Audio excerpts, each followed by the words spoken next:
Hello? Hello? Oh shoot, I forgot to post about it.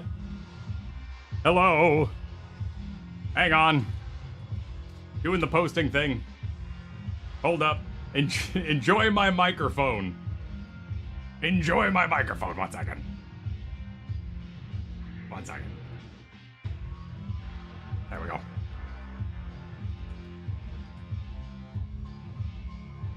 One second. Hello, everybody. 1 second.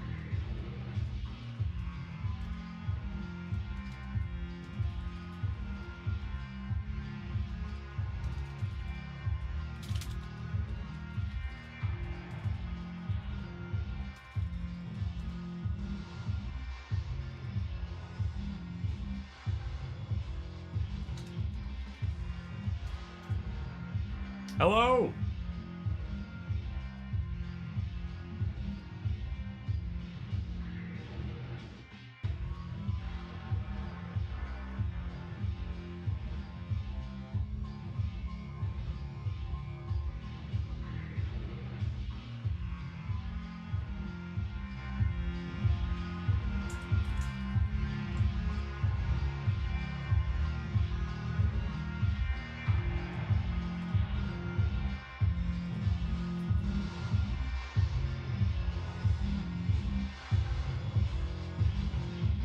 Welcome, everyone. Welcome, welcome. Welcome back. Day 3 of fighting games. Day 1, Street Fighter. Yesterday was Guilty Gear. Monday was day 0, just learning fighting games, watching videos. Welcome, everybody. Today is Street Fighter 6.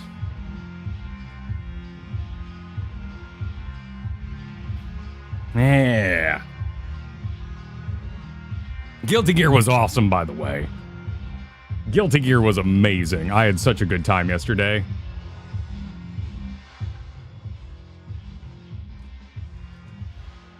I'm all tangled. Oh god, I'm really tangled. Got to play a little more Guilty Gear last night. I made sure not to play any this morning so my muscle memories wouldn't be all messed up. Just doing missions, continuing to learn the game. There we go. Is there a Spy Family crossover? I don't think so. I don't know. I actually don't know. I don't know. I didn't think fighting games did crossovers. But, I've been standing. It's so purple. It's so purple. Ah! It's actually a really cool menu. As a fan of Jet Set Radio and graffiti aesthetics, graffiti is a crime, but it is also art, as that game taught me long ago. I really like this menu. It's very handsome. This was kind of a crazy login process, but I guess it wasn't that bad. I just had never made a Capcom account, so I was a little lost in there. That's the vibe I'm getting from Splatoon. Yeah, it's a good look. It works well. It's very handsome. What? Street Fighter had a crossover with Ninja Turtles? Really? Hey, Cocktail Reborn, thank you for the super to start us out today. Hey, how are you a Hadouken? Because you're downright fierce. Well done. Well done. Beautiful. I bet you say that to all the streamers. I've never heard that before, but I don't know why I would have never heard it, you know? Not like I've ever played fighting games. So, it's completely new to me. That was wonderful. Raid Dooku, thank you for the super. Hope you give the character creator demo a try. It's like an RPG, but with fighting game fights instead of turn-based. And you learn other Street Fighter moves by learning them from them. It's fun. That would be this, the World Tour thing over here, right? Like you make a character, you have a little RPG kind of thing going on. Do you like absorb enemy combos and then kind of get to interact with them? That could be a good learning tool. It's a campaign mode with a character creator. That's neat. I like the sound of that. It's good. Not gonna hang out here forever, so let's get you guys visible. Inherit and use styles of fighters. You train under them, become friends with them. Oh, that does sound like a good opportunity to kind of learn who everybody is. So yesterday was Guilty Gear. We went super in depth in the character selection process. There were tons of trailers. There was a unique song for every single character. It was pretty nuts, honestly. That game was insane in its presentation. A lot of people say, yeah, you know, I've played Guilty Gear, but I really just enjoy the music. And there was plenty to enjoy. It was a really sick vibe. Guilty Gear Strive was really, really fun. I had a really good time with it, and because of the wide diversity of characters with weapons and summons and robots and everything else in there, it was easy to like dive super duper deep and be like, whoa, what should I pick? Here, I like played Street Fighter on an NES at my friend's house. We were both awful. I played as the long-armed guy, and I think that was about, I think I knew how to do like a spin roll on the green dude. So I have like no experience with Street Fighter. And the characters are interesting because they're sort of JoJo, but like limited. Like they're all very like they're super stylistic. The art is really cool. I like the way their limbs twist and like the animations are sick. Like even looking at this little like preview thing, there's some really cool art in here. I love the way the sort of graffiti art takes place in the space. It's so cool. But there's no like summons. There's some magic spells. Like some dudes have fireballs, but it's not like the premier thing that's going on. So I'm not really sure like where the genre of Street Fighter is exactly, or how far it goes into fantastical. In that first game, you know, you flew around all the countries and would like visit them or something like that. It's sci-fi. It's fantastical, but not to goofy proportions. That's what's so wild about it, right? Because these guys are practically like 2 belts away from JoJo characters, but there's no stands. So it's way more grounded, but still like completely fantastical. Like the opener there with Ruby Rod, that was great. What a crazy way to introduce it. It makes me think like, what would like a Magic the Gathering game or StarCraft look like if it tried to be like, hey, fellow gamers, the whole arcade vibe is so foreign. It's something I never participated in outside of like, you know, randomly in Vegas. Growing up in New Mexico, Vegas was basically the closest Disney World. So there was arcades. Every one had an arcade and a casino. You'd drop the kids off at the arcade so you could go to the casino. It was a very traditional sort of pipeline for entertaining a family. But that was like, I would play House of the Dead and that coin thing where you'd send the little coins down the little chute so that the little presser would push the coins off the edge. There was Nickel City in New Mexico. Every game down there cost a nickel. They were all old, but there was like AVP, which was like an action adventure kind of thing. I love that thing. There was Area 51 and Area 52. Area 52 sucked. It was fun, but I just loved reloading. Reloading was really the fun of it. They always had a broken Time Cop, which worked once on my birthday, which was sick. But in terms of fighting games, they had like a Tekken machine that you would just get your ass beat at, and Marvel vs. Capcom, and nobody knew how to play it, so it really didn't matter and didn't get a lot of use. So seeing like the energy around the arcade represented in both these games is really cool. I don't know, like, does that feel like does it feel pandering? Does it feel good? Like, how do you absorb that? Is it sick? There's these crazy things I've never seen, which is like versus boxes where one person sits on the far side and you sit over here. That would be so nice. I don't want to stand next to somebody I've never met. That's creepy. That's weird. I'm nervous, you know? But like if you actually got to play, I do wonder if I would have maybe participated a little more if we actually had that distance between the players, which seems to be showcased in this game in particular in their lobby. The side to side was just, it was intimidating. I mean, DDR, I did quite a bit of DDR back in the day, but I got a PlayStation 1 in 2001 because I wanted to learn how to play, and I didn't go to the arcade to play until I learned how to play.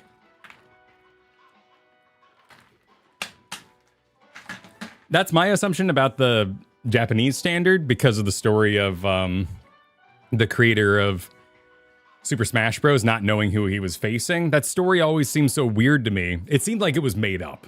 People would be like, oh man, the legend of Super Smash Bros. Have you heard this? He like destroyed some poor couple and felt so bad about it. He's like, well, why did he destroy the couple when they were right next to him? Couldn't he have like been standing there, looked to the right and been like, you know, maybe I won't pick my best character here and let them have a good time. But with that distance, that story is a lot more endearing, a lot more like peek around the side, like, oh, damn, I messed up. What have I done?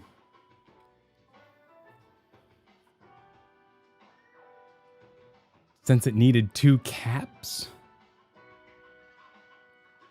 No, dude, you lock in. You don't even look up. You don't even look at your opponent. Sometimes you just need to send a message.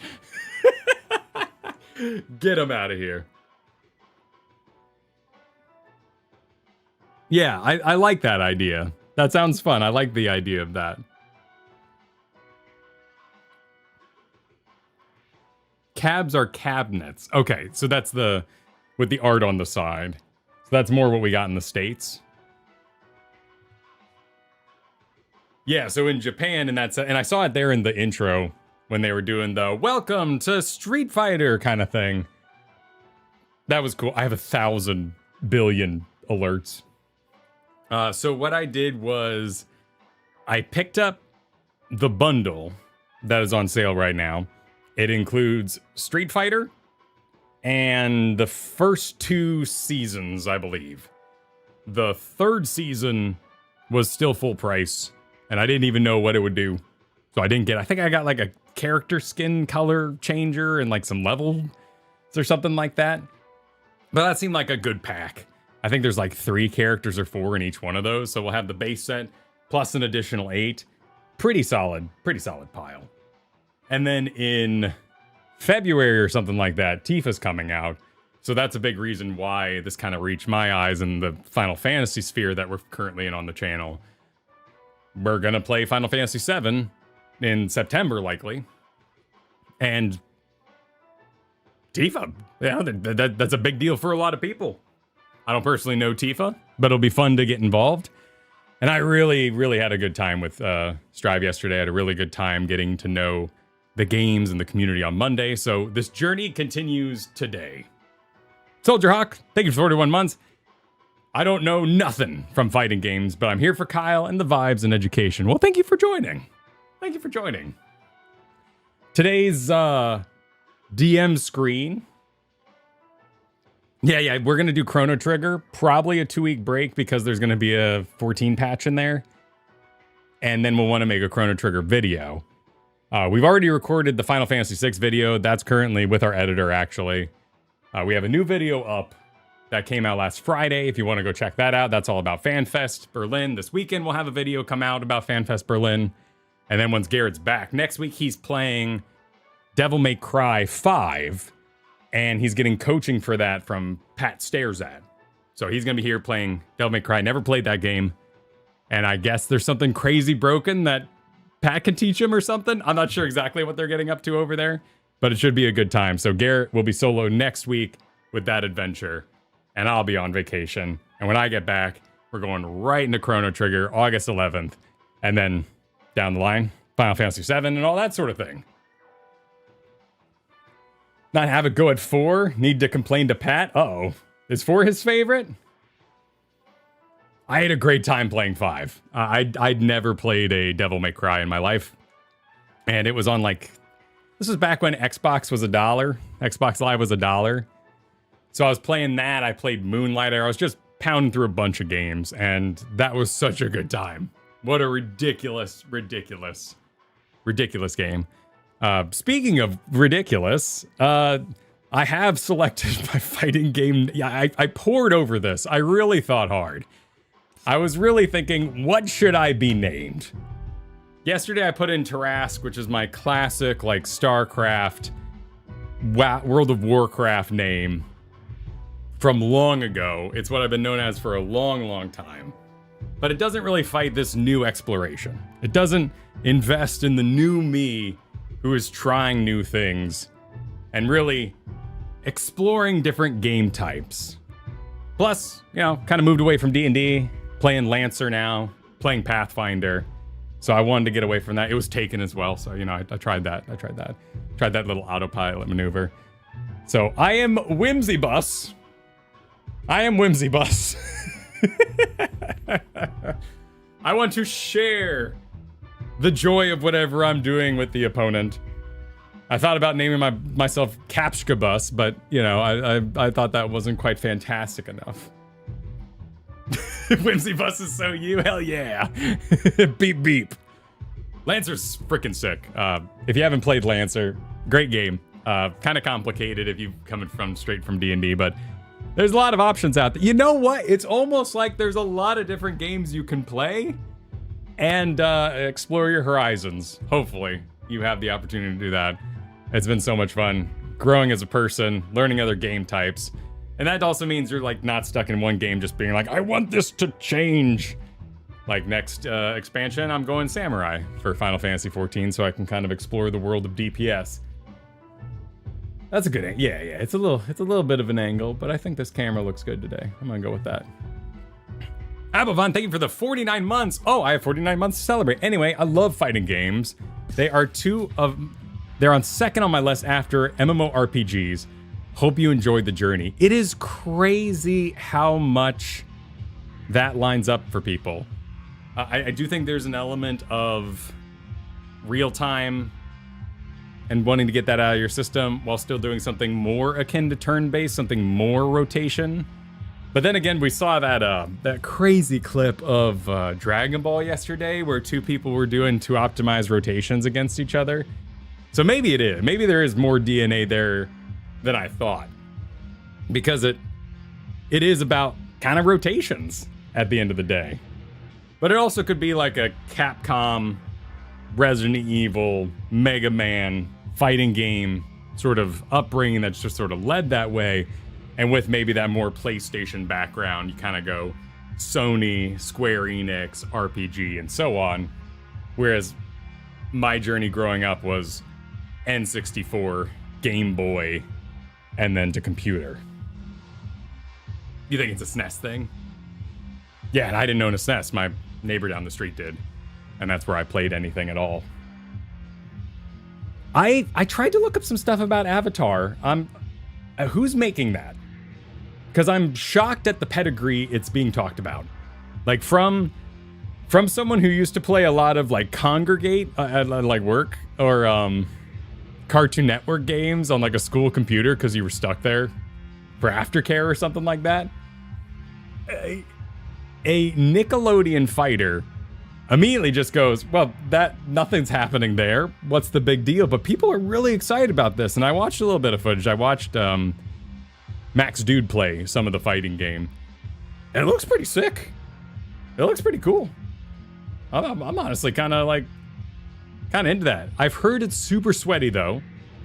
That like probably wouldn't make the best first game maybe to be getting into. As there's lightning bolts and all that thing thrown around. But I do love Toph. I would love to see Sokka, you know, put up a good fight. That'd just be a good time. Oh, hello to Twitch. How y'all doing over there today? Thank you for the follow, Fluffy Tiger Cat. Pardon me. My chat is broken, and I must wait now for the internet gods to let me see what you all are saying.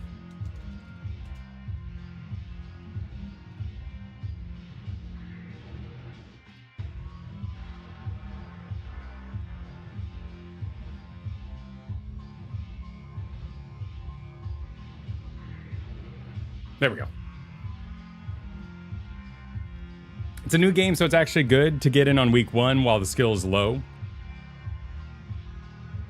It's a licensed indie game dev. I was trying to find like who the leader of it was, who the creator would be, if there was any sort of like, oh my god, they're from so-and-so, but they've done a couple of games. I guess they did Them's Fighting Herds, which y'all showed me on Monday.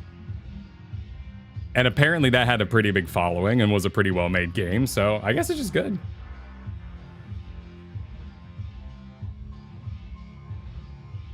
Street Fighter is very good for getting your fundamentals, then it'll be easier to try other games. Yes, yeah, that's kind of my thought. Really enjoyed Guilty Gear Strive yesterday, but that is a deep hole, and I've heard there's some welcome beginner features in Street Fighter that could be quite useful. Zigoden, thank you for the super. I love Jury because nothing is ruder than kicking someone and rubbing their face in the ground when you beat them. I guess Jury's a character of the duty variety. So here's the plan for today. Oh, okay, there we go. I wanted this information. Avatar's game is also developed by the lead designer of Killer Instinct. Okay. That's kind of wild. Oh, and the Tokon beta. Yeah, that game looked nuts, honestly. The Gripper character. We'll see. We'll see how much they zoom in on it. But yes, so today's plan is going to be a little less, obviously music-oriented and trailer-oriented than Guilty Gear Strive. That was 100% a vibe. It was a great time. Loved it. I have my own personal list up here of a tier list we're going to make for our own selves, just as I explore characters and go, ooh, that looks fun. But the mission today, which will be this kind of top bar here. Let's see if I can expand this easily. Yeah, look at that. I watched a video this morning. It's funny that with Guilty Gear Strive, there was a lot more like, whoa, like, come on over. You want to try this? Like, do you think this is cool? Because I could teach you. This is cool, right? But Street Fighter is way more like, yo, what's up, bros? So you want to learn how to get in this game? I know you do. You stupid. You're like, come on. Like, okay, come on. Like, let's get real here. Do you want to play? And then the other side of it is this like streamer contest that happens, and they're like, yo, do you want to play like Silly Bop? Did you see Silly Bop playing and like you really like this game? Like, I have coached over 300 players like Silly Bop, and I can coach you. And the distance between those two philosophies is crazy. Sajam Slam. Is it the Brian F video? Is that what I watched? You know, let me see if I can confirm that. What did I watch this morning?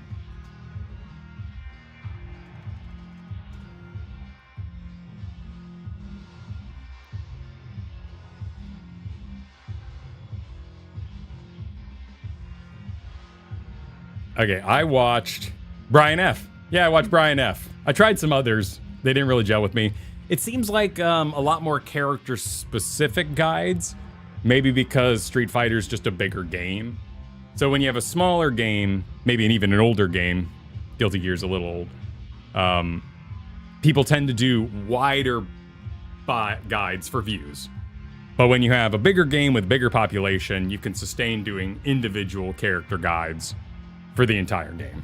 Kind of the reason why like Final Fantasy XIV has like, can I guess what's wrong with you based on your class? It's more of an overall video. Whereas like hey, I'm going to teach you how to play Summoner isn't going to get as many views. So there's just simply not that many videos made about that topic. You need specific character guides? Well, I assume so, but as a beginner, that was helpful just to kind of like get my foot in the door. And so I wrote down some of his things here at the top, which is classic versus modern. I guess coming from Guilty Gear Strive yesterday, I played classic, which was fine. Modern sounds great. Modern sounds more Super Smash Bros. And that sounds really chill. In the video, he seemed like he knew what he was talking about. And he didn't say anything bad about Modern. More so that you may reach a point where you go, hey, I wish I was doing a little more damage and I had a bit more variety for my opponents. And then you throw that switch and you start practicing the classic controls. And that makes you better at the game. You have more options, right? Cards keep being brought up here, so Modern would be like having a pre-made deck and using, like, when you first start the game, it's like, hey, here's the beginner deck. All right, you can still win. You could still have a really good time with this. But you're going to need a lot of counters. You're going to need more.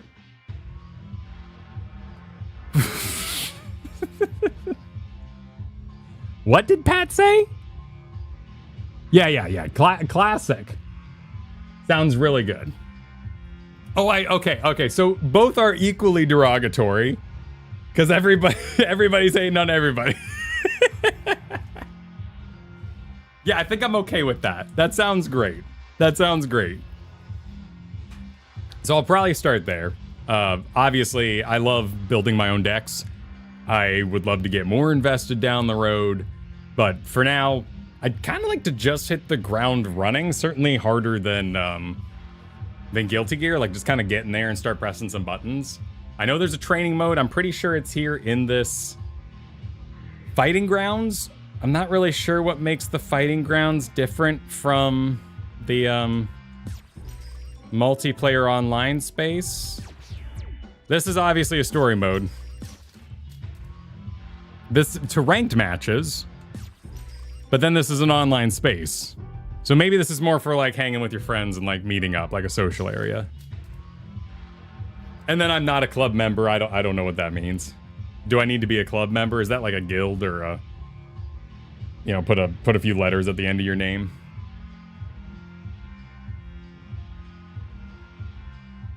The hub is just the arcade. So, okay, so it's like a lobby. So we could like make a lobby and y'all could like join and we could just run into each other randomly. Nothing really important but social. Okay, so just a way to kind of keep your friends organized and all that sort of thing. More of a public lobby. Okay. Well, one of the things that Brian really recommended was like just kind of get down the basics and then go straight into ranked, because the unranked or these lobbies are going to have too much of a variety of skill for you. And because the ranks are so well filled out, ranked play is a really good way to learn the game. Which is how I would prefer to like dive into things. But we'll see. There's other missions in the way here. So like I need to pick a character. I need to learn an anti-air. I need to know at least one good combo so that when I close in on somebody, I do something that lasts and makes it good. That's wild to hear there's good matchmaking. Because so many games have so many complaints about matchmaking. Granted, we're like, if you've ever seen like ProZD's video about like Reddits and drinking water, like totally, when you're skimming the surface, you're like, delicious, this is great. And then the deeper you go into thing, you find the haters. But it's cool to hear that the matchmaking is actually really good. That's super encouraging, because that's what I want. I don't know what a dive impact is at all, but that was brought up a few times. I don't know if that's like the Roman cancel or like a sidestep or a combo breaker or anything like that. And then we need a post-block punish, which probably just means if I get stuck. It's called a drive impact. Okay, drive impact. So I need a post-block punish so that when I actually successfully block, I can do something in that time. Is Street Fighter 6 cross-platform? I had no idea. Boki says, I mean, FF14 is the FGC retirement home. They say that. I still don't understand why exactly. I'm just assuming there's some really famous players who made that a truth. But I honestly do not know. The DNA is kind of wild. So I'm just assuming it's a console kid into MMO sort of thing.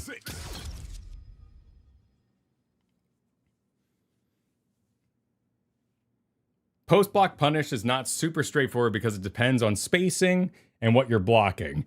There's some sort of quick tip, and hard rules are just going to be so useful during this early part here that if I block 2 attacks in a row, I'll be pushed back far enough I can stop blocking and then I can do something about it. So that's kind of my aim. It's all funky. Good to see you. Thank you for the help this week, by the way, and thank you for the super. When Yoshi P announced Reborn in Evolved mode, it was like, oh, like SF6 modern, and immediately said, some of you may be thinking SF6 make modern to simplify. It's not. So he shut me up. Well, no, that's not the plan. Yeah, the plan of that isn't to simplify, right? It's just to give more options and increase class identity. That doesn't seem to be the case from what I heard. It seems like modern is much closer to, yo, we're gonna give you 3 moves and just learn while you have those. And then later, if you want to hit the expanded button, you can do that and expand. And I like that idea. I like that. I like the idea of just getting in there. World of Tanks felt like the competitive shooter retirement home. I've never heard that. That's wild. Modern's closer to Super Smash Bros. Yeah, that sounds nice. That does sound nice. That does sound nice. But I do like the idea of being sweaty. And I really had a good time doing those combos and succeeding in those combos and learning those crazy tricks. Like, yesterday, I had no idea. Now, I know this might be going the wrong direction here. I know, I've heard you guys don't do this sort of thing around here. But in Guilty Gear Strive yesterday, I was learning about the keypad kind of thing. And how, like, you would say 3B, for instance, for, you know, attacking up like that. That was really cool. But in particular, yesterday, I had no idea that if the instructions were to go, like, down for an attack and then back forward, I had no idea that you could go down and then do your back forward down here. That is so huge. That feels like those commercials where, like, the kids would do Legos in the 90s and they'd be like, blah, blah, blah, blah, or the kids doing Transformers and be like, blah, blah, blah, blah, blah, and it'd be done. Because the commercial, for some reason, didn't want to show you that Bumblebee's head is sticking out his ass on the bottom. Like, if you ever lift up Optimus Prime, you're like, ah, gross, his whole body's just staring at you. Ew, that's a bad toy. They even line them in the box like that, like facing forward so you can't see what the underside looks like. Which is the sign of a good Transformer, after all. It felt like it was being, like, hid from me. But that was insanely useful.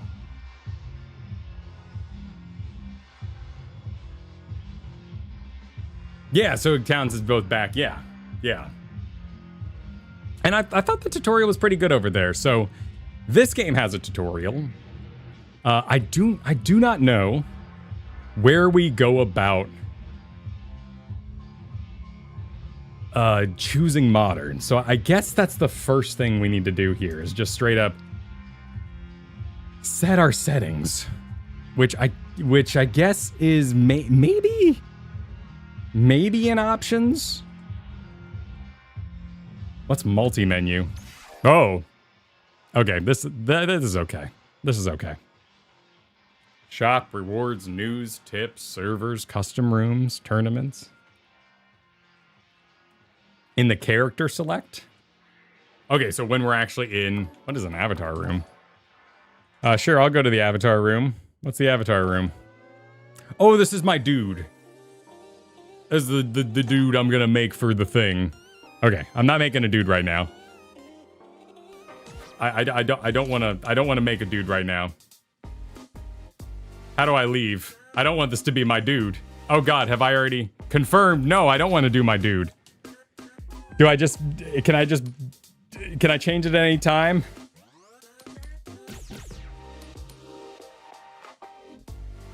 Okay, I can always change it later. All right, we'll make a quick dude. Just make a quick dude. What? Oh, body composition. Head size. Okay, all right, this dude's fine. This dude's acceptable for now. It's dude. Go, dude, go. Enter the world, you hairy man. You can make glorious abominations. I have no doubt. But not right now. That is not the goal. That is not the goal. All right, let's head to the fighting ground.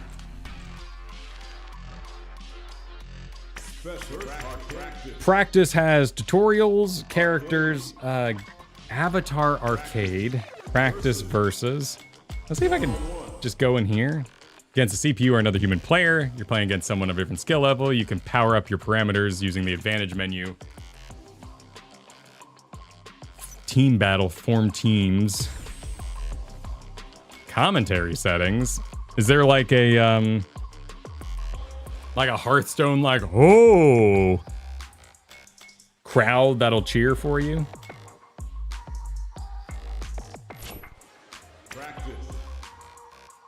So training's probably like the straight up in the void playing. Yeah, I want to play in the void.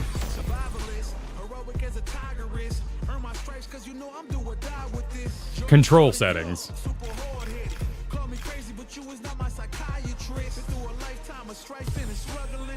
Modern. Oh, okay. So modern is just set to default. And we got a pretty good list of characters here. So we're gonna be missing Viper.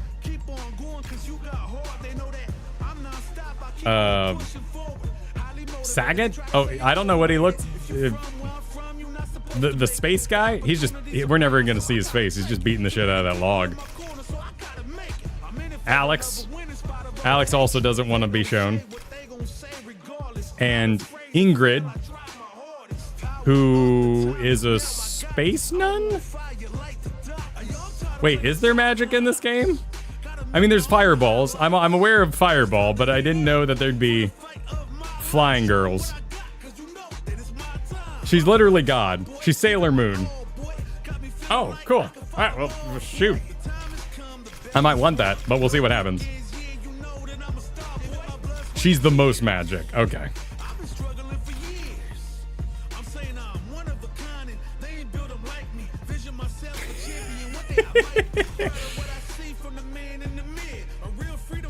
Wow, there's a lot of character in these. Marisa, are you going out, bud? Okay, hang on, I'm helping the cat.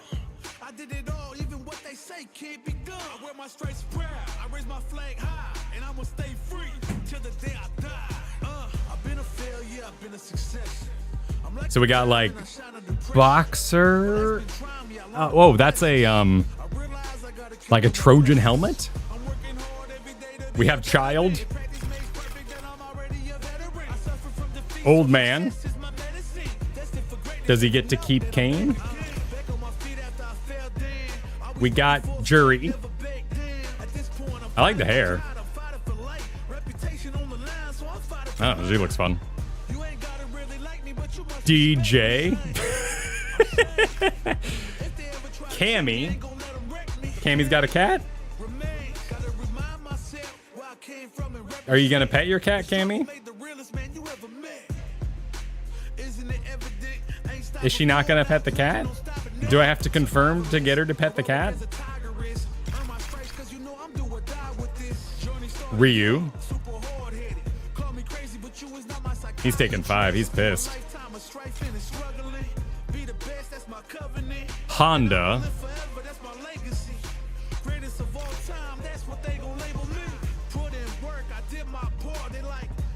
Ease of use is unreliable in this game. Is that somewhere? Ease of use. Okay.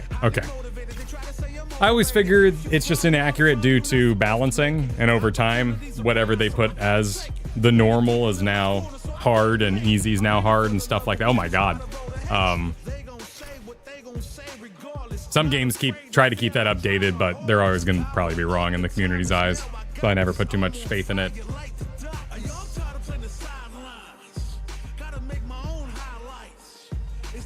Is he like the Hulk? Or has he lived his whole life as a gorilla? Donkey Kong? He's a man turned into a beast. He got hit by lightning. Okay, perfect.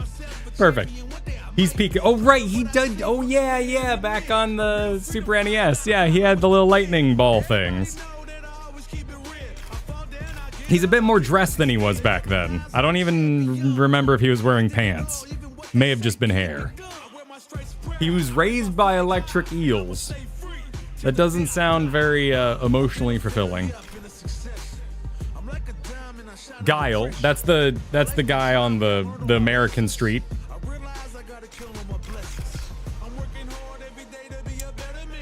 Ken?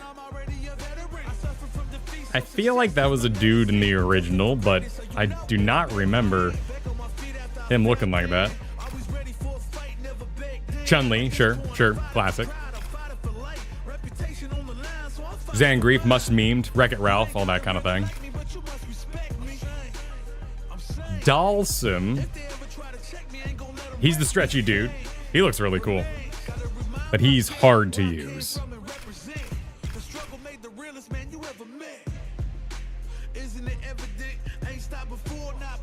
Rashid, I like what he's doing.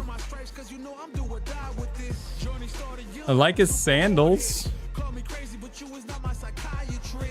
He's fun, but he's also hard. We got a witch?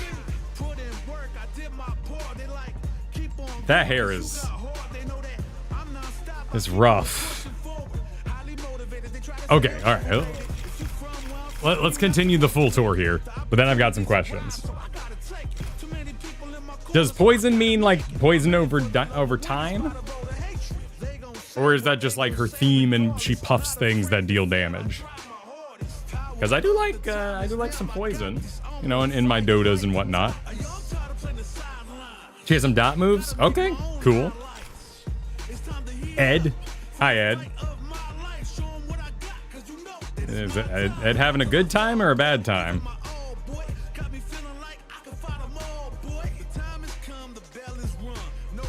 Man, he might just be taking a moment, you know? Akuma, this is the guy in all those videos that people hate. That was put in Street Fighter V, was it? Something about him being complete bullshit and maybe having a grab that's insane. He's Darth Vader?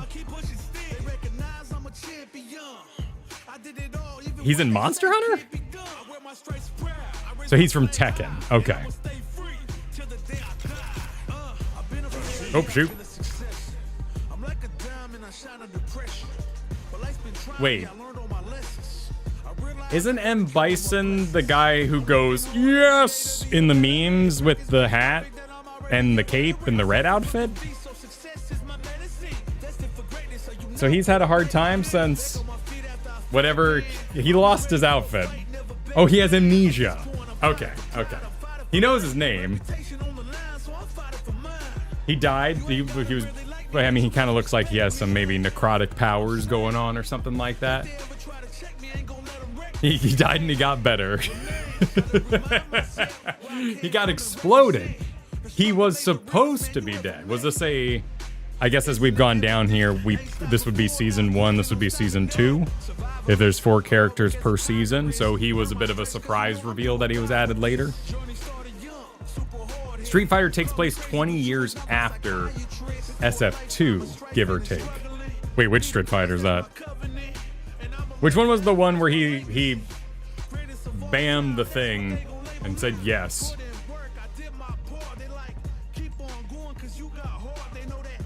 Kwee says, Bison might also be trans because he built Cammy's originally as a body to soul transfer into. Wait, who's Cammy? Okay, I don't know who Cammy is. Did we see a Cammy? Oh, Cammy. Oh, so she was created in a lab? And he was going to move his soul into her body And that's why she maybe isn't emotionally attached to the cat. That's keeping her back. A bison's alternate bodies. Hell yeah. All right, cool. Lore is lore. The living weapon archetype. Gotcha.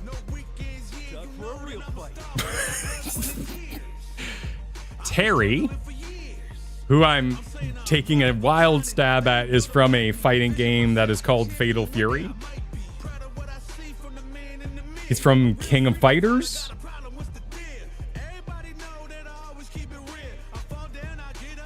He's a guest. Okay.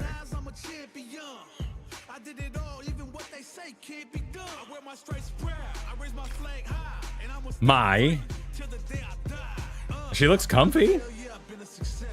I've got shorts like that. They're freaking awesome. Oh my. Oh, okay. I didn't know you get completely different outfits. Or is that just her thing?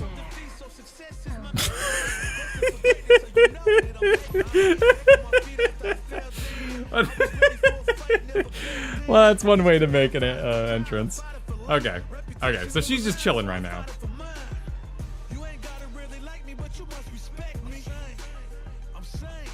Oh, it's a musical instrument. I'm not familiar with this. So this is Elena.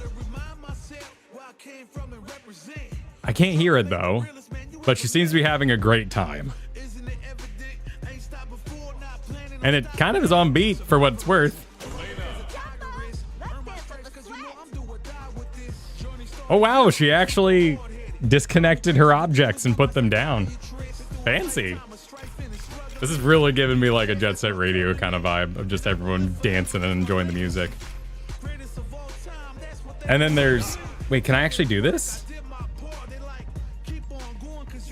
But you can try them out for 1 hour as a rental fighter. That's cool. Use rental fighter. Probably not in training then or something like that. I'm glad they let you do that though. Because Guilty Gear Strive was just like, you know, do your best to assume. I need a ticket. Okay, I got like 108 tickets when I logged in for the first time. Give out at events. Okay. All right. That happens sometimes. I would like if all training modes just let you try everything, but at least there's an option. And then Alex and Sailor Moon. And these would all be set to modern to start with.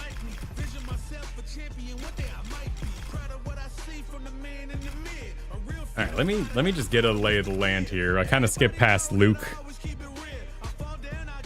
which has a lot more personality than the box cover. That box cover face he's making is kind of weird, but in game he looks a lot better. And then you got Jamie, who's doing the bottle cork thing. So is he like Drunken Master? No one gets excited about Luke having his dogs out?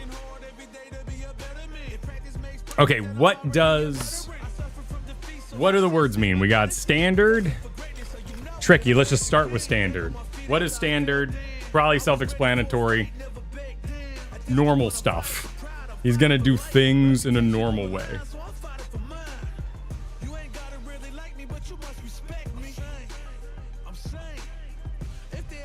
Fireball uppercut type shit. Okay, makes sense. And then we have tricky, mid-range bounce. So Mario stuff. Either Mario jack of all trades. Perfect. Boring. Well, you know, sometimes it's good to be standard. A little normie. Never hurt nobody. Tricky means you have unique system mechanics like bars to fill, stickers to gather, combos to execute after getting so many points of something or other. Install system. Some people like water without any ice. Sure. Yeah, that's a descriptor, yeah. I would go farther and say that some people need lemon in their water. But that's me making assumptions that cold water is a universally enjoyed thing. Gimmick unique. He wants to drink to enter the buff state. So I have to like squeeze in a series of drinks in order to succeed. I mean, that could be fun, but I think I'll just kind of pass on tricky for now. Wait, these are standard. So power. All right, power. Power sounds like standard, so why is that different?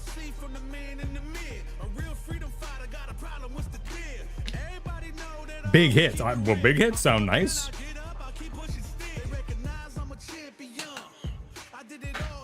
So power does not mean grappler.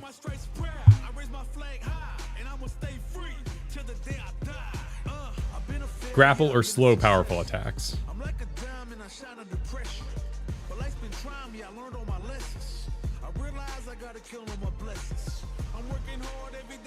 Power builds damage with each command grab she makes use. Okay. I won't dismiss all hards or powers, but maybe not grappler right now. Fun fact from Rogue Mage. Thank you so much for the super. Street Fighter 2 famously rotated the names of 3 characters, Bison, Vega, and Balrog, to avoid a lawsuit. In Japan, the evil psychic general is Vega. Mike Bison is a vicious bot. Oh, wait. Why? What? I can understand rotating things in order to maintain a name. Like with Transformers, how they randomly make a silver bullet every once in a while. They were just afraid of Mike Tyson?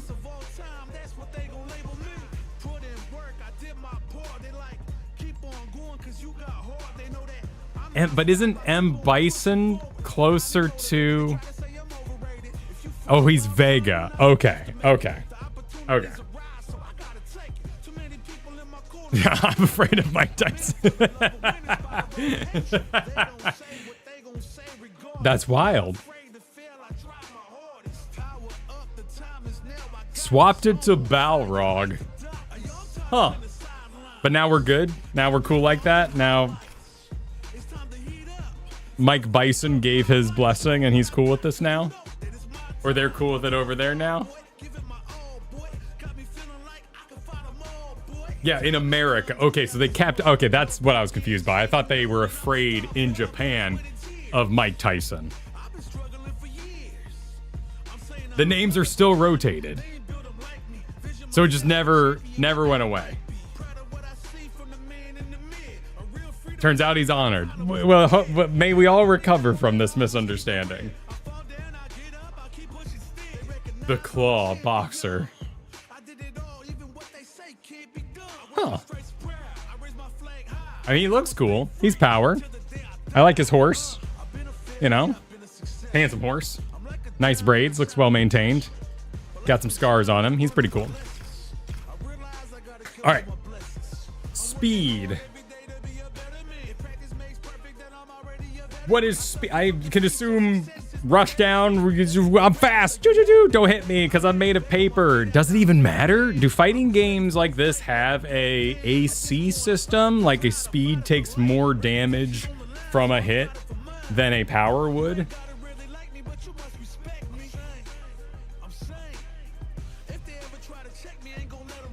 Lightning McQueen is Ka-chow. Yes, indeed. You have lower HP. Okay, so there's no protection, but you might just have a lower overall HP. Different health values. That's an easy way to do it.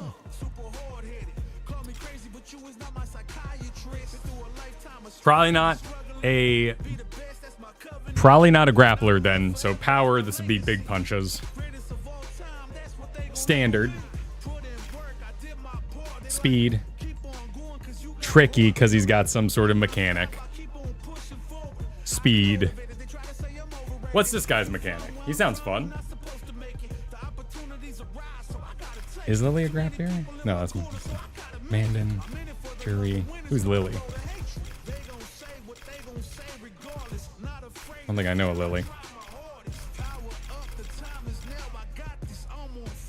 Yeah, he's got long range and he's tricky. He throws a lot of ghosts and spikes and teleports. Hell yeah.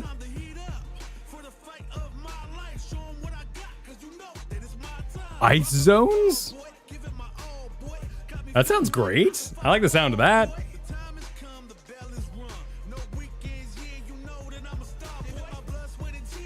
The mechanic is other players want to hurt you IRL.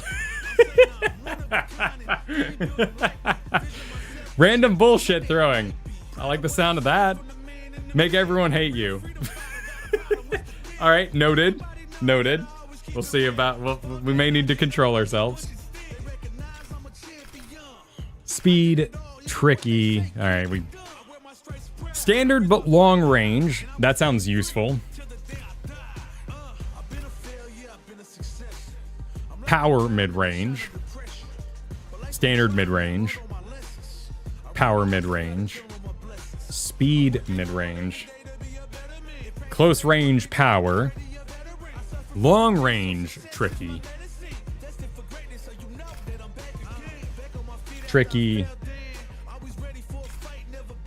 Tricky. Mid-range hard. Is there a single tricky that's not hard? I'm starting to see a bit of a pattern here.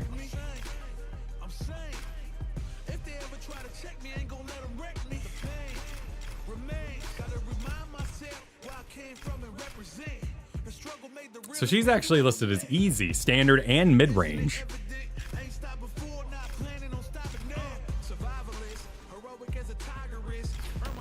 Oops. So what's the guy I'm looking at? Oh, he's tricky hard. Oh, he's power hard too. Normal, standard, hard. All right, maybe I'll start here then, since this is standard, mid-range, and easy. Is anything but hard? Oh, why is he listed as hard then? I'd like to play as an undead ghost.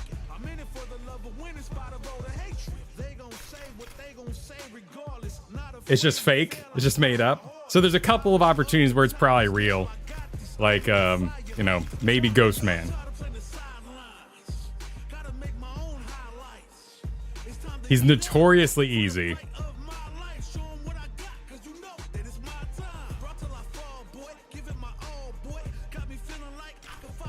Remember the advice from the video, just pick something. That's true, that's true. She got weapons though. Dive tech wear? Oh, it's like a, oh, there's outfits, but then there's entire color schemes on them. Button preset.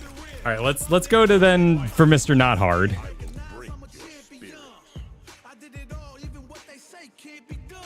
So dive tech is beachwear? It's just straight up, it's Under Armour. There's an entire genre of Under Armour in this game. Oh, the esports. Okay. Drive tech. Yes. Generic sportswear. How could you? I'd like to break some spirits.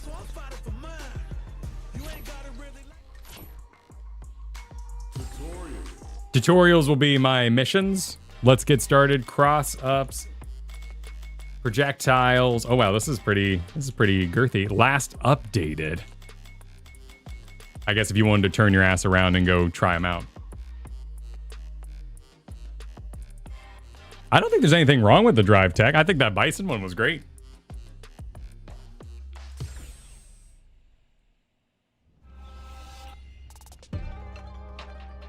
Classic controls, huh? Wait, what? No, that's not what I wanted. Control settings. Oh, I guess it forces me to do classic. Right trigger.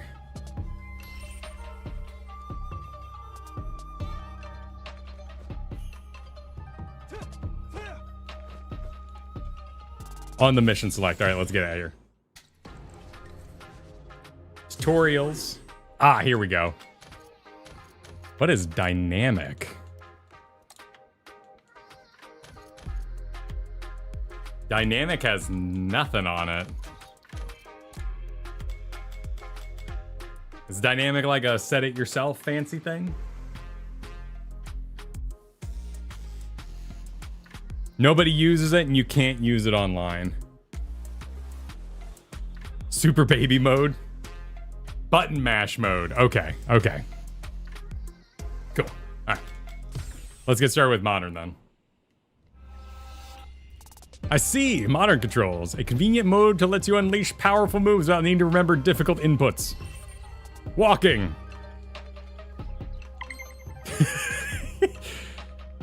Rapid. Dashing. Well done. Jumping. Jumps are pretty high. Jumps are excellent for moving while avoiding opponents' attacks, but don't get careless. If you jump around too much and become predictable, sooner or later you get hit. That's what I've heard in the Brian video, is that plenty of players use modern and make it pretty far, but you'll find that the majority of top end are on classic. Particularly because it sounds like classic does a little bit more damage. And of course the versatility. Normal attacks. Press X for a light attack. A for a medium attack. B to perform a heavy. I could feel the strength in your attacks. Will cause your character to crouch. Attacking in this state will cause your character to assume a low profile with a crouching attack.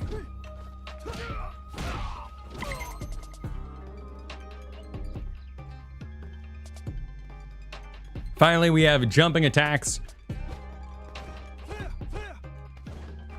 Can I not? Oh, I can jump. Oh. Oh, I can't adjust my location in the air. So I have to choose my direction before I jump. Blocking. Two kinds of blocks, standard block, crouching block. Opposite direction while using standing block. Try standing block.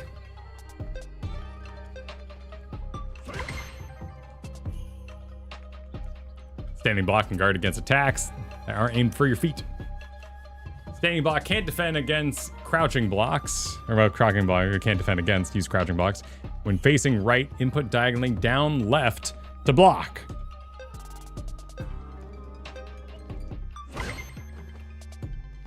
Does this game have one of those stick visualizers that I can turn on in the bottom left?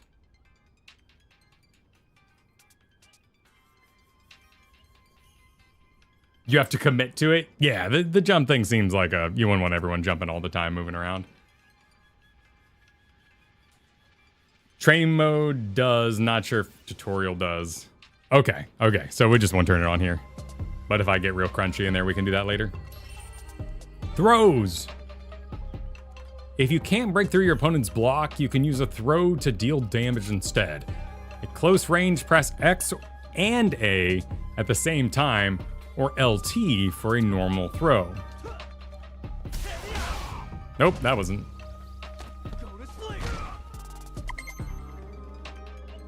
I mean, that seems like using the trigger is a great idea. You think you're about to get thrown, answer back with a throw escape by pressing X and A at the same time, or LT. Check your timing.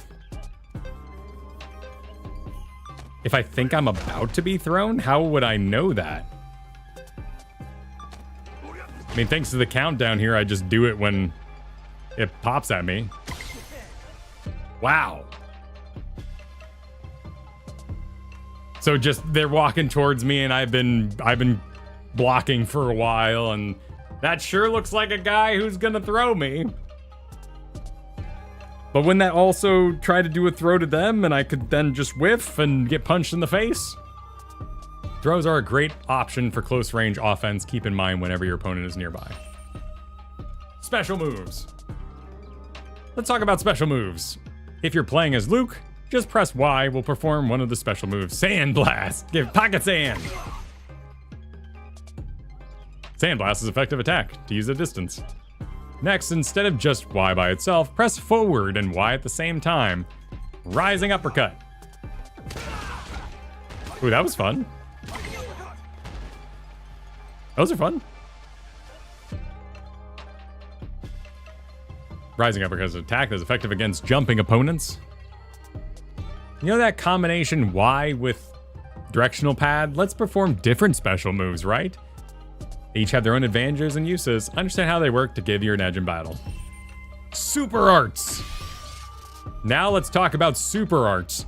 Check out the super art gauge at the bottom of the screen. The super art gauge will fill up to 3 levels as indicated by the number beside your gauge. If you have at least 1 level at the bar, you can perform a super art. Try performing a level 1 super art, which you may have already guessed uses 1 stock of super art gauge. I guess I could have guessed that. You can perform a level 1 super art with either of these. Okay. I'm guessing that's neutral.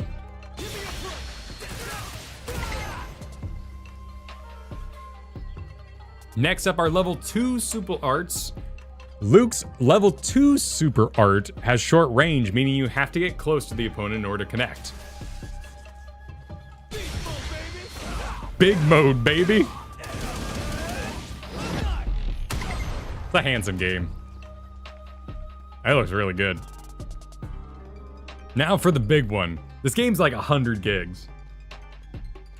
Oh, beast mode? Oh, I was hoping for big mode. Oh well. Now for the big one, the level 3 super art. This is every fighter's trump card. As expected, uses all 3 stock of the super art gauge. Input down as if to crouch, then press B and Y at the same time to perform your level 3 super art.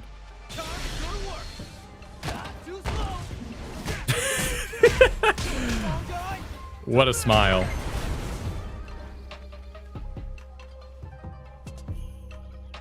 God, that hit hard. Remember that the super art gauge fills up whenever the attack hits, or if you are attacked. Never forget that you have something like this up your sleeve. Oh, it's so far away. It kind of seemed... I guess I could look to the bottom left, and I can see theirs, so that's good to know.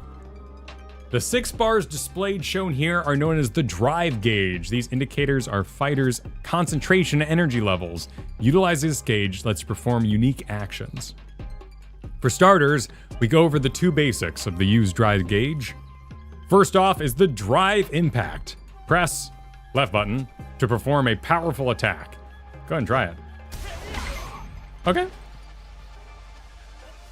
Ow. I was prepared for this, but it still hurt. Drive impacts can absorb 2 small...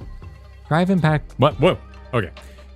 Absorb 2 small attacks from the opponent, but there are some exceptions. When you're in trouble, use a drive impact to break through an attack. So this would be like my Roman counter. The idea is that when you're mid-combo, you glance over there. Ah, that makes sense. Yeah, so you'd be doing something that your fingers would memorize. Muscle memory would be going, so you'd be free to check various parts of the screen.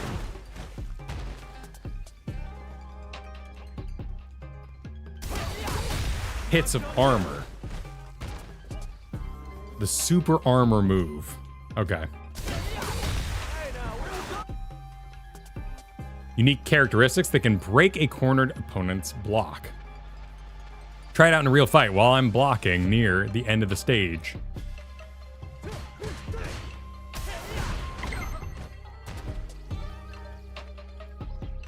See how the opponent's defense just crumbled? Whenever you have someone on the defensive in the corner, a drive impact is a good option. Why would I not grab in that case? Because grab is free, and drive impact is a good option when they're cornered, but they're blocking. I guess they could guess that I'm going to grab and therefore counter my grab, so it's the safer option. More combo. You can combo off the wall bounce. Grabs can't lead to combos. Grab is fixed small damage. Drive impact has more potential for big damage. Okay, I don't know the advantage from comboing yet, so that'll be my next project. Next, I'll teach you about drive parry. This is performed by pressing and holding the RB button for a powerful defensive tool. Try defending against my attacks using drive parry. Holding down. That didn't cost me anything. Drive parries are effective against both standing and crouching attacks. A successful drive parry will replenish your drive gauge. When you're on your heels and don't know what to do, look for a drive parry. While drive parries are powerful, you can't defend against throws. Try them out in real time. When I perform a drive parry, press X and A at the same time to throw me.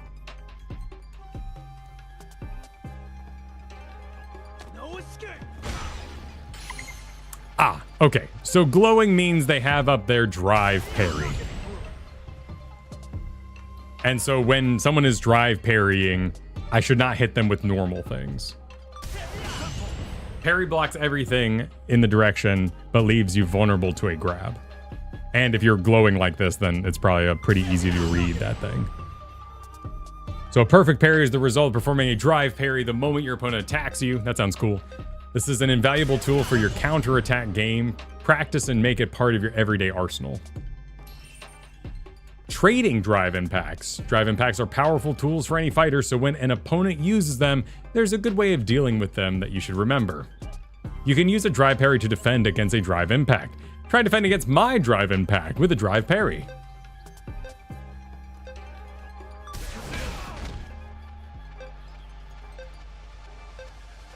They'll charge up. But I guess I can just hold that down. But I'm depleting my bar. And I want to parry at the time of the hit. If you've been cornered in a fight, you can bet your bottom dollar that your opponent will try to hit you with a drive impact. That's when you need to predict their attempt and counter with a drive parry. Of course, a good defense is a good offense, so you can counter a drive impact with one of your own. The timing is harder than using a drive parry, but can lead to some big damage. Getting cold feet?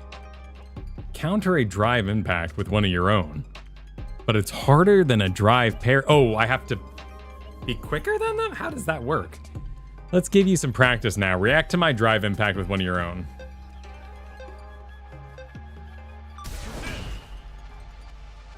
I parried. Am I just supposed to go faster than him?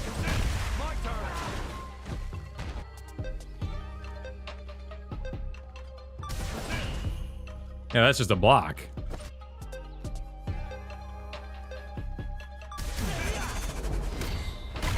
Ah, okay. I got my drives confused. Okay. I got two kinds of drives.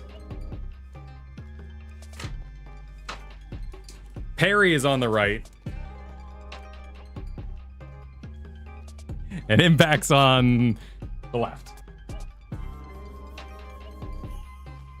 Okay. You're a quick learner. Oh, thank you, video game. When you're a corner, always be ready to deal with an opponent's drive impact.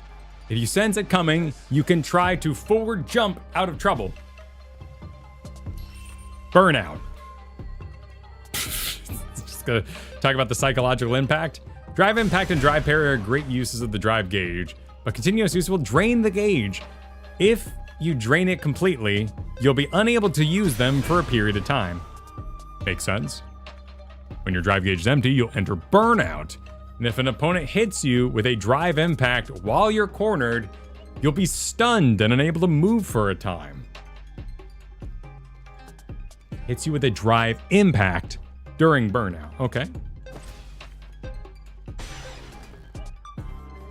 So he's all burnt out. Okay. That seems bad. That seems really bad. I was seeing stars for a moment there. When a fighter is in the burnout, they still can be stunned even if they block a drive impact. When a fighter is in burnout, they can still be stunned even if they block. So burnout is kind of a universal, gonna be a bad thing. Chasing someone into a corner gives you more chances to attack. Battle and condition. Now let's go over the rules of engagement. The gauge at the top of the screen displays your vitality. On the left is player 1, On the right is player 2. Vitality drops when you're hit. When it reaches 0, that's a knockout. Knock out your opponents to win. Rounds have set time limits. No one scores a knockout within the time limit. The round ends.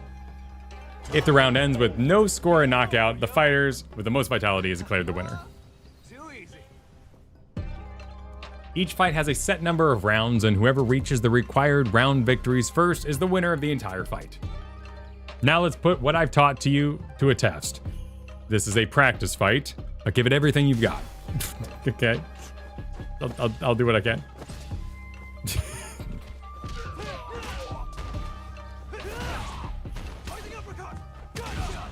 Oh, what was the cool thing I did? Oh, even that has a little range on it. That's my bottom bar. Is he not gonna block?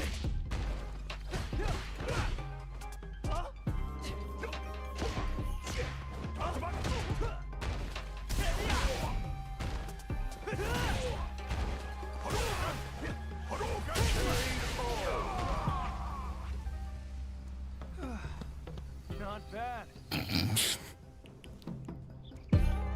Good fight. Thank you. If you're aiming for the top, in fighting grounds, you'll find tutorials. Use these to learn various and more powerful techniques. Don't be hasty. Take your time and get stronger little by little. Go at your own pace. Well, wait, was that the whole step 1 tutorial? That was massive. Oh my god. Okay, sure. Wow. Whoa. Okay. All right. I thought we were making prog. All right, sweet. Good, because I feel like I don't know anything. Let's continue. Normal attack strengths. I'm going to teach you about normal attacks, the fundamentals of combat. I'm going to start by going over the differences between each attack strength. Normal attacks have 3 strengths, light, medium, and heavy, each one with an own application and purpose. In general, light attacks are quick, barely even opening, don't deal much damage, and are unlikely to decide a match on their own. Heavy attacks deal damage, but can leave an opponent wide open. Medium attacks exist somewhere in the middle. Use nothing but light attacks and you'll have a hard time defeating your opponent. Use nothing but heavy attacks and leave yourself open to counterattacks. To win, it is essential to strike a balance, using normal attacks of varying strengths to handle different situations in a fight. Putting each strength to use. You should take advantage of light attacks for their speed. Use them to assert yourself at close range or stop an opponent from trying to make a move. They're also effective at interrupting your opponent's attack sequence. Alright. Let's have you try it out for yourself. I'm going to do a forward dash followed by 2 medium attacks. Block the first attack, then interrupt me with a light attack.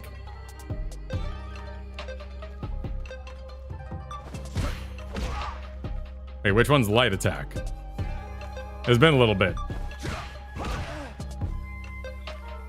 You didn't tell me which was which. How do I command list? That's sand. I need normal things. Control settings, here we go. Light attack is X. Oh, okay. It'll be X variety. Alright, where'd I put my writing utensil? Where'd I put my goodies? My stuff.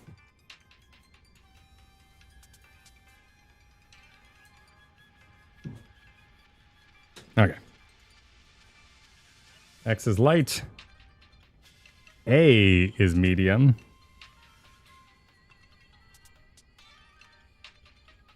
B is the heavy. Oh yeah, I think I will remap. Yeah. Dude, I lose pens so much. Let's do custom. How can I get over there? Edit control mapping.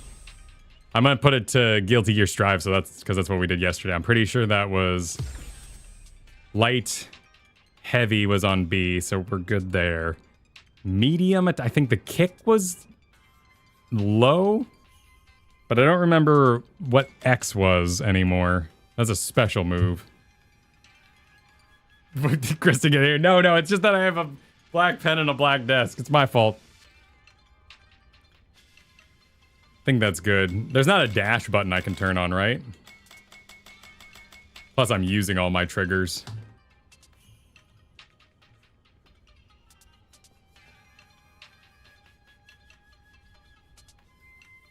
Mediums like slash. Dash isn't important in this game. Okay. Stick sensitivity. Anything else I should change while I'm in here? Thank you, Kira. X is the punch. No dash. Anything else? Like, should we... Medium light, medium heavy. Wait, how would I do... Wait, what colors are those? I guess that's across the top? Medium, oh, across the bottom. It's a big, just a big thumb across everything. Accessibility sounds. Oops. What are accessibility sounds? That sounds neat.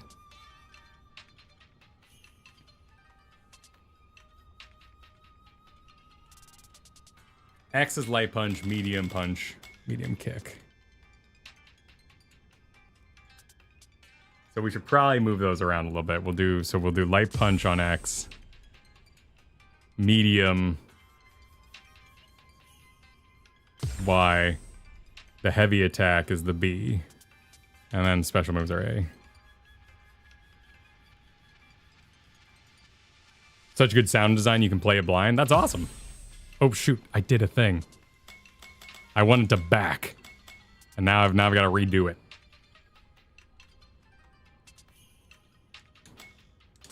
There we go, special.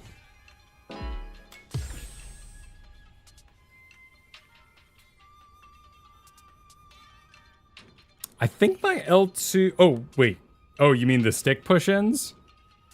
I'm going to try doing the button combinations for now. I just won't remember them very well until... That's basically a sleep on it sort of situation. Alright. So what was I doing here? I've already forgotten what we're doing. Reset battle. Nope. Begin. What? Return to previous explanation. Going to forward dash, followed by 2 medium attacks. Block the first, then interrupt me with a light attack.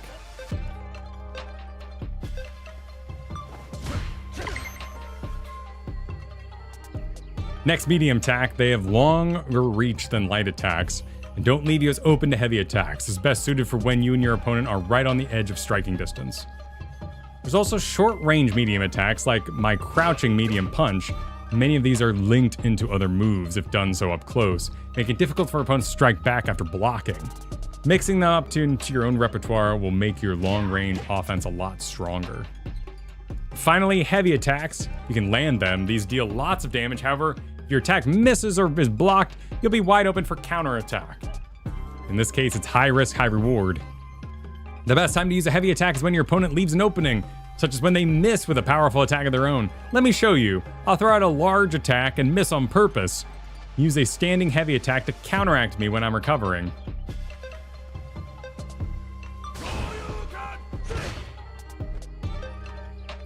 So you up attack then, so I'm free to just kind of get in here and... Am I not... Is that not heavy? Are we not being... We're not being heavy enough? Do we need to catch you in the air? There we go. Wide open is still in the animation. Nicely timed. You can use the heavy attack while jumping. Jump attacks are vulnerable in a gap between them with the attack ends and when you land. Since this gap is in the same across all jump attack strengths, heavy attacks are a good default option. Crouching kicks. Crouching kicks attacks use the strike as your opponent's feet are low attacks, which means they can't be blocked standing. Look for a few ways you can use these. Let's say your opponent is about to back away from you at close range. Do nothing and they will gain a valuable distance. Attack and they'll automatically block. Sure. Let them get away and you have a hard time landing blows. This is where you want to use low kick attacks. Crouch and then kick. If your opponent backs away while standing, the attack will connect. If they crouch to block it, they'd be stopped in their tracks. From there on, you can go for a throw. Down diagonal B is a unique among low attacks, and that will knock your opponent down if it hits, opening them up to attack as they get back up. You'll be left wide open if you miss, but the reward for landing is well worth it. Watch your opponent carefully and wait for them to leave themselves open for a strike. Some normal attacks will leave you open to counterattack should they be blocked. Use these moves at the appropriate distance is essential to ensuring that you don't end up at a disadvantage. Here, we'll look at how to properly space your moves. For example, Luke is using his crouch medium attack at close range and is blocked. His opponent can strike back with a fast attack. Something to keep in mind against opponents with fast, long-reaching light attacks. But what happens if he uses the same attack from a different angle? If Luke uses the same crouch medium attack, but from a range where only the very tip connects, the opponent will have a harder time getting an attack in afterwards, even if they block it. This goes for moves with large openings as well, like heavy attacks. Use them exactly at the right distance, so that only the very tip connects, to generally reduce your risk. Experiment and find the best range for each move. Makes sense? Makes sense?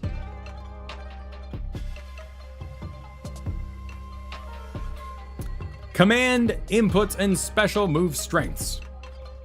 Let's go over how to perform a special move and their different strengths. When playing as Luke, press the special button, A, to unleash a sand attack, long-range projectile. You can use this with combination of different directs or different moves.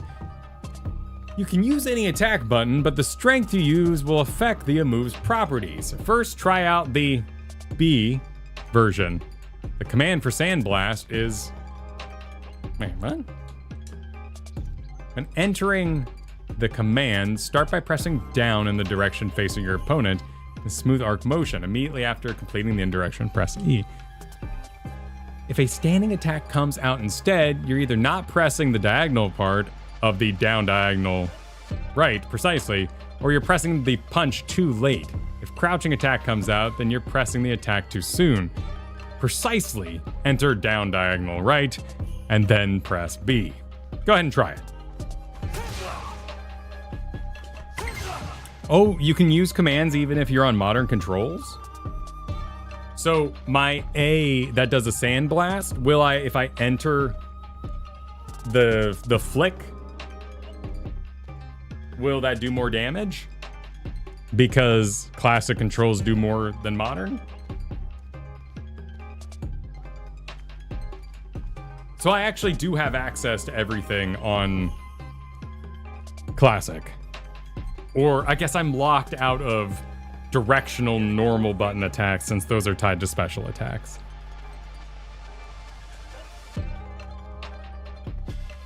Modern does 80% of the damage. Okay. That could certainly be an issue.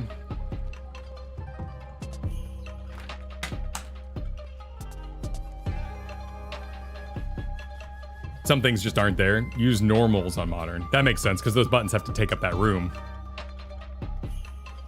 Okay. For example, if you perform a sand blast with X, the projectile will fire faster but dissipate immediately. With B, sand blasts will take longer to fire but go further. Y, meanwhile, is a rough between the two. Wow. The special move button will always perform the medium version of Sandblast, meaning the light and heavy versions can only be used by entering the move's command. Learning when and where to use each version of Sandblast with all the more options at your disposal. That is a crazy thing to teach right now, but sure, that makes perfect sense. Rising uppercut. He actually says it. It's great against jumps and goes farther and deals more damage depending on whether you use the light, medium, or heavy to perform it. Here's a trick for entering forward, down, diagonal. While walking forward, enter the down, diagonal, forward, and command for the sand blast. You don't need to stop at diagonal to keep going forward. Okay, time to try it out. I'm going to stand here and do neutral jumps. Enter down, diagonal, hard, so forward.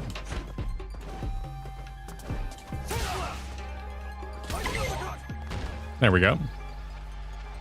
Excellent. It's all about getting that live fighting experience. Now, if you want to check out the input commands during a fight, open the pause menu, command list, and switch to manual controls. Well, that's good to know. Combos. Hit your opponents and they'll become defenseless after a brief period of time. Landing successive attacks during this period is called a combo. Being able to find openings to land powerful combos on your opponents is just one of the elements that separates good fighters from great ones. In Luke's case, he can turn a stand-in medium attack into a 4-hit combo. Try replicate. Oh, please. Yes, thank you. I would love to. That's easy. I like that. Create a valid combo, and the numbers of hits will be shown on the screen. In this case, you hit a 4-hit combo. Hell yeah, we did it. Start combos from jump attacks. Another way to make a combo is to land a jump attack on a grounded opponent and immediately perform an additional attack after landing. Jumping attacks execute slower with higher attack strength, but landing a heavy attack will have your opponents reeling longer, making it easier to combo from. Also, the lower you are to the ground when connecting with your jump attack, the easier it'll be to follow up with an additional attack after landing. Try performing a combo by landing Luke's jumping heavy attack, followed immediately by a triple impact. Okay, so I need to jump forward. Okay. Yes, keep it up. Jump attacks excel at creating opportunities for big damage combos. They are also risky since you can't block in the air, but more than a few commands or comebacks have started from a single well-placed jump attack. About cancels. If you enter the command for a special move right as a normal attack or unique attack hits, you can go straight into a special move. Think of it as canceling the recovery of one move to connect into another. Perfect. Cancels are essential for creating combos and attack sequences, and you're not just for special moves either. You can cancel into drive impacts and super arts too. You have to be quick with the controls, but a technique well worth learning. Luke's crouching heavy attack is one of his cancelable moves. When it hits, you can enter a special move command to cancel it. Let's give it a shot. Try canceling Luke's crouching heavy attack into Sandblast. Crouching. Makes sense, so I would have been like, whoa, but by going fast enough into Sandblast, I don't just waste all my time going whoa. There are multiple kinds of cancels. Sometimes you can only cancel into specific special moves. In other cases, you can only cancel into super arts. Don't worry about memorizing everything right away. Take it one step at a time. About assisted combos. Assisted combos are a feature unique to modern controls. Hold auto and rapidly press the light, medium, and heavy button to unleash a combo specific to each button. You can use these to deal consistent damage without learning difficult commands and cancel timings. Some assisted combos consume drive gauge and super art gauge. You can learn more about each combo at the resources they consume at the command list at the pause menu. Couldn't hurt to take your time to read through them all. What? I don't know what the auto button is, but we'll go. Is that, so those are assisted combo? What is the auto button? But it could, wow, it eats all that? That seems bad. Okay. Control settings. Assist auto right trigger. Okay. So my drive parry is right button. This is left button. And then auto is currently right trigger. And then my left trigger is throw. Damn, that sounds not good.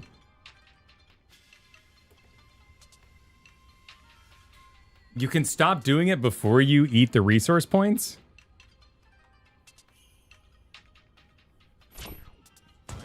Yeah, I have no doubt that they're probably really complex things to enter in the first place, but whew, okay. Sounds like a good way to invest in Classic. Normally when you jump over an opponent and overshoot, your jump attack won't hit, but some attacks are easy to land even if you pass over your opponent's head, striking them from behind. These are called cross-up attacks. A lot of people dislike them because they trivialize what's supposed to be a form of skill expression, but aren't I dealing 20% less damage? That sounds like a pretty good trade-off. For example, Luke likes jumping medium attacks that can hit after you pass over an opponent. If you successfully land a cross-up message will appear on screen.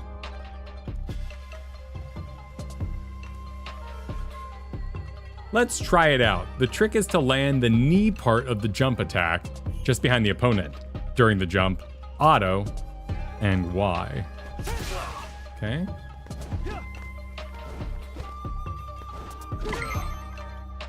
So basically, this is a very wide attack. Cross-ups pass over an opponent effectively, attack from behind. Can't block them the same way you would a normal attack from the front. Instead, you have to block the opponent in the other direction. How would you do that? I'm going to come over to you with a cross-up attack. If you want to block it, do this. Input forward just before the attack. Oh, okay. Because we're changing directions. Oh, okay. Okay. That was intuitive. That makes sense. I'm okay with that. Forward and back throws. Throws can be performed forward and backwards on an enemy by entering backwards and forwards in the given direction. Input forwards means you perform a forward throw. Backwards, you perform a backwards throw. Forward throws are effective of cornering opponents. If you're already in a corner yourself, you can use a back throw to put your opponent in the corner instead. Time for some throw practice. Approach me. And while pressing forward, press the throw button. Hold back and press the throw button. Try it before you see how they differ. Oh, those will both be back throws because...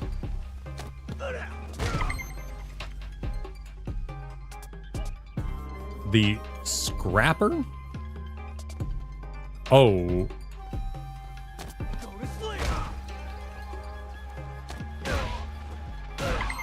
You were doing it one at a time. I was the one experimenting. Throw opportunities from jump attacks. To land a throw, you need to get close to your opponent. They're not just going to stand there waiting for you, though. Watch for the counterattack. Wait until you have a favorable position to go in, like after landing a jump attack. There are exceptions depending on the height and move of the strength, but generally speaking, to get a move first after landing a jump attack, even if your opponent blocks it, use this advantage momentum. You can move. They can't to go for a throw. After you land a hit on your opponent, there's a brief moment where you can't throw them. As such, if you land a hit and immediately try to throw, you'll grab air instead. Avoid this. Land a hit. Wait a fraction of a second, then throw. Wait too long to throw, however, and you'll open yourself up to your opponent's counterattack, so be sure to practice getting the timing down. I'll guard against your attack, then counterattack. Try landing a jump attack against me, then throw at the right time to avoid getting hit with the counterattack. Oh, that wasn't it. I think it had me doing auto. We did like a wide auto.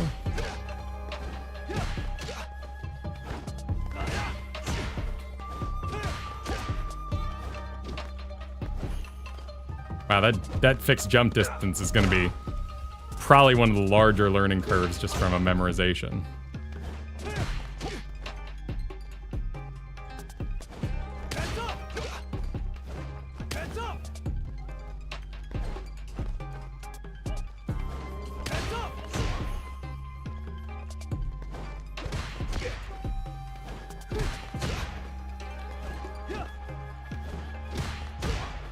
I guess I'm not waiting enough?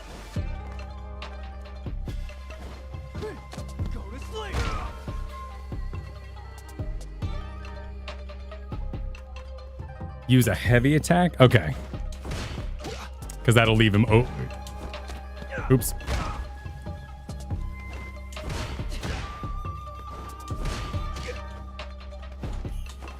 I can see myself whiffing it, so I guess I'm going too fast?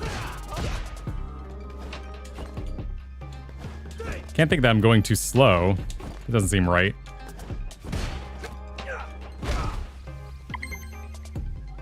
That is, oof, okay. Okay.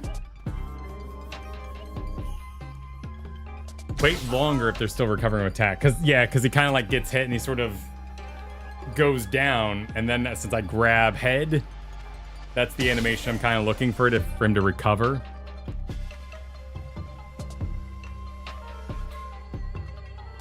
Later, if you hit the air attack, you have more time and they need to recover.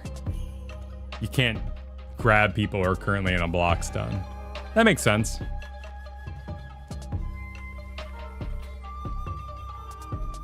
If you enter a throw... On a situation to look out for is when your opponent lands a jump attack, then attempts to throw. I'm going to use the sequence against you. Let's see if you can use a throw escape to get out of it.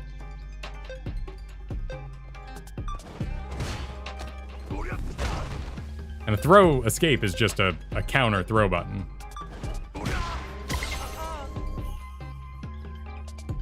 Great getting out of a throw escape. Remembering your opponent may go for a throw anytime they're close to you, not just after a jump attack. Also, keep in mind that some characters have throws that are special moves. There's no escaping those, so be extra careful. Well, thank you for the introduction. Recovering from knockdowns. There are 2 ways to get up when your opponents knock you down. If you don't press anything, you'll recover in place. Press 2 or more buttons the instant you get knocked down. You'll perform a backwards recovery. Getting knocked down opens you up to your opponent's offense, so it's almost always a good idea to use a backwards recovery. Put some distance between you. Be careful though. Use one too many times, you'll find yourself in the corner. Oh, okay. After try a backwards recovery, when I knock you down, right as you turn your back, your body hits the ground. That's when you should press the 2 buttons simultaneously. I just want to know what it looks like when I normally get knocked down. I'm gonna mess this up. And now I'm just standing up in range, and that's dangerous. So if I see myself flying through the air and I'm just like, I can just slam my whole big thumb across the whole thing. When fighting opponents with a lot of reach, it's worth choosing to recover in place. When it's true that you'll be opening yourself up to further attacks, the benefit of remaining close is that your opponent may outweigh the risks in the short. Oh, okay. So if they're constantly pushing me back, it could be worth getting up right where I am to maintain the distance I'm currently at. About overdrive arts. Let's go over what you can do with the drive gauge in more depth. First, overdrive arts. These are powerful use special moves that consume 2 drive gauge blocks. When using a special move that is an overdrive version, hold auto and press A to turn that special move into an overdrive art. If you're using the full command to perform the special move, you can turn it into an overdrive art by pressing the 2 attack buttons instead of 1. Overdrives have different properties than their standard counterparts. The overdrive version of my Hadouken hits more times and deals more damage. Even knocks the opponent down on impact. Luke's Sandblast can also be used in an overdrive art. Hold and press A. This will power it up. Okay. That seems intuitive. Impressive. I really felt that one. Master overdrive arts, you'll be able to turn the tide of when it matters most. To see when your opponent moves, you can use an overdrive art in battle. Open the pause menu and check your character's command list. Sure.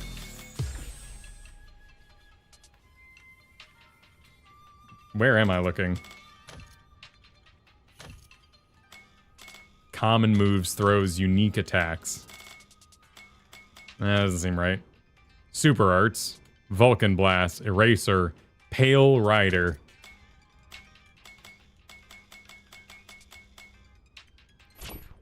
Special moves?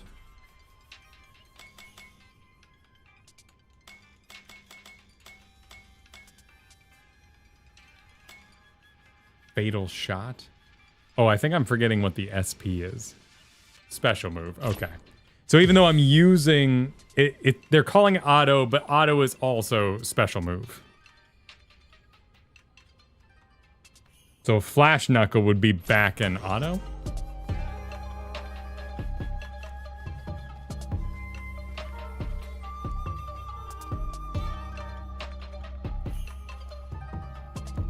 Oh, it's my A. Okay. Ah. So Sandblast is neutral A. And then on top of that would be holding down my auto plus A to get a better one.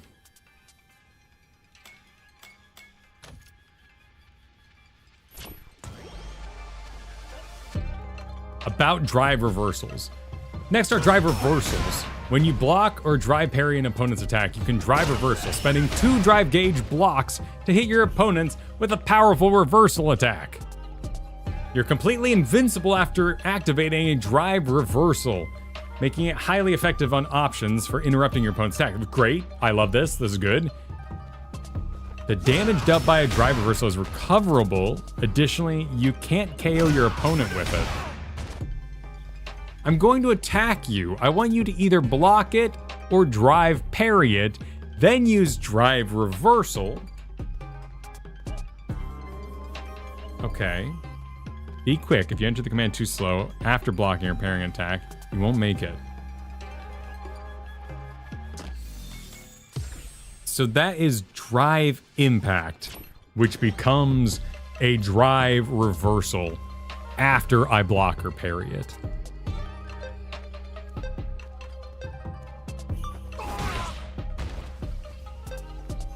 Come on, try. Nope. Do I hold this down? Was that the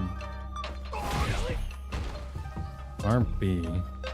Oh, right button.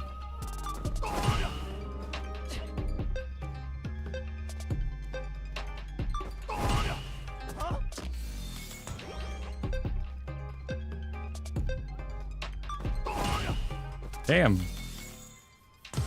Blocking it. What do I need to do? Drive reversal. Left button.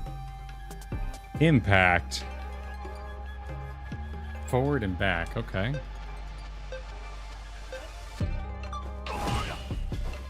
Oop, that I'm grabbing.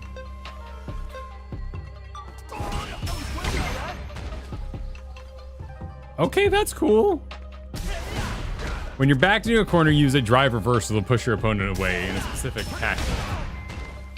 Just keep in mind that against a drive impact, you'll need a drive parry in order to activate a drive reversal. Oh my god. Okay. Okay. Alright. Not a big deal. Not a big deal. There's just a lot of drive words is all. The drive parry is a parry, right? Parry is drive parry. Now, which one is the one where I hold it down and I spend my drive bar? There's a lot of driving, but we're gonna get this.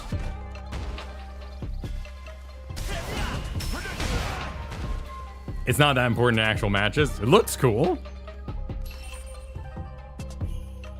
So parry is just parry. Okay, so parry, parry.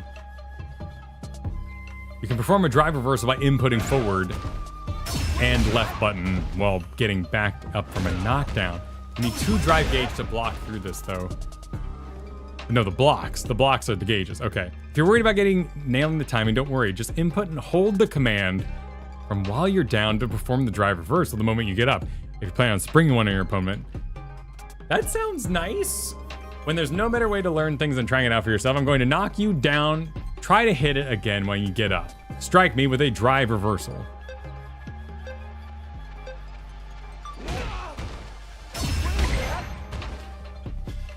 Okay. All right. I just want to write that down. Looks cool is all that matters in fighting games. Exactly. So that's impact.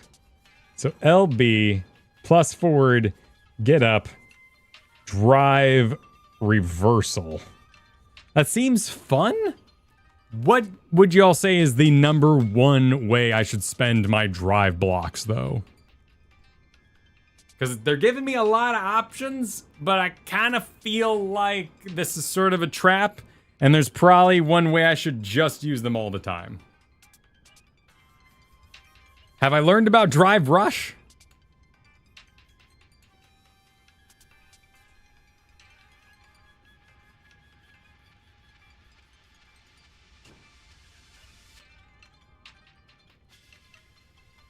Hasn't introduced yet. Okay.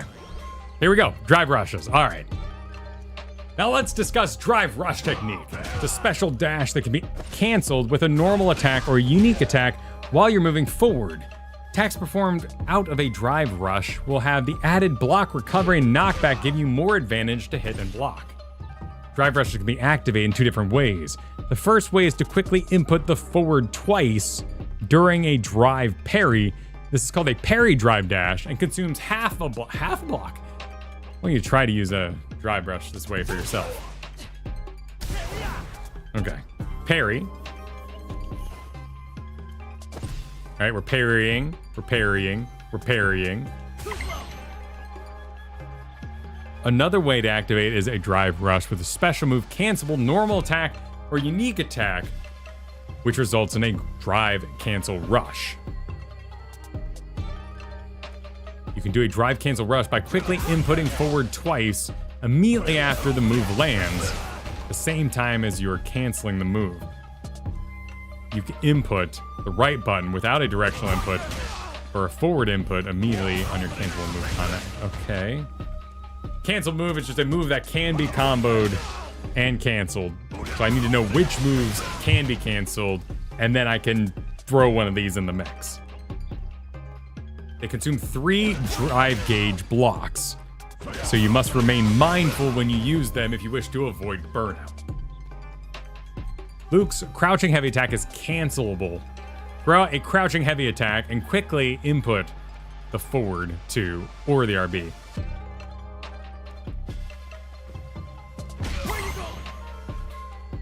So I can cancel out of this.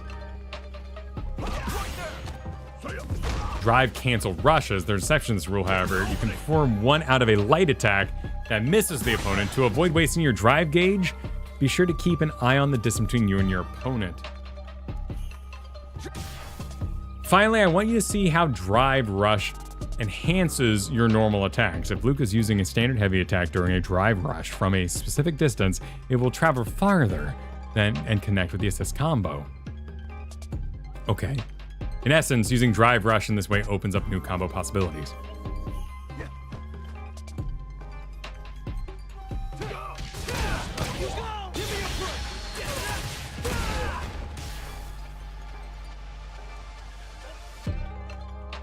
Auto.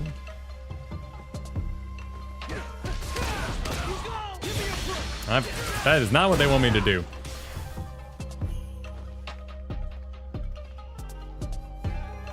Finally, I want you to see how your drive rush enhances your normal attacks.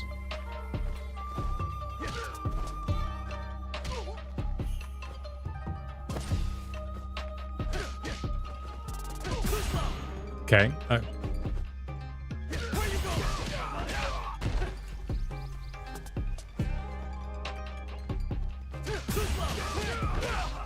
Very flashy. With the wine.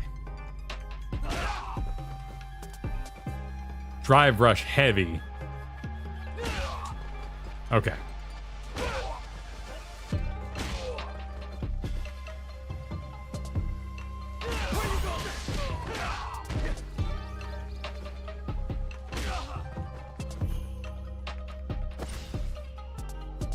So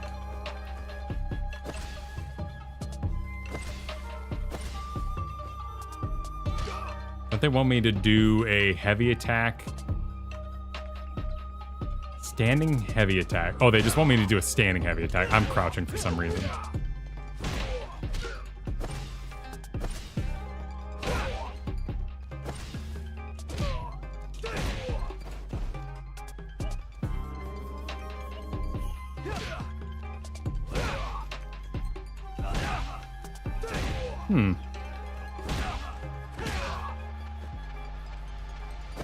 So this is parry, which is also my drive rush.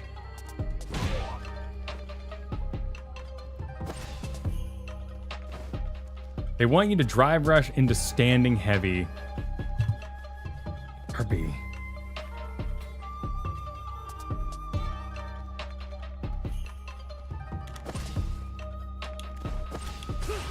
Okay. Oh, I see. Okay. Okay.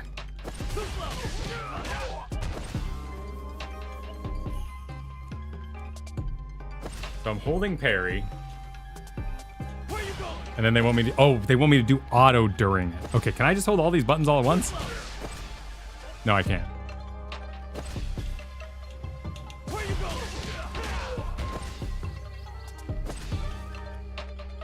Too slow. Where you going? How do I get the auto down? Heavy during the green. Too slow. Where you going? But isn't it telling me to use a bunch of L attacks? Use a standing heavy attack during the drive rush from a specific distance. It'll travel further, and you can connect into an assisted combo, which is going to be auto, left, left, left, light, light, light, light, light. So auto, okay. Oops, nope, sorry. Parry, drive.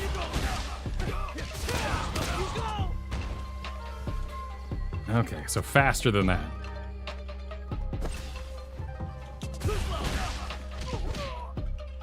Oh my god. Okay, all right, so I sort of claw this thing. Let's see if I can just claw it. No, it doesn't want to be clawed. Seems like holding down auto does not make...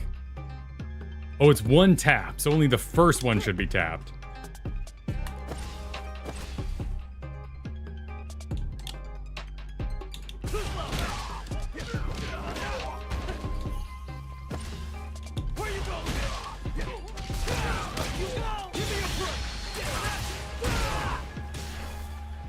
Well, that looked good.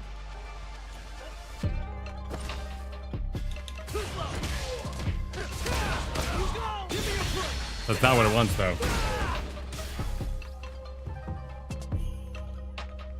But don't I need the auto pull down during the...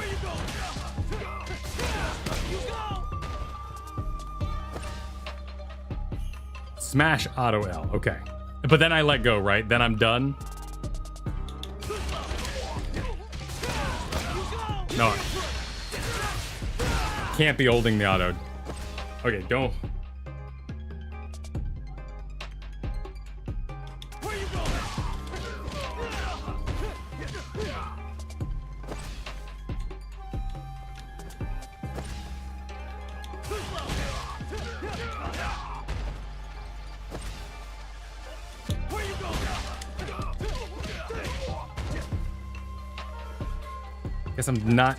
I guess I'm not doing the auto right.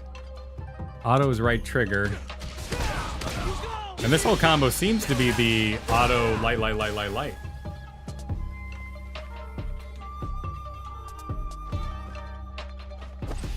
Oh. Oh, maybe I'm holding the forward direction during it.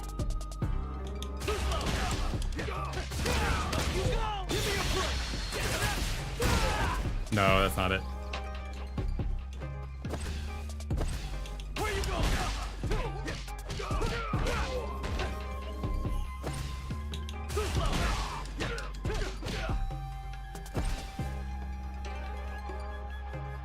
Smooth the transition.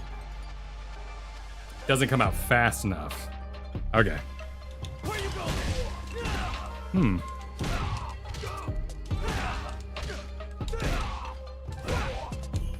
Can I practice this without the other stuff? Because, yeah, it seems like he's really into his big knee there. And the fastest I can get a punch out.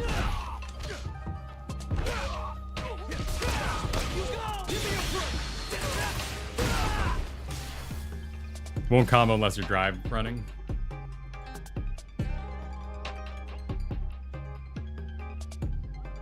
Only happens if the heavy is from the drive rush. The thing is, the big knee doesn't combo unless you rush first.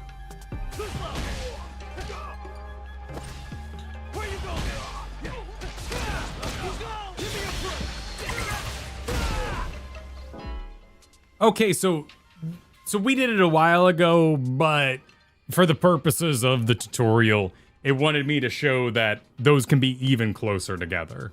So it put me in a little timeout jail there and was like, yeah, you did it, but it wasn't clean. So make it clean and I'll let you buy.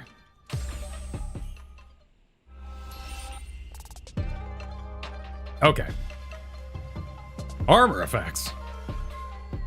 And we didn't combo it. Right, it wasn't showing me the combo maker because we did it too slow.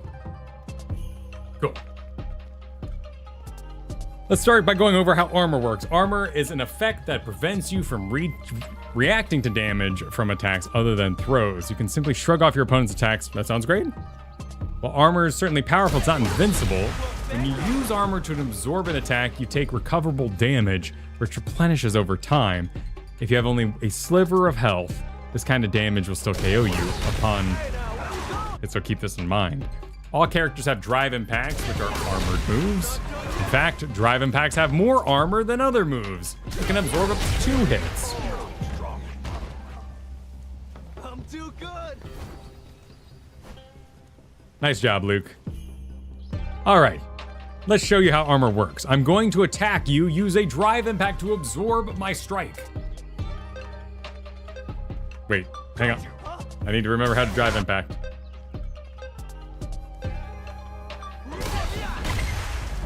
Cool, it's just, do I have a visual for how much armor? Is it just like, it's an armored move, it has 2 armor, don't worry about it too much. Just know that you will likely succeed in this attack even if you're being hit. Some characters have moves with armor other than drive impacts. Its Overdrive Avenger is one such example. Nice job, Luke. Armor lets you fight from a defensive position or force a shift in momentum from a neutral position. If you sense your opponent is about to attack, skillful armor use can turn things around when you need it most. You have an audio cue when armor is used. Armor is incredibly useful, but it's not without its weaknesses. First, every move with armor has a set number of attacks it can absorb. For example, drive impacts can absorb 2 hits, but as soon as you take a 3rd hit, the armor will shatter, and you'll take damage. When a move breaks through armor like this, we call it an armor break. When an armor break occurs, an armor break message will appear, and the player who used armor is broken. Did it? Non-drive impacts move the armor. Non-drive impact move with armor can generally only absorb a single hit. Keep this in mind when using armored moves or when you're on the receiving end of one. Another weakness to consider is that some moves can break through armor and cause an armor break with a single hit.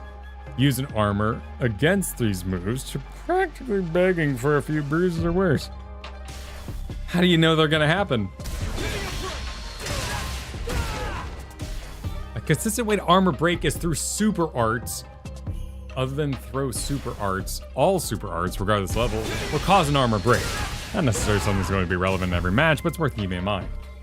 There are also some characters with armor break special moves. Keep that in mind as you face new and different opponents.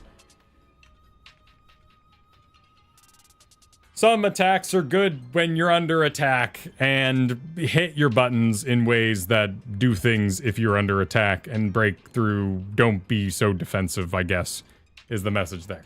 And super arts are good. How do I do a super art again? I don't remember.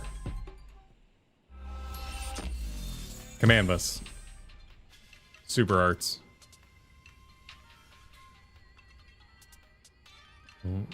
What was N? Neutral or forward plus special heavy. Okay.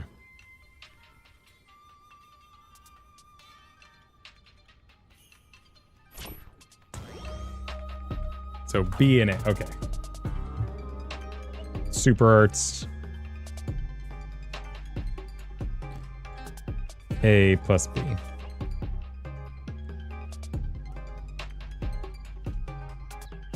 Let's do a quick review of drive impacts. If your opponent is in the corner, you hit them with a drive impact. They'll be slammed against the wall, and they'll be defenseless.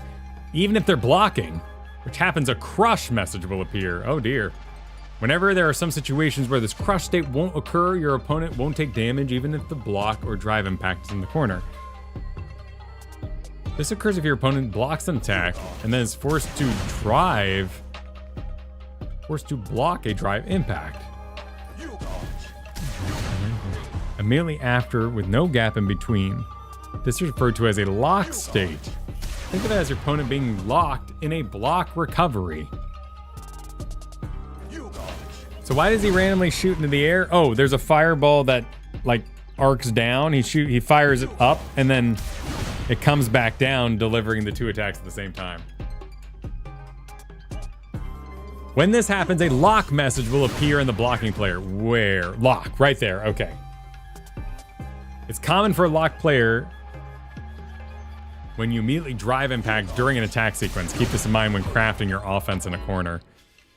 Ooh, okay. So basically, this is a description of, hey, if you feel like you can't do anything, you're probably locked. Look at the little lock alert. The game isn't broken. You're just getting owned in the corner. And you need to get out of there.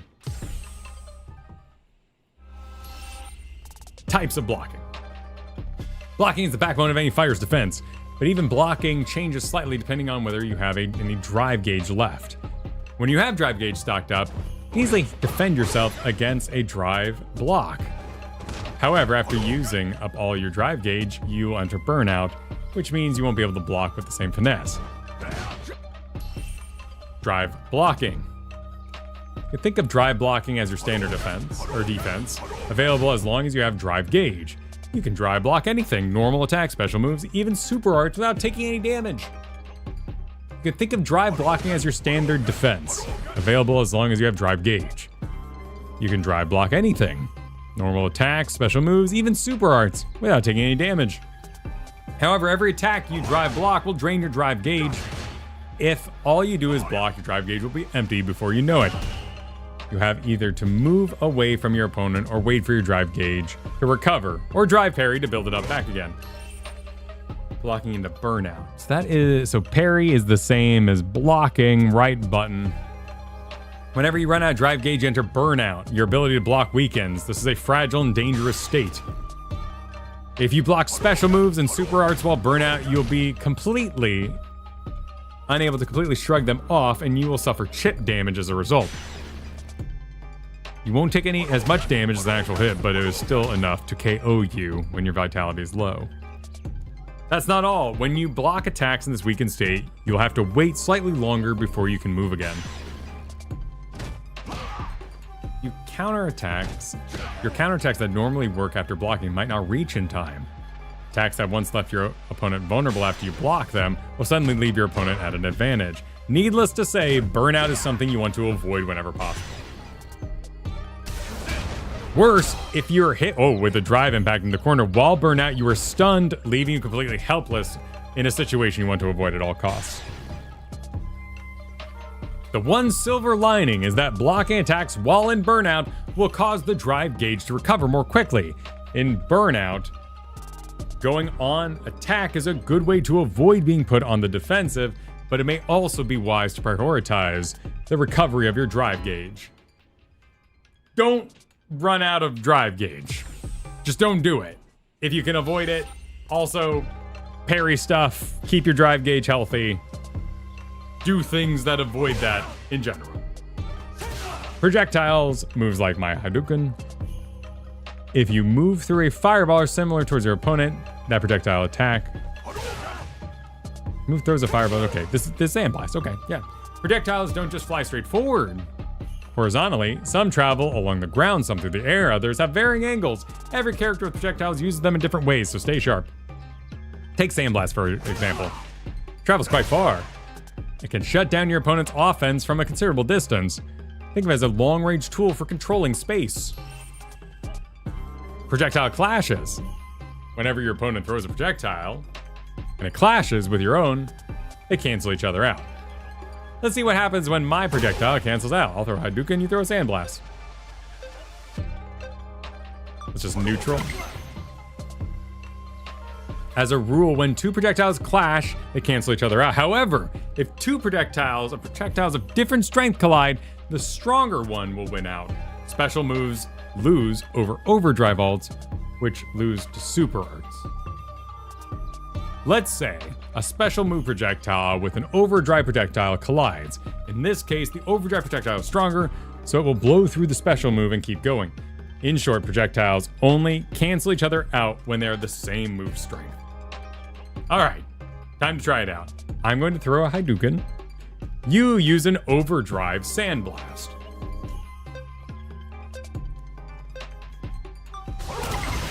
Cool. That makes sense. Getting the hang of these projectiles hierarchy, you're going to see a lot of projectiles clashing in a real fight. Knowing how to use stronger moves to win these projectile wars certainly proves useful when you walk the fighter's path. That makes sense. That's all perfectly understandable. Types of invincible moves. Some moves allow you to attack and move while negating your opponent's attacks. These are referred to as invincible moves. Invincible moves aren't necessarily effective against every possible attack. For example, my Shuriken and Luke's rising uppercut will negate if an opponent's jumping attack, allowing us to attack with impunity. Refer to these kind of moves as having anti-air invincibility. Now let's have you experience anti-air invincibility for yourself. I'm going to come at you with the jumping attack. I want you to use a rising uppercut. Oh, pardon me.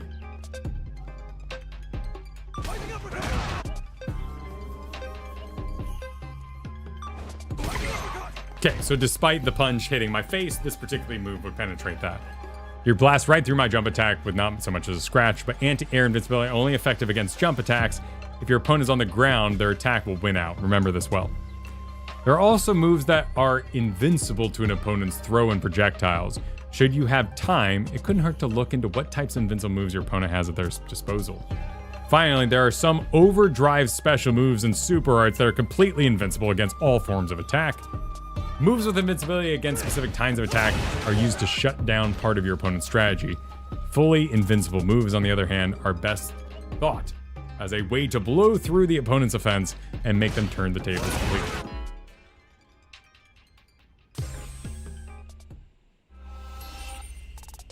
I apologize for your death.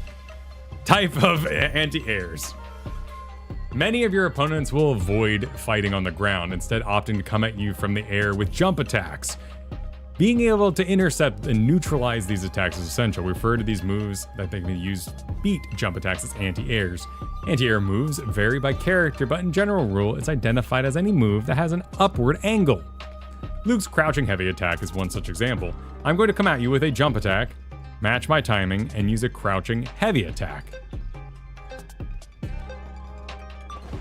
So different than the invincibility thing, but still a good example of defensive. Well, getting a feel for how anti-air your opponents, each anti-air move has its own quirks when it comes to reaching and positioning. But in general, you can't go wrong with recognizing your opponent's jump and executing these moves as soon as you can. Another option is to quickly use a jumping light attack or medium attack during a rising part of your jump arc. Some characters can also throw in the air. Both are effective air-to-air choices when positioning close to opponents. Some characters are going to have special moves meant specifically as anti-airs. Luke's rising uppercut is one example. Master these moves and you'll have an anti-air covered in no time. Anti-air mindfulness.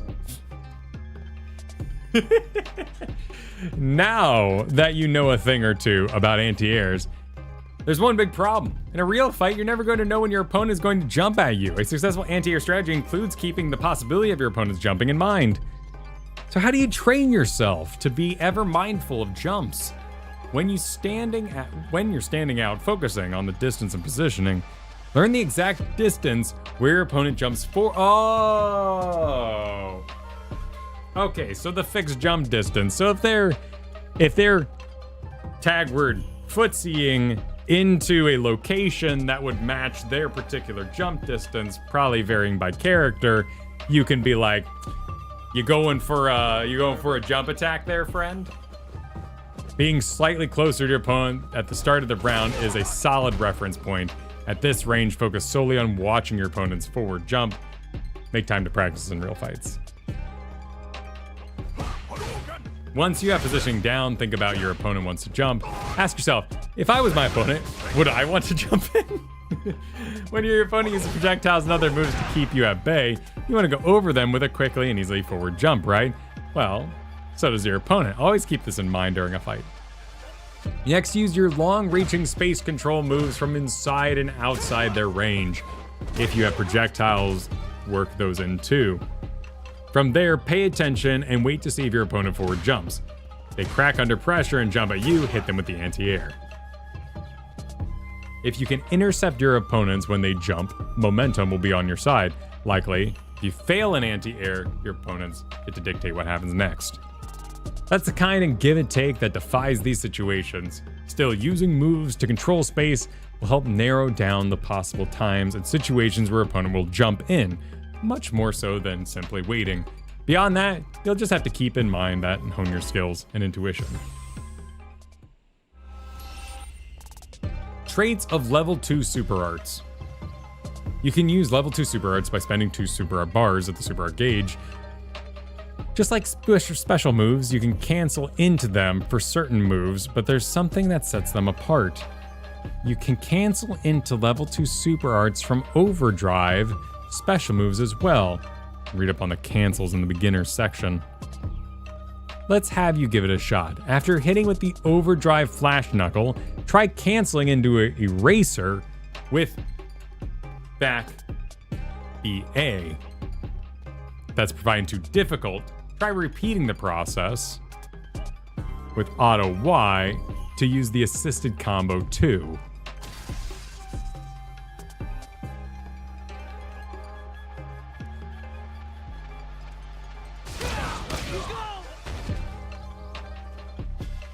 Okay, so that's the flash knuckle. And then we want to back into, so we're just holding back and making a special button, press AB.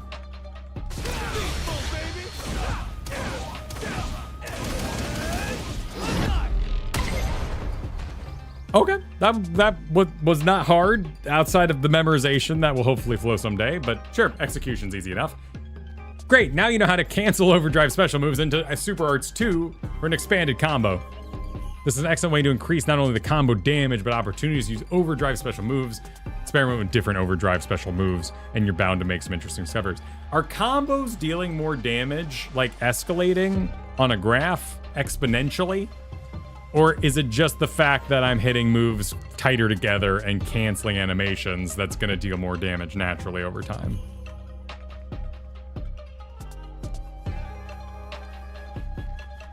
Diminishing, actually, really? Getting cold feet?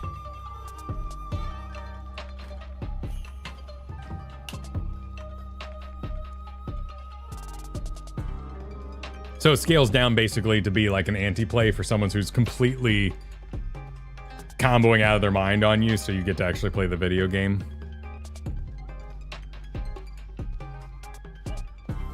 But you get more damage overall because you're just dealing more damage. Cool. That makes sense. It's an excellent way to increase not only combo damage, but opportunities for overdrive. Super Arts Level 3. You can use Level 3 Super Arts in exchange for 3 bars of the Super Art gauge. Like Level 2 Super Arts, you can cancel into them from certain normal attacks and unique attacks, as well as from overdrive special moves, but that's not all. You can also cancel into them from normal special moves. It's tough to grasp how meaningful that is from a mere explanation, so let's have you try it out for yourself. First, use a crouching medium attack and cancel into the Sandblast.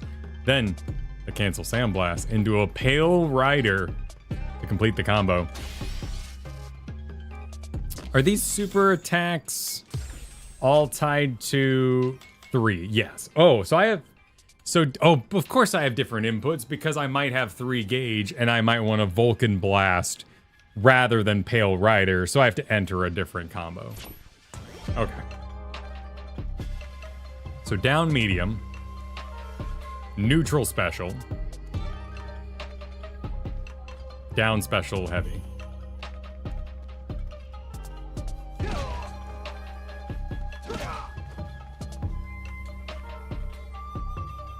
Crouching medium.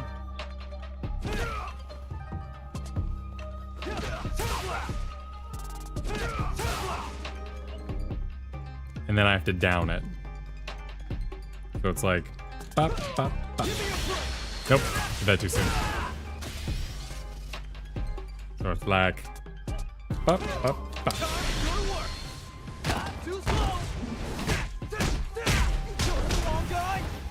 And then we do the thing in movies where they've gone too far. Good.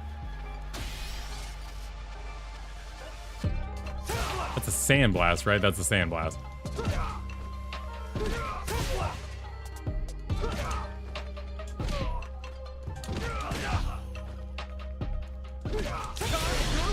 Oh, I think I went too fast. I saw the sandblast hand, but it looked like it didn't connect. Oh, it did. Okay. So even if the sandblast doesn't like actually, as long as it's in there, it still is gonna hit even though the other animation started. Get a feel for how these combos flow together. Cancel a normal move into a special move, then cancel the special move into a level 3 super alert. It's worth noting that this combo can be started from one of your standard space controlling normal attacks by canceling it with a special move and then into a level 3 super art. Even stray hits can be converted into serious damage. Stray hits, so that's what happened there. So the sandblast was going to connect, and the level 3 super art says that thing that was going to happen has now been added to all of this. Congratulations. From your opponent's perspective, they risk losing a huge amount of vitality in an instant after getting tagged by an unassuming normal move. A high pressure situation, to put simply. Getting used to capitalize on these kind of situations takes practice. Once you've been able to rattle off these combos consistently though, your opponent is going to have more cautious every time you super art. Oh, because they can see it, the super art gauge really full.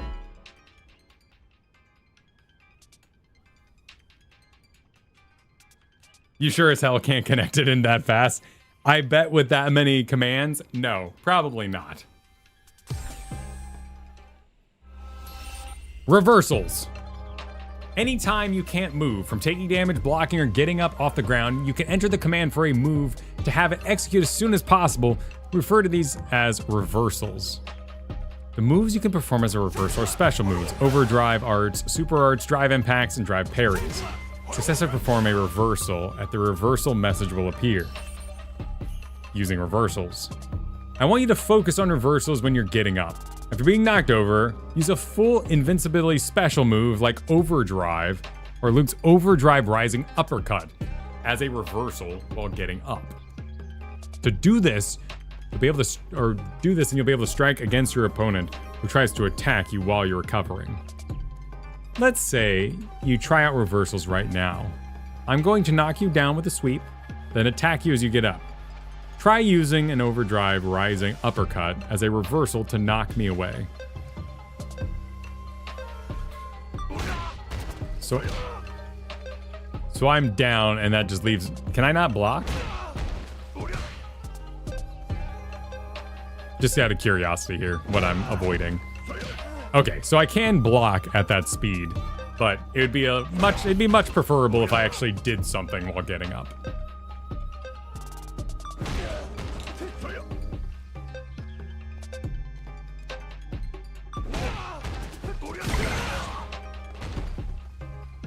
Why did I step back? Was that just part of pressing buttons? You used a fully invincible move to stop my offense in its track. Probably saw the reversal message. No, I didn't. I did not see that. You don't have a fully invincible special move. You can use a super art instead. You can also use a drive reversal if you get a drive gauge block. Because pressing the 2 buttons while falling was the roll. Oh, so if I'm knocked up in the air like, whoa, then I will do the roll backwards. But because I was kind of like, just like, oof, knocked down, I sort of did a step back. So essentially doing similar things with different animations.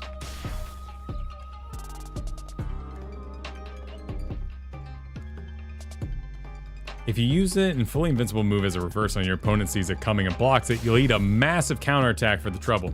Keep your defense unpredictable. It can be better to block sometimes.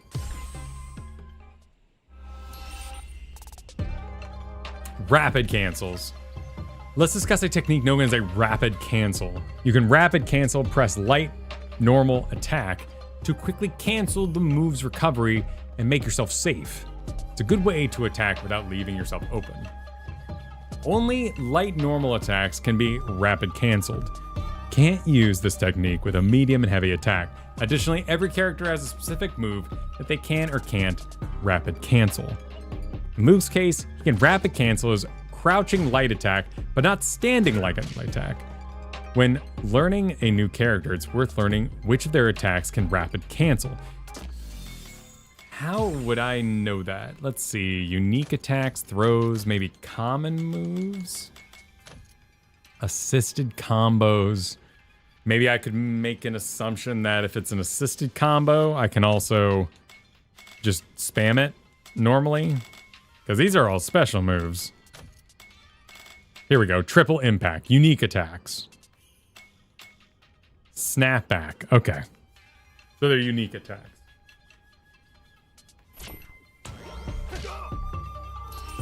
Making use of rapid cancels. Let's put rapid cancels to the test. As mentioned earlier, Luke's crouching light attack can be rapid canceled. Walk up and hit me with a chain of 3 crouching light attacks. Pardon me, didn't mean to.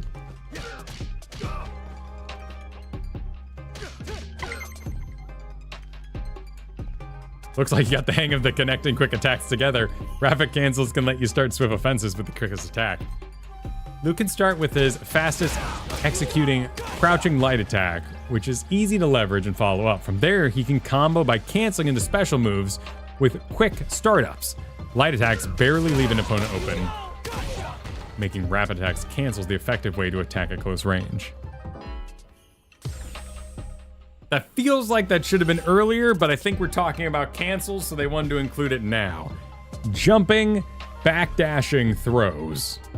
When your opponent attempts to throw you, you can get out with one of a throw escapes. We went over these before, right?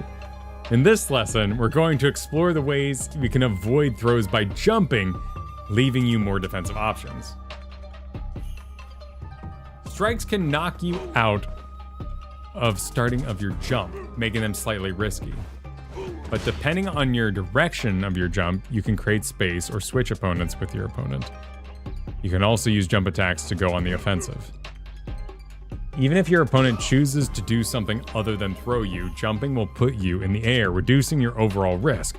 Blocking, alternatively, between throw escapes and jumping is an effective way to avoid an opponent's throw.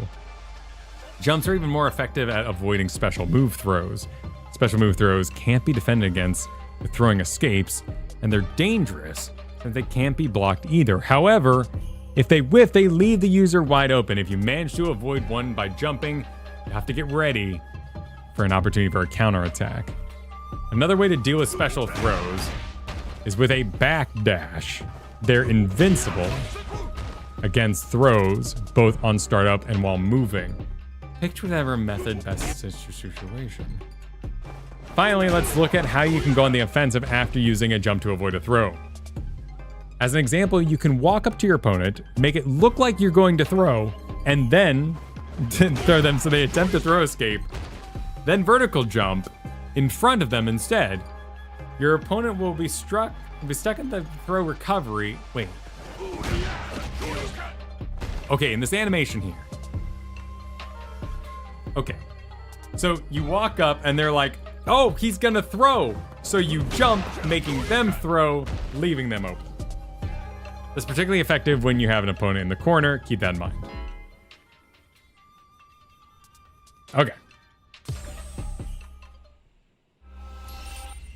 Attacks that prevent recoveries. Some attacks will knock the opponent down and prevent them from using knockdown recovery. When this happens, hard knockdown will appear for the player who's been knocked down. There are many attacks that can cause hard knockdowns. Sweeps and normal throws are common examples. Getting a punish counter with these moves will trigger a hard knockdown. Getting a punish counter. Punish counter. Okay. So it'd be a normal knockdown, but because he was about to attack, it becomes a hard knockdown. Now let's try this out. I'll perform a crouching heavy kick. After blocking it, perform a crouching heavy kick with the down hard to cause a punish counter and knock down. So we are going to block. We're going to block. Oh, right. I need to go back diagonal, not down.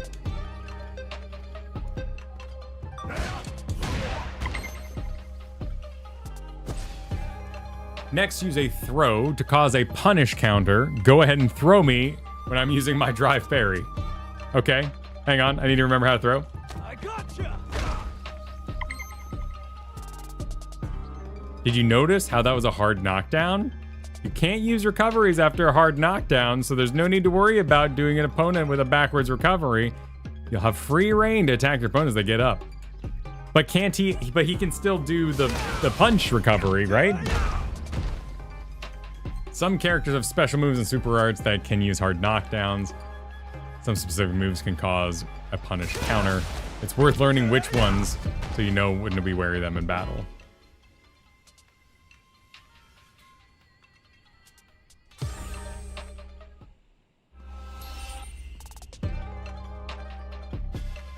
Counters.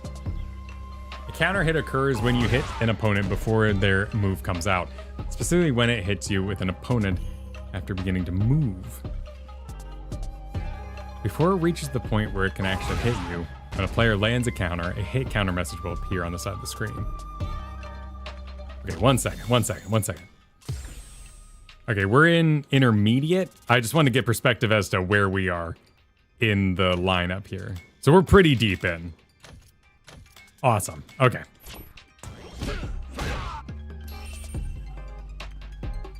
If you strike an opponent while they're recovering from an attack, it's called a punish counter, which is, as the name implied, a punishing version of a normal counter. You can cause a punish counter by attacking your opponent after the move is able to hit you, but before you're able to act again. When a player lands a punish counter message will appear on the side of the screen. Punish counters do 20% more damage, just like normal counters, but they also cause even longer knockouts, knockdowns. That means you can land even more damage combos. It's also worth remembering that landing punish counters with certain moves can change the way your opponent reacts to the hit, allowing you to get follow-ups in a way that wouldn't normally be possible. Let's see this in practice. I want you to cause an actual punish counter and observe the difference in how opponents react to the hit. I'm going to miss with a special move on purpose, so hit me with a standing heavy attack as I recover to cause the punish counter.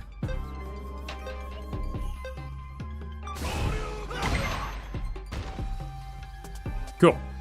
Excellent, just like that. Did you notice the way that got knocked back and the damage I took was different? I don't know the standard damage, but I saw you get knocked back. Once you're able to capitalize on your opponent's mistakes with punish counters, you're going to be much more wary of throwing out moves carelessly. From now, just focus on blocking and counteracting fully invincible moves like my overdrive. Cool.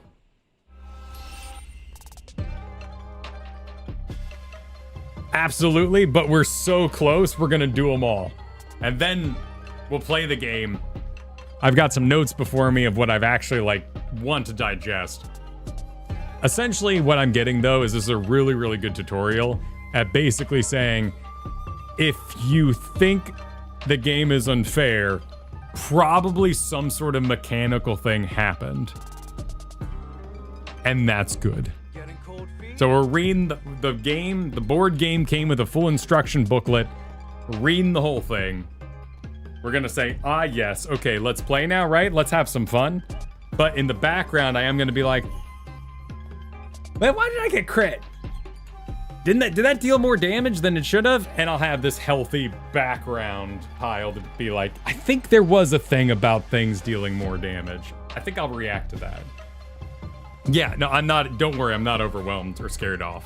This is absolutely 100% a deep dive, and no one teaching you in real life would sit you down and train you like this.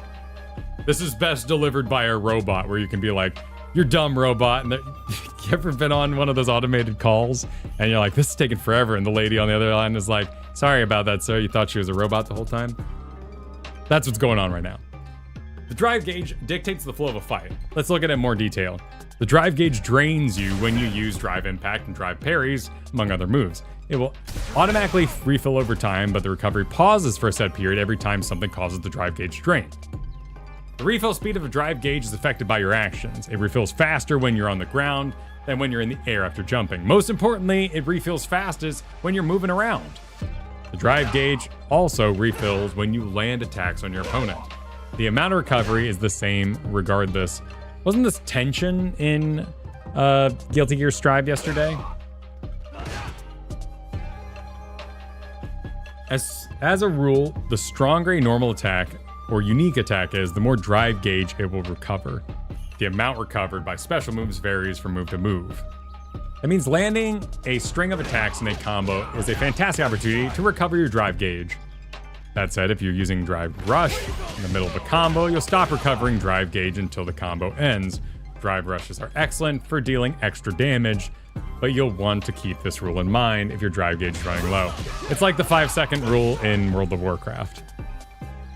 Or was that Diablo?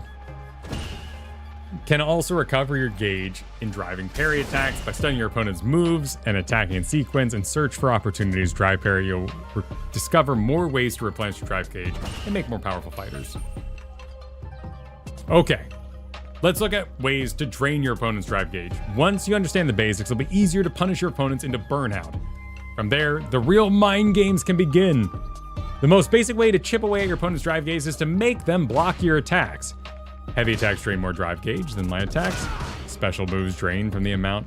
Wait, normal attacks drain your drive gauge? I thought that was only when you were glowing that it drained your drive gauge. If your opponent fails to block your attacks, it won't drain their drive gauge, with a few exceptions. Specifically, landing a punish counter, a drive impact, or super art will drain your opponent's drive gauge. Remember that when you're looking for ways to put your opponents in. They drain their drive gauge.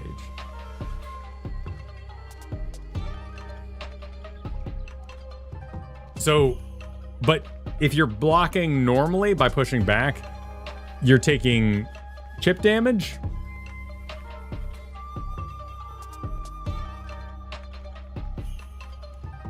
Okay, so if you're turtling, and so if you block for too long, you're just gonna lose drive gauge. But if you're doing the special hold down parry button, that will absolutely drain your drive gauge. Getting cold feet? So is there no chip in this entire game as long as you have drive gauge left? Only during burnout do you take chip. Okay. Cool.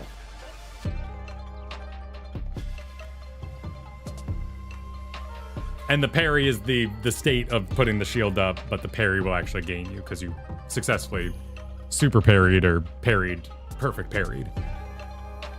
You can land punish counters by hitting your opponent while they're recovering from a move. This will deal additional damage, leaving them reeling for longer and chip away at their drive gauge.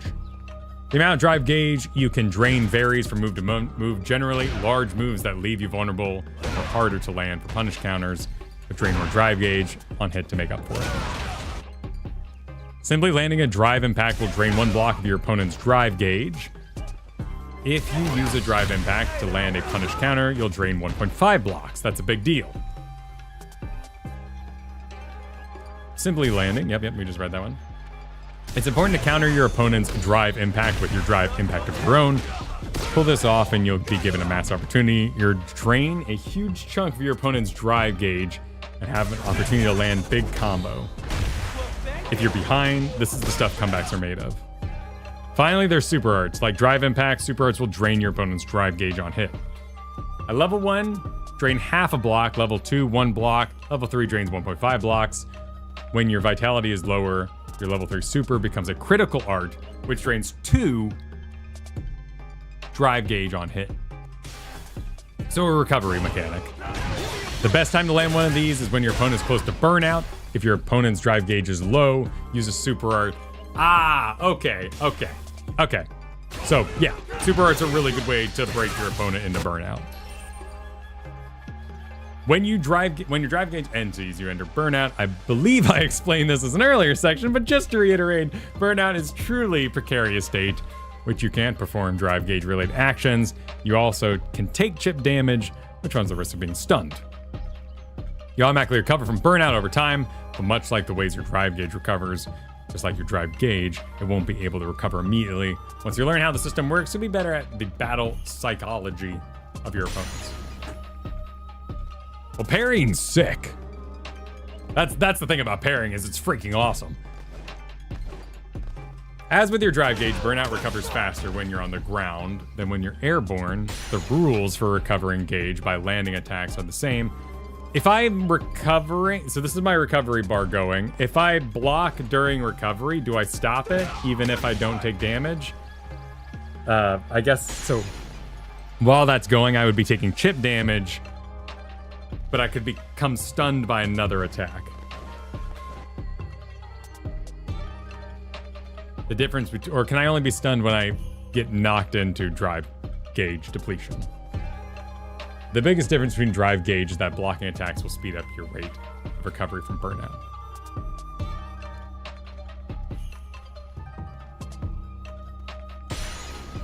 During burnout, you're unable to move for a long period of time after blocking attacks. Oh, so blocking is good, but I'm not able to move. So he's empty, but look at that bar go. So the stun only happens when you get knocked in the corner by a drive impact. Okay. This means you're more susceptible to normal offense, but you're able to buckle down, defend against your opponent's onslaught, you'll recover burnout more quickly. Now let's take a look at what happens when you recover from a stun. When you're burnout, you get hit by a drive impact in the corner, it will stun you. You'll be completely helpless, but when you recover from the stun, you'll also recover from burnout. With this in mind, let's consider how the attack and defend while burnout. When you enter burnout, your top priority should be to avoid ending up in the corner as much as possible so that you don't get stunned. If your opponent hits you with a drive impact while you're in the corner, you'll be stunned. To make matters worse, while in burnout, you have a precious few ways to avoid drive impacts. Your only options are to jump or to use a super art. So that's him using a super art. It's a difficult situation and one you want to avoid at all costs. On the other hand, if you put your opponent in burnout, you should go on the attack immediately. You can deal chip damage, threaten a stun, and have more damage opportunities than usual. Keep this in mind as you pressure your opponents into the corner. Using special moves to deal chip damage through your opponent's defenses and inflict. I see, so he's recovering faster, but he's losing health on the chip. And inflicting the stun right before they recover from burnout is ideal. But when they get back up from the stun, they will then be out of burnout. So that's why waiting for the bar to be almost full is the ideal time to do the stun, because you would have dealt all that chip damage along the way of their climb up, and then you break it for maximum effectiveness. Needless to say, once a player is in burnout, fights are quite tense. Understanding how burnout works and using it is a nuance to your advantage. You'll undoubtedly make you a better fighter. Remember that as well as you continue to apply yourself. Yeah, you could also be dead. Yeah. Perfect parry details. Perfect parries occur when you perform a drive parry at the very instant the opponent attacks you. Do this, you will see through the attack in a moment of supreme focus, allowing you to act before your opponent. Think of it as an improved version of a standard drive parry. To pull off a perfect parry, hold back to block and input the drive parry the moment the attack hits. When facing right, press and hold left against an opponent to be blocked, or hold down against an opponent to be blocked while crouching. If you're able to do this just so the attack hits, you perform a perfect parry. A successful perfect parry sharpens your senses, and for a moment, it'll be as if itself time has slowed. Use this to assess the situation. A strike back at your opponent through your opening and attacks. For example, if you perfect parry a light attack, you can choose to strike back with a light attack of your own. If you perfect parry a heavy attack, you can either use a medium or heavy attack. Once you've used it, you can even start considering punish counters and making the words for perfect parries all the more valuable. Even if you drive parry at the correct time, you won't perform a perfect parry if you didn't input the correct direction. It will cause your drive parry to look different. However, you will recover slightly more of your drive gauge than normal. This means you've got to get the timing down, so next time your opponent tries the same move, to make sure you input the correct directions when blocking and pulling off your perfect parry. The explanation up to this point assumes you were perfect parrying strikes, but these are different when using the same against projectiles. When you perfect parry a projectile, time doesn't stop. It looks more or less the same as when you perform a standard drive parry. What's the benefit of perfect parrying a projectile? Normally, when you block a drive parry, an opponent's attack, you get pushed back slightly. Perfect parry negates it. Essentially, perfect parry makes it easier to close in on an opponent who's trying to keep you out with projectiles. If you miss the timing on perfect parry, a standard drive parry will come out instead, making it a low-risk option that you should choose against projectiles when you can. As for projectiles, you don't have to worry about the direction you're inputting, just press drive parry as the hit and you'll pull off the perfect parry. This is perfect for when you're trying to advance towards the projectile coming your way, or when your opponent cancels into a projectile during a combo. Alright, time to look at a few practical ways to perfect parry. You can go for the perfect parry in a variety of situations, but the easiest time is to use them when you see your opponent moving towards you and react accordingly. A good example is any powerful move that's slow to execute, but will leave you unable to strike back if you block it. Special moves when your opponent charges forward, or ones that create an advantage of the situation at long range are common examples, but the most obvious move is trying to perfect parry against a drive impact. But enough talking concepts, the fast way to learn is to give it a try. I'll perform a drive impact just before hits, perform a drive parry while holding back.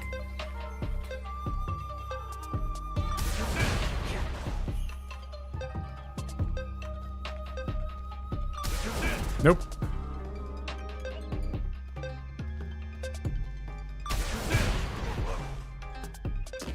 Drive parry while holding back. I guess I have to do the... Oh, I'm doing the wrong button.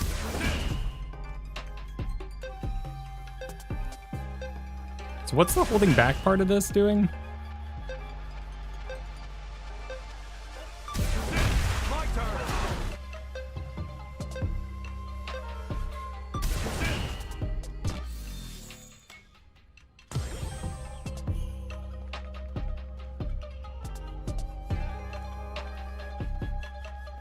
Right when it connects, hit the parry. So I'm hitting it, but I'm doing it too early or too late. It's not a perfect parry unless you're hitting back too. Holding back enables the perfect parry. Use the parry button with the proper timing. Too early? Wow, okay, yeah. There you go, nicely done. One drive impact, perfect parry. Make it riskier for your opponents to throw out low risk moves and common ways for perfect parries. You're slightly off your timing, but the parry command holds, you'll get a standard drive impact parry. So that's what we were seeing. Keep this in mind, you'll be able to reduce the risk of a failed perfect parry. Recovery details. After you use an attack, there's a period of time where you can't move or act. This is a recovery. Recovery is what leaves you open after an opponent uses a move. The longer the recovery on a move, the easier it is to land a counterattack. Heavy attacks are great examples, can leave serious damage on opponents, but usually have a long recovery to match. Having a thorough grasp of the reach and recovery of your moves is key to avoid getting hit back if you miss. Every move has a recovery period, but blocking a move has a recovery as well. This is referred to as, you guessed it, block recovery or block stun. I didn't guess that, but thank you. The stronger the move, the longer you have to wait to act before blocking it.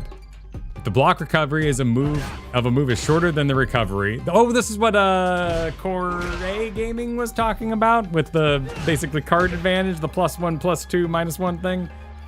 If the block recovery is a move is longer than the attack's recovery, the attack maintains the advantage.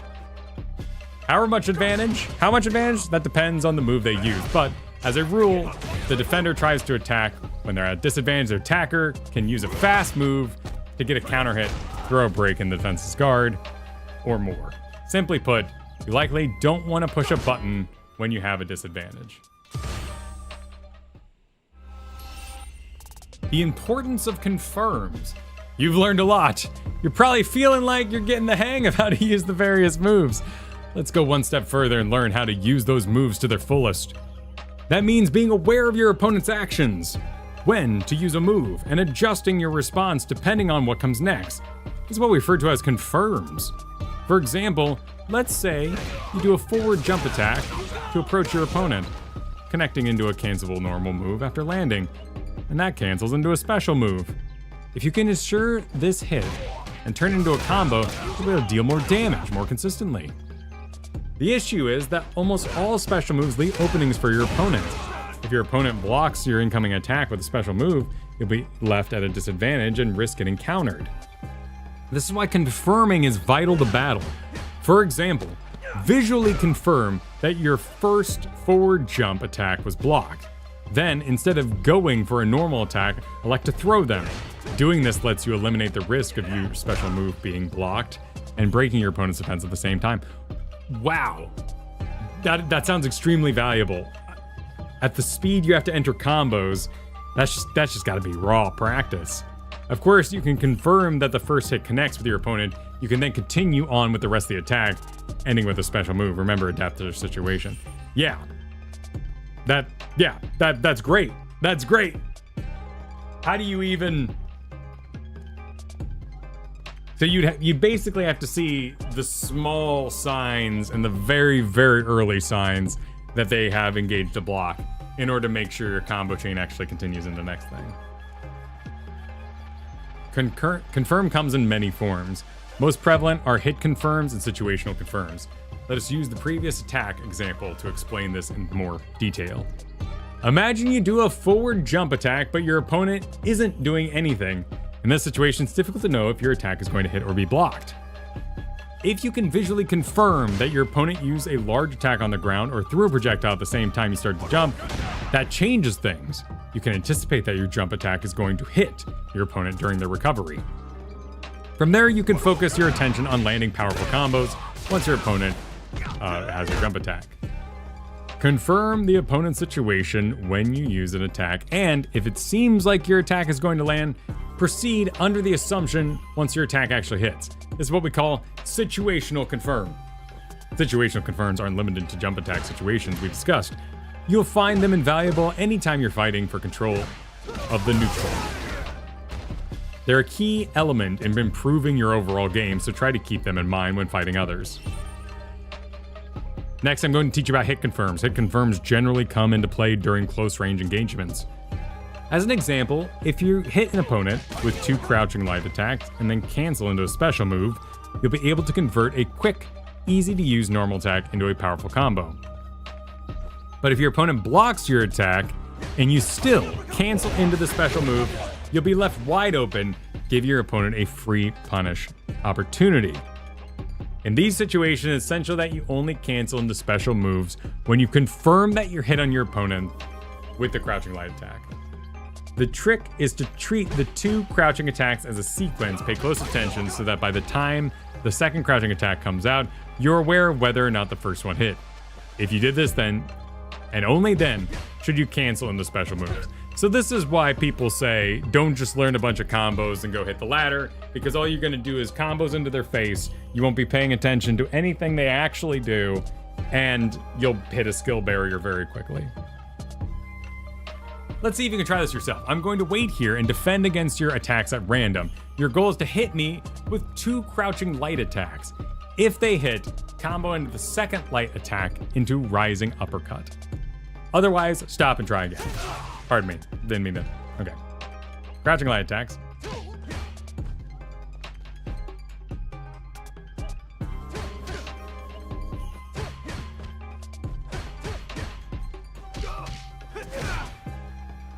That's a rising uppercut forward. Yeah.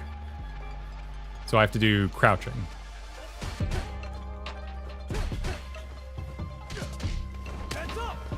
That's kind of hard to do. I think I'm gonna change my thumb location.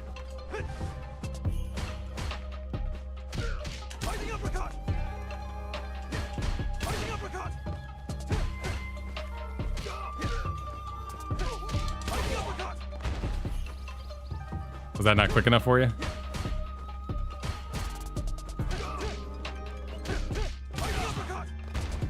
That's not quick enough for you? But how am I supposed to visually confirm that I'm hitting him in the face?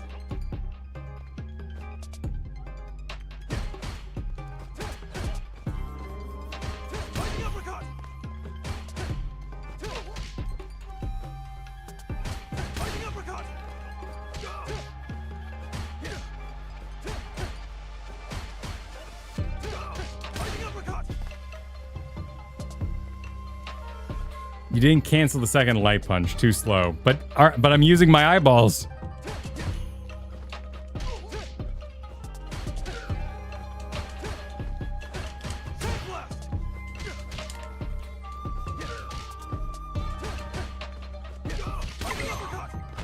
Wow, okay. Yeah, that's actually a really good tip. Go for the audio cue. Not that light travels faster than sound, but for some reason that will work well for me. That'll work really well for me. Great. Great. That was far from easy, but you pulled it off with flying colors. Your opponent's blocks your attack, you switch gears and tried something else. Takes practice, but it's worth it. At first, you're going to have a lot of trouble hit confirming light attacks consistently. Some characters can connect medium attacks and other normal attacks, which might make it easier to get the hang of the confirms when you're starting out. Just remember, practice makes perfect, and hit confirms are no exception.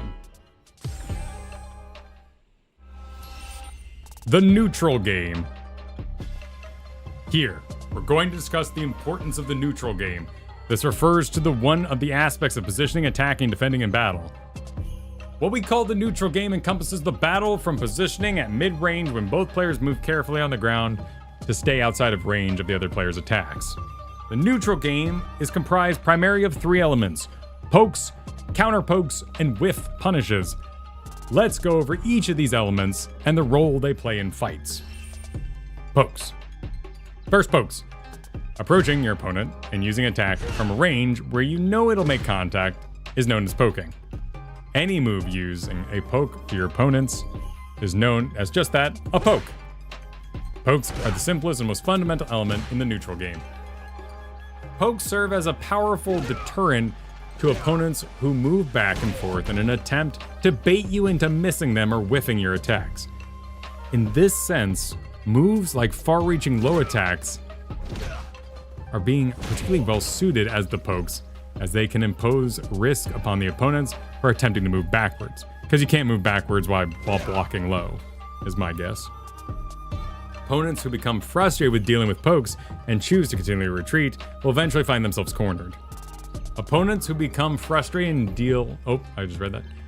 Once they're at a significant disadvantage. Backing to adjust into the spacing will be off the table, and they will have few options dealing with drive impacts.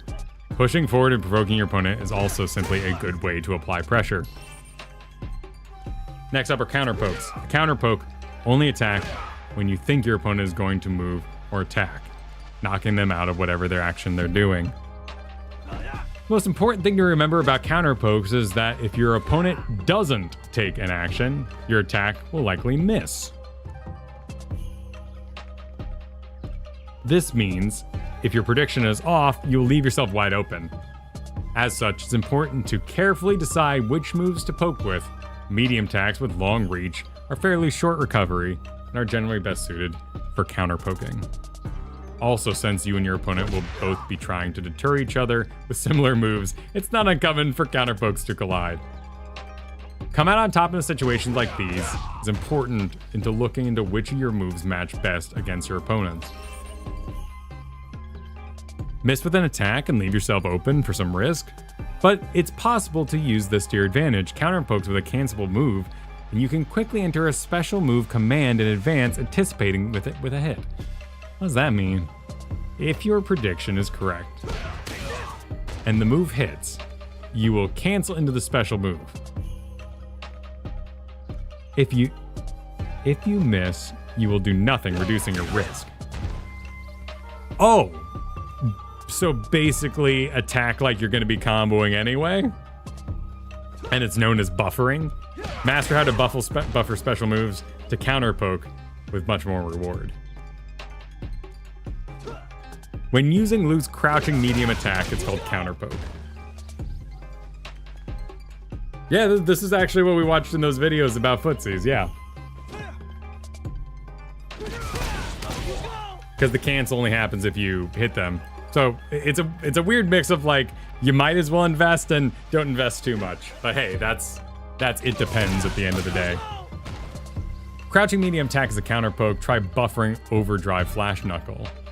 If you enter the command too late, you'll run the risk of accidentally using a special move and you miss with your attack, so be careful with your timing. Alright, time to try it out. I'm going to move backwards and forwards while slowly advancing. Try poking with crouching medium attack while buffering overhead flash knuckle.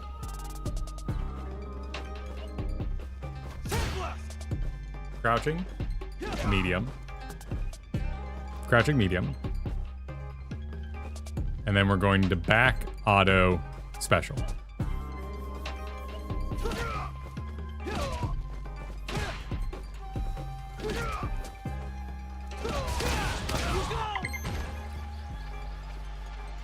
Nicely done. Sometimes your buffered special moves will miss if you counter or poke your opponent from too far away.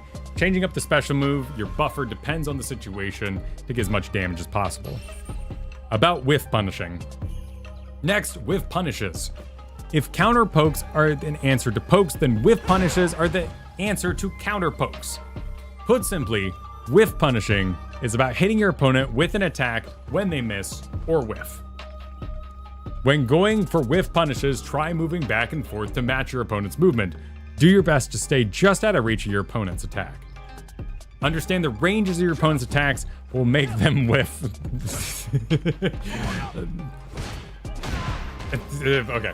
It's hard not to watch the two whiffers.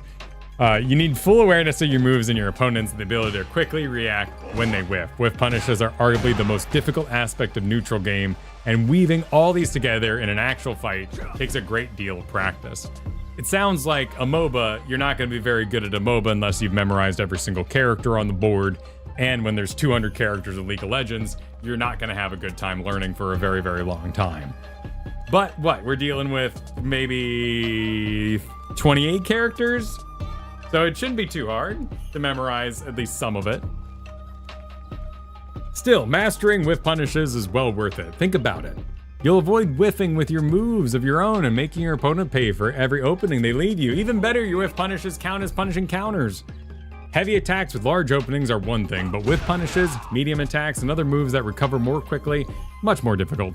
Stay just out of range of your opponent's attacks and focus on instinctively whiff punishing as soon as you see them move. Let's have you try whiff punishing to get a sense of it. I'm going to whiff crouching medium attacks just outside of range. Hit me with a standing medium attack while I'm recovering, then go straight into a snapback combo. 28 characters, but the potential actions of 28 colors are more than just, yeah, that's true. That is true. But I'm talking, I'm thinking about like ranges. You should be able to at least, hopefully, standardize some ranges.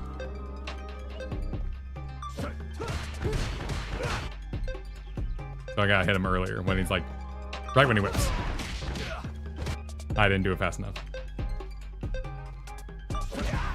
Oh, I got hit.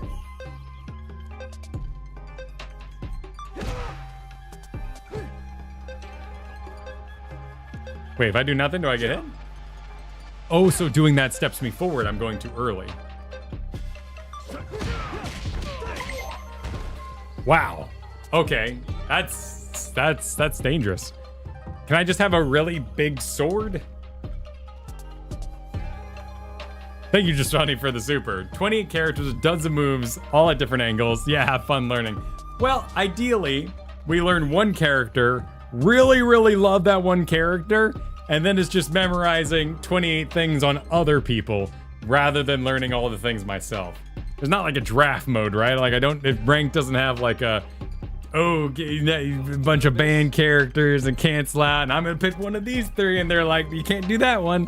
Hopefully you can just queue up with one character and just do your best.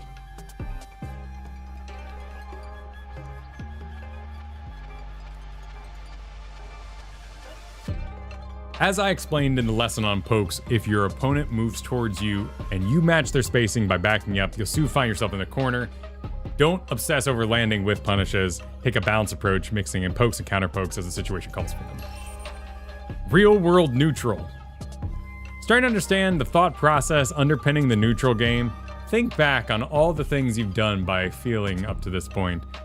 How many of them involve elements of pokes, counter pokes, and whiff punishes without you even realizing it? A lot of them, right? These three elements form a triad of sorts, which each have its own strengths, weaknesses when paired against opponents.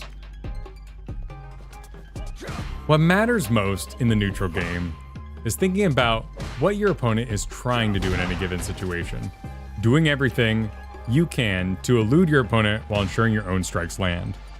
In real matches, you have to consider dashes, jumps, your opponent's projectiles, and more. You must build experience so that you can remain calm and collected no matter the situation. Woo! Woo! We did it! We did it! We read the whole booklet. The book has been read. Okay. We're amazing now.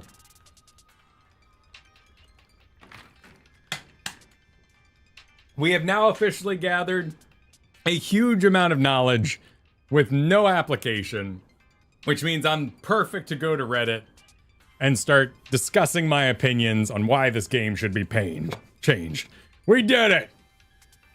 You know, I'm a grandmaster knowledge with a bronze, level of play, but that's just because I'm so busy. I got time for this sort of application of my skills. We did it, Reddit! Heck yeah! That was a really good tutorial. That was honestly an amazing tutorial. That was thorough and at parts very dry, but I totally respect what they had to do there, particularly if you were by yourself eating all of that. What are you gonna do? There's no other way to do it. Let's see what a character guide is. I'll just start with Luke here. So I got a little costume, a little button, all that sort of thing. He's ready to leave home and stop being a family man, become the ultimate Street Fighter. Yes! Actually, I don't know. I tried Guilty Gear Strive on my Steam Deck last night. It was kind of difficult to really manhandle those buttons while holding the screen, so that may not be the choice I go with. I might have to put this on the actual TV. In which case, I think Street Fighter is going to be more family appropriate. Not that, there's nothing too bad in Strive, but this game, I don't think it has blood. There's no blood in this game. It seems like people just beat the crap out of each other, and it's all very magical, whimsical, and graffiti filled.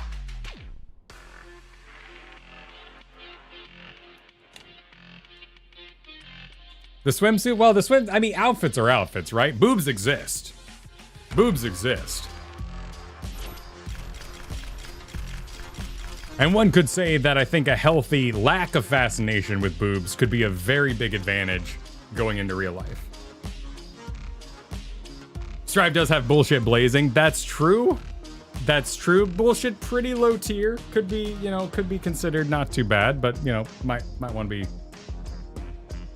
Try Mortal Kombat. Well, I don't need blood. I'm saying the advantages of not having blood. That's perfect here. Well, vampires are great. Everyone should enjoy vampires. You can make them look like they have some bruises and scratches. They can even claim Jamie's drinking tea, not alcohol. Exact. It's soda. It's soda. They're making pizza. I just want to see what's going on here. Confirm my dress up. Sand. Oh. Oh. Wait. Oh, this looks nice. This looks like a good thing. How deep is this?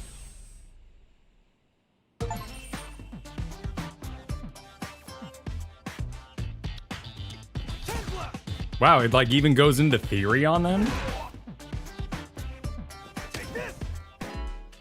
Wow. Very cool. Okay. Well, let's pick someone we like then. He grows on you just by getting to play him. He seemed all right. This very much is an element of most of these are people and I don't know who they are, so we'll just kind of groove and see what happens. She seemed technically difficult. I like that bullshit look. That could be fun. This could be fun.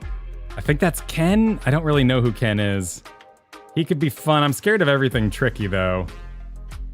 I'm really interested in old man with stick. This guy looked kind of fun. This could be fun. Let's move these down a hair here with all our random dudes so we can make kind of a investigation level and who I'm really interested in. I like the idea of basically Ganondorfing around. I do not really know the difference between these two right now, so I'm gonna put them in the dudes category. She looked kind of neat, but I don't think she probably gets to bring her swords into battle. I don't think you get to keep the swords. Could be fun. She looked kind of interesting. This guy was kind of weird. I don't know who this is. And we'll just make a don't own category here for magic girl that I would totally want to check out. Whoever that guy beating the shit out of a log is. I think she's a part of this. I think he's a part of this. She's got neat with her musical instrument. Yeah, I don't know these people. All right, it's a big pile I don't know, but I got 3 I'm kind of interested in. Oh, she does use her clubs? Oh, well, all the more better. So let's go check out Old Man that I'm interested in. Since difficulties don't matter. How to play JP.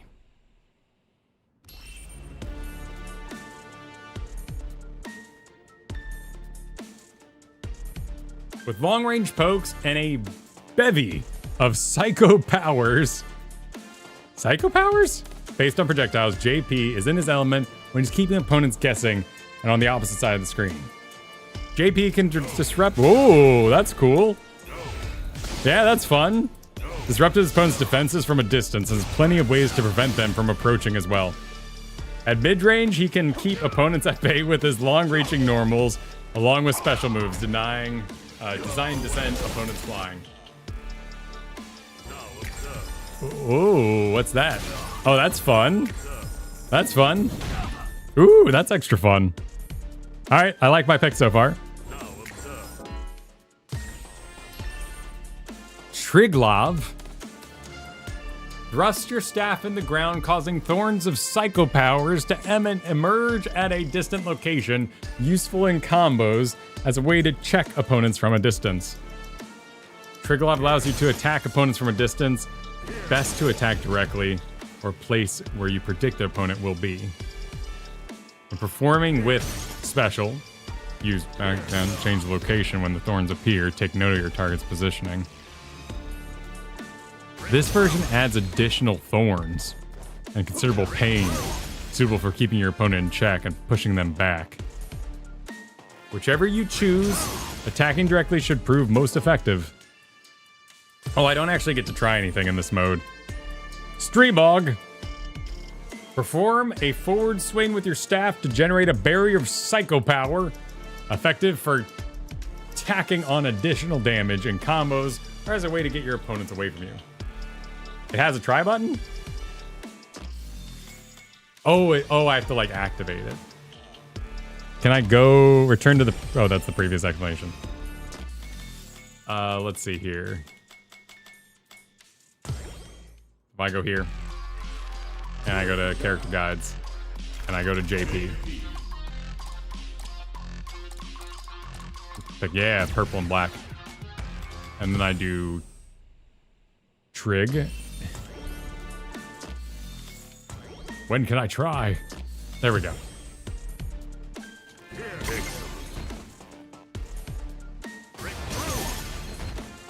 Sick. What a ridiculous man.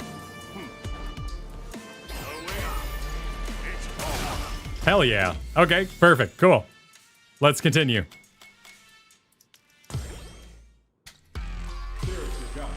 Loving it. Gotta be purple and black though.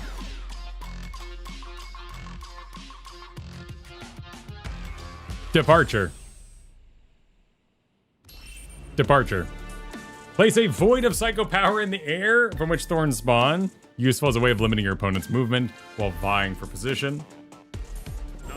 This move uses psycho power to create a distorted void in space, which will automatically attack the opponent shortly after. You can use the time before the attacks to execute your advantage, or even...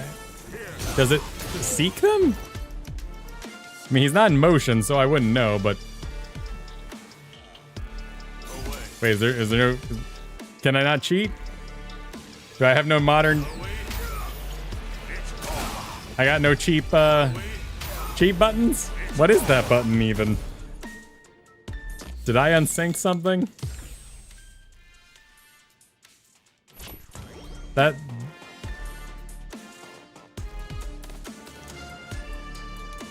What have I done wrong? Any normal button. Oh. Yes, yes. Gray is any attack. Okay, thank you. This will do. Yes, yes. Adequate.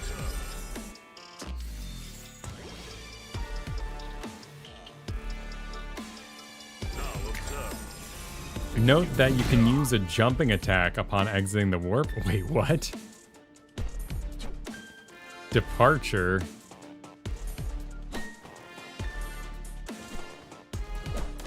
Now observe. Away. And then if I jump while it exists. Now observe. While departure is active. Now observe. Now observe. Oh, I have to hold back. Now observe. Now observe.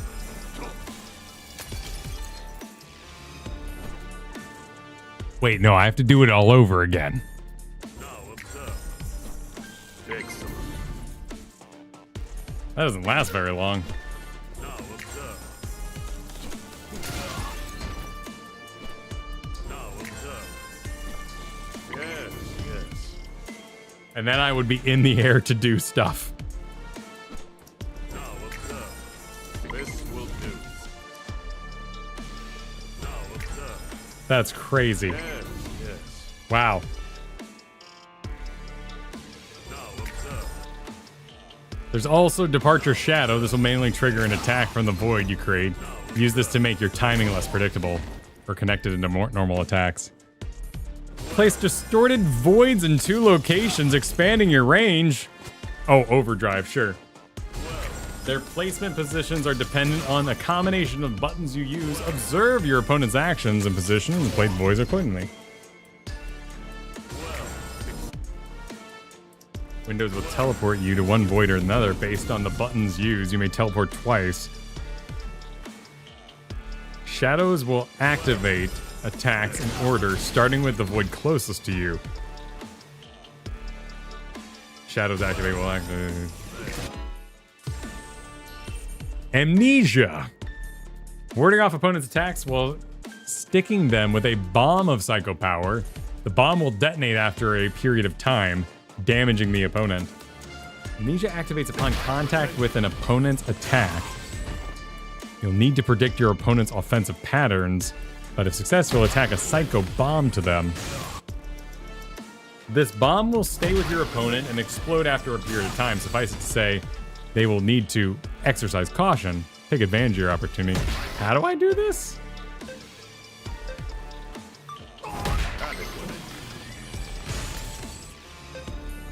So it's just it's a unique parry. Got a pretty large window, actually.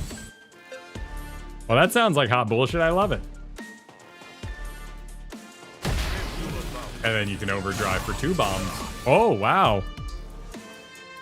Activate instantly and provide a considerable return, ideal for reversing the situation when under threat.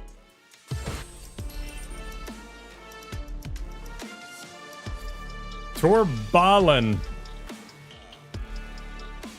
Craft a clone out of psycho power and send it flying at an opponent.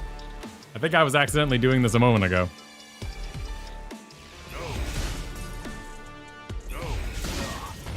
This will also knock them back. So can I... No, yes. No, yes. No, yes. I've got a bunch of different ones.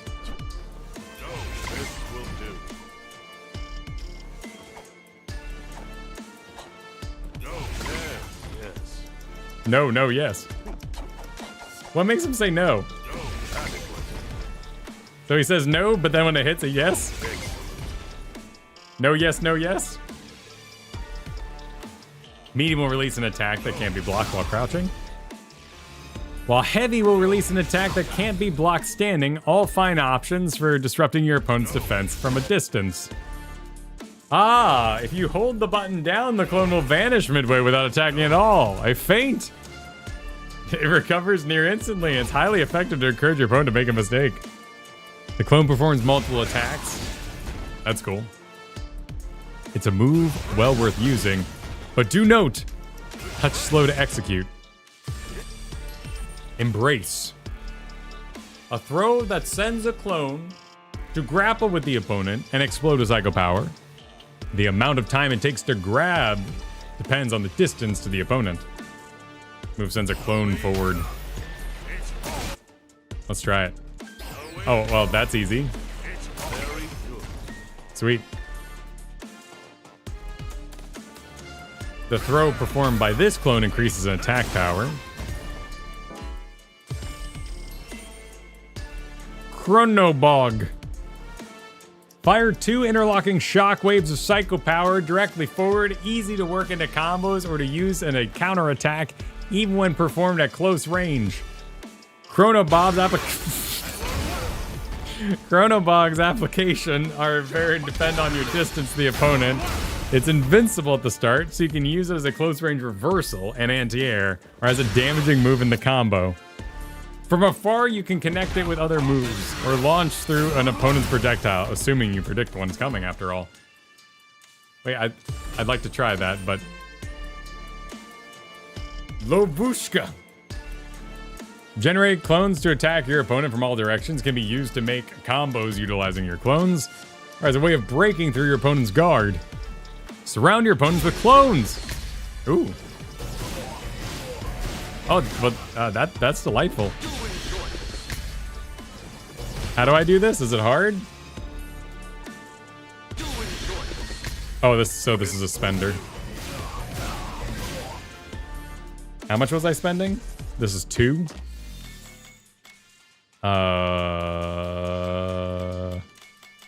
Does this not have the control guide in it? I guess I'm learning individual things right now.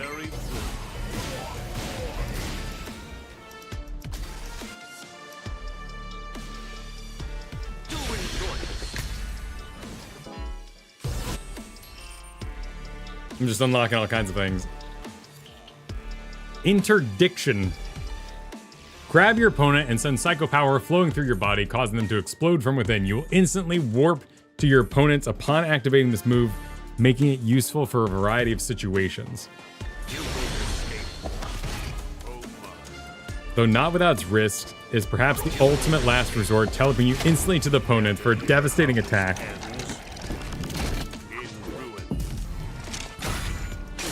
Well, that's just fun. And what's this costing me? 3? Oh, sorry, sir.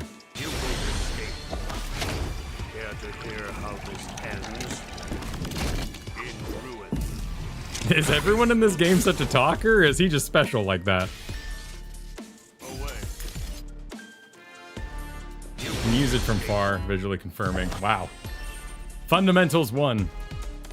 Physical combat is truly irrational thing. The height of irrationality is an exchange of blows person to person. My cane and psycho powers exist to prevent the opponent from getting close to me. Remember, the fundamentals underlying my techniques, so that you might do the same.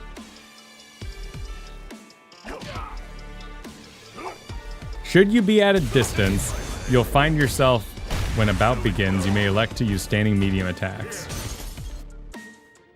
Employ Triglov and Malice to throw a bit of cold water on your opponent's plans. The first part, the assisted combo 3, can be used to prevent an opponent from approaching, but be wary of their drive impacts.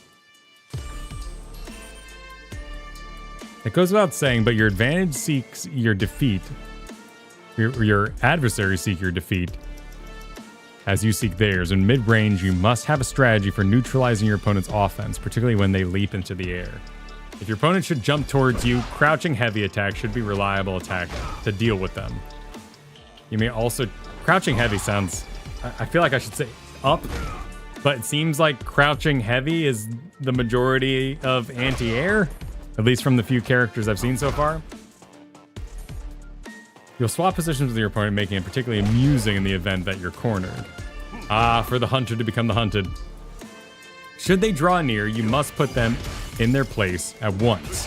The first hit of your assisted combo must suffice. Transition into Streebog or OD Torblan to return them to whence they came. If despite all this, you still find yourself in the midst of barbaric melee, OD, Amnesia, or Drive Reversal should help you deliver from the quagmire. Once you can skillfully manage your opponents at mid-range, you must turn your attention to the long ranges. It is here where my repertoire shine most brilliantly. Use Psycho Power to toy with your opponents, then put them out of their misery. First, you must... This is seeming like people in my face are gonna kick my ass. Which I think anyone good will be in my face, so this might be a bad beginner character in terms of I won't really know how to set them back much, but I sure do like the bullshit he's cooking. An enemy expects Trivlog will naturally be susceptible to Torblan. You must perform manually, but master it, and long-range arsenal will prove fearsome. Combine it with various levels of crush and block, the end of the far. You have good moves to get him off you. Once crack in the facade appears, by all means, begin to chisel. The roleplay in this is ridiculous. Departure will require some practice to master. Use thoroughly, your opponent will be upon you in an instant. Once you understand this methodology, however, you'll find it to be indispensable. I believe there to be great value in practicing manual controls. First off, should you use it after knocking your opponents down, you must create situations in which departure can be used without fear of retribution. And departure is the one with the portals? Practicing departure with awareness of your situation and surroundings. Yeah, because I'm going to be vulnerable while I'm doing a snap thing. So an important part of my kit is very exposed. Using automatic attacks to assist in continuing your pressure, then immediately place the next departure, all the better if you can apply some departures, additional moves to the basic framework. Okay. Well, that's it. We know a character. We read the whole book. We've picked our character. Now it's time to pick somewhere to press buttons and kick people's butts, right? Chris McLean, thank you for the 22 months. Honestly, few things are more satisfying to me in fighting games than learning how to be competitive on a specific character. So where do we go now? Where do we go now? Oh, combo trials. Okay, so that was like general overall information, but now we need a couple of combos. Just a couple of choice. This is a lot of combos. We just need a couple of choice combos. Then we just go into ranked. Beginner. HH. What? What am I supposed to be doing? Success? What does the success mean down there? What am I supposed to be doing?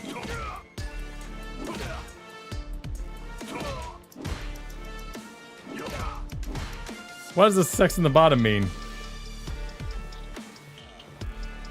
Kick him into punch. Oh, I'm in classic. Is that what happened? Did I accidentally adjust it? Okay. Probably because I went for the purple outfit and I messed up. Oh, I'm still in classic. Rewind, rewind. There we go.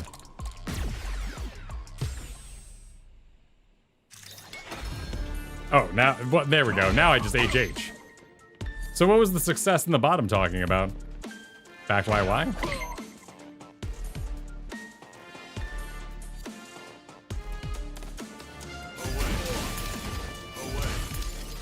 Yeah, neutral special. Auto button.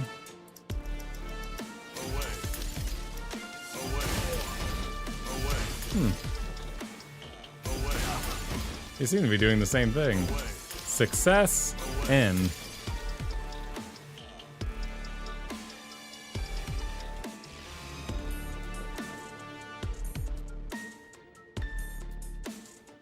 It's telling me what I just did. Oh.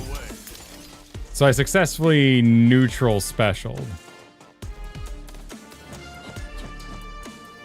So now I want to auto button, which is right trigger. So I guess it doesn't work if I don't hit. Ah, it's one of those that it doesn't work if I don't hit. Okay.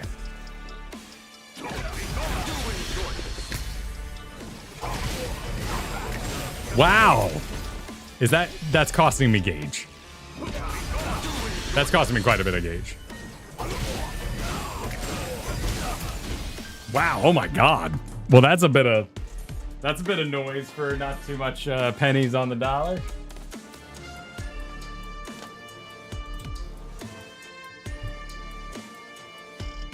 Okay. So that's costing me... That's costing me also my other gauge. So the smaller hits are costing me top gauge, and bottom is costing me super art.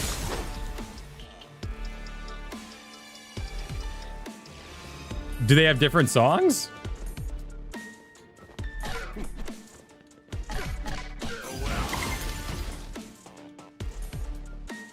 Beginner.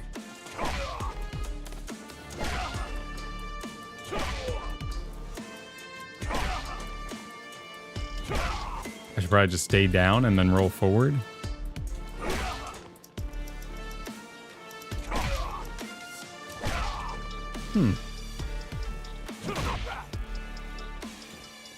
What is this supposed to be?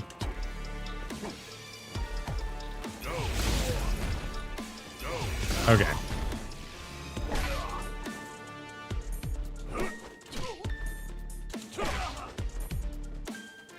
Can I keep my button down and then roll it forward, or how would I do this?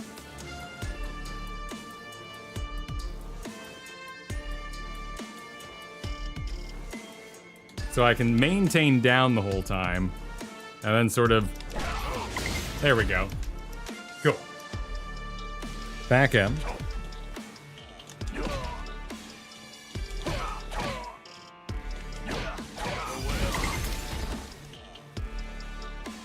Punish counter.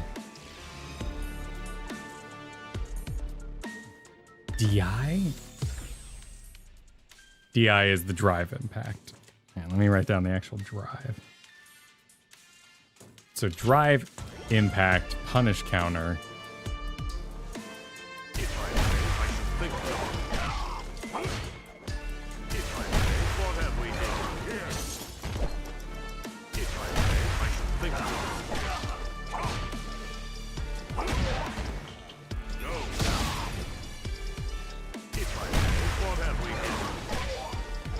Well, that's kind of hard to do. For me. Not saying it's hard for you.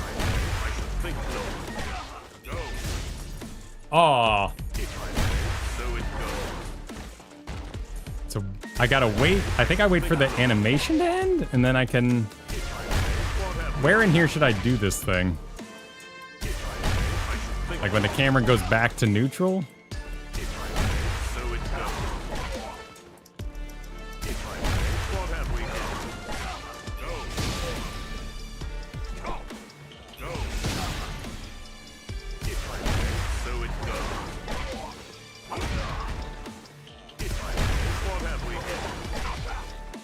Play the demo. Watch example.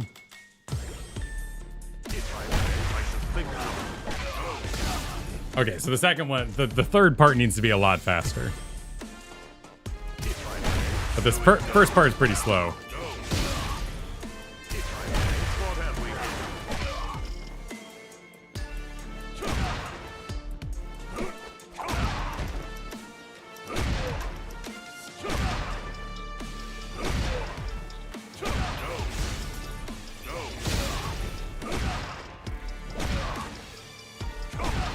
I'm just trying to do the part without the drive impact, because the drive impact's the long part. It's really easy to do when standing.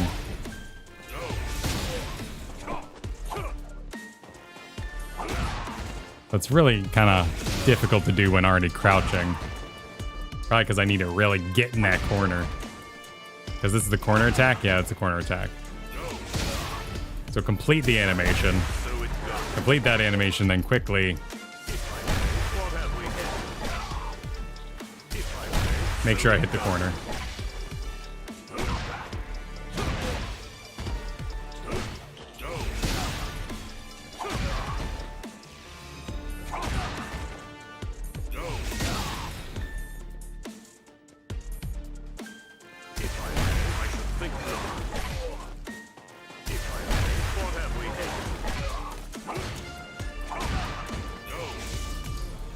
Alright, we'll just skip that one for now. Is there such a... I guess I can probably just go to beginner 10? Is that how I do this? Change trial. Yeah, how do I move on?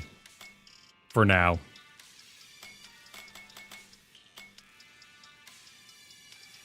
Input history.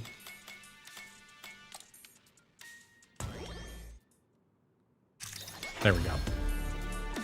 DI block. I guess I would have to set you to be angry.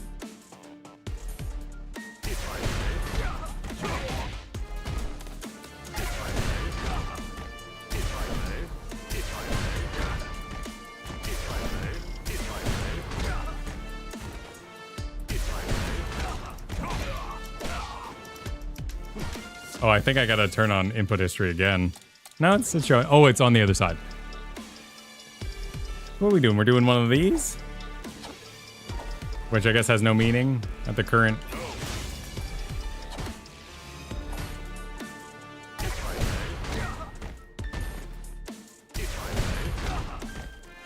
How do I... He falls down. How... Okay, that is successful.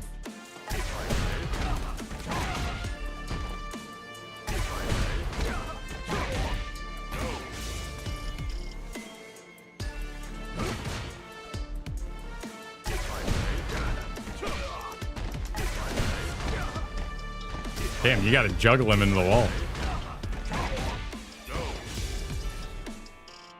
That's tough.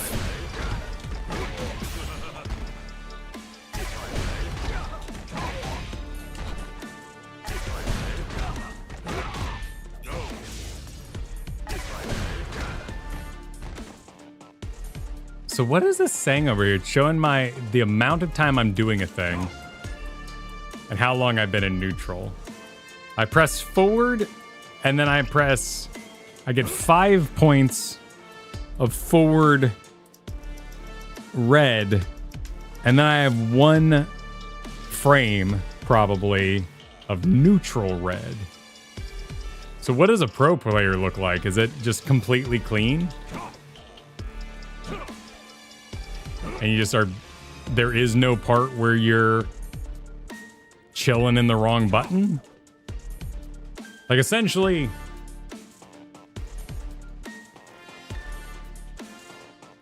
is like this right here an issue, or is this perfectly natural?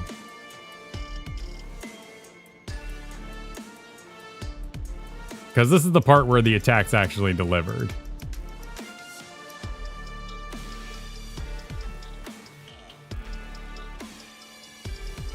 Okay, okay. Just seeing where the issue lies and how tight it needs to be.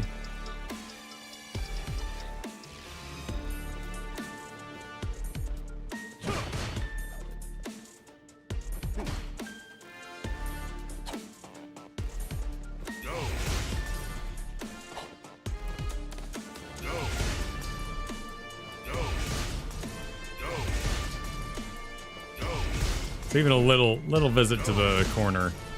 We just have to make sure we make that visit to the corner.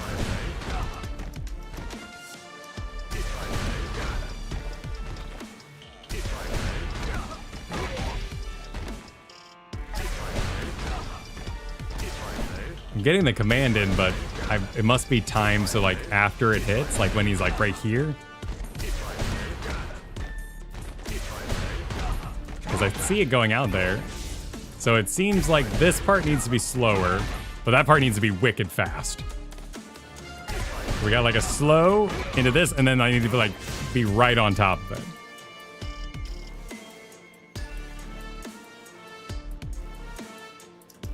What you're calling is the special is the down diagonal forward L.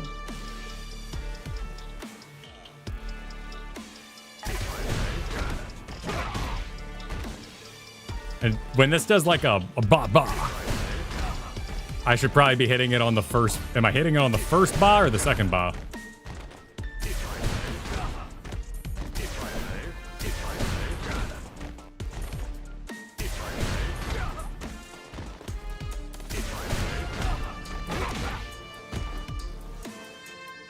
So by the second ba. So that's over. There we go. Okay.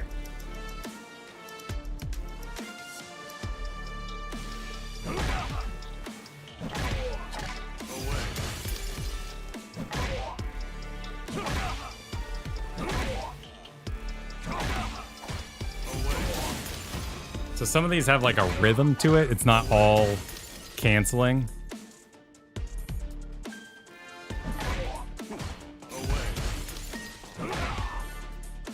Because I can hit that and then apply like a bunch of L's really quick. But which L was the successful one?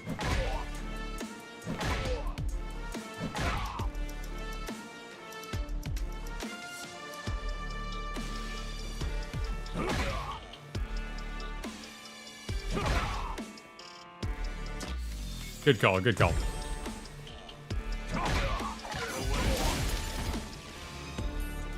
So this first one is not canceling. My leg fully descends to the ground.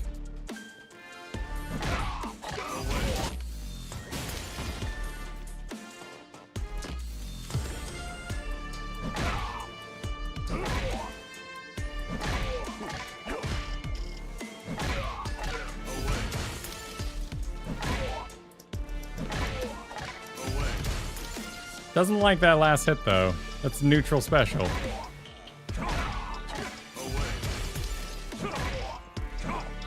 So it must be too slow.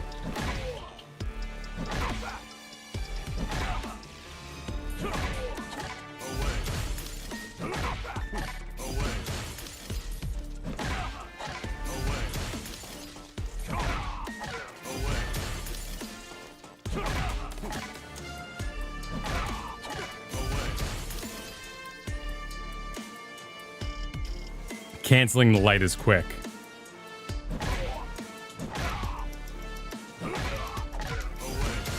Well, that's hard to do. Because your brain is in the lower the kick brain space.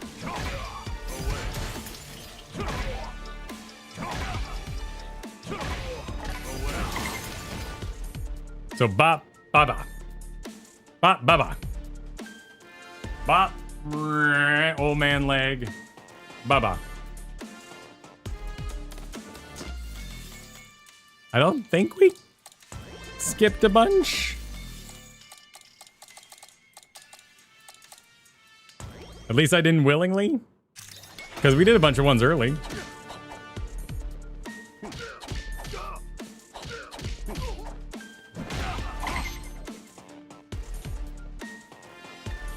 Yeah, we did all these.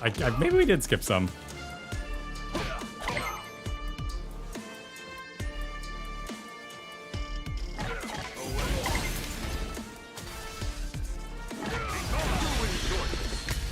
Yeah, I think we just blazed through these.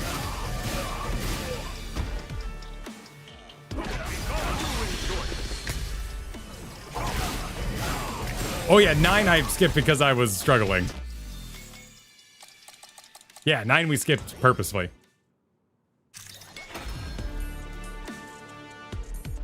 Is there a way to know the timings though? Because some things have cancels, some don't. And looking at like this ability list, I don't know how to know which one is the right one. So it goes. What have we here? I should think so. No. So it goes. I should think so.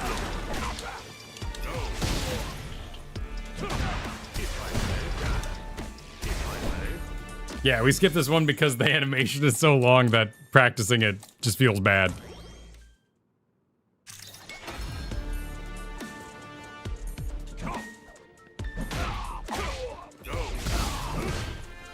Wait, times 2? Oh, press any 2 buttons together.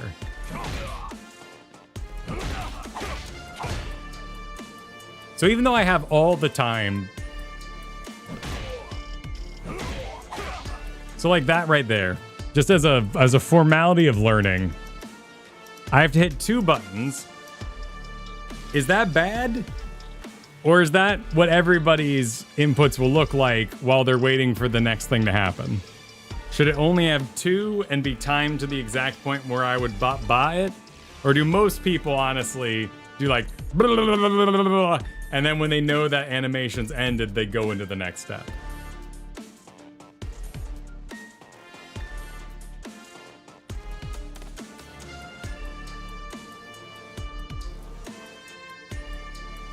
Not uncommon.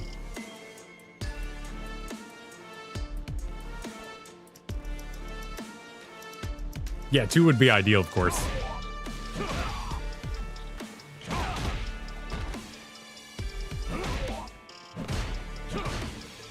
Let's see if I can even...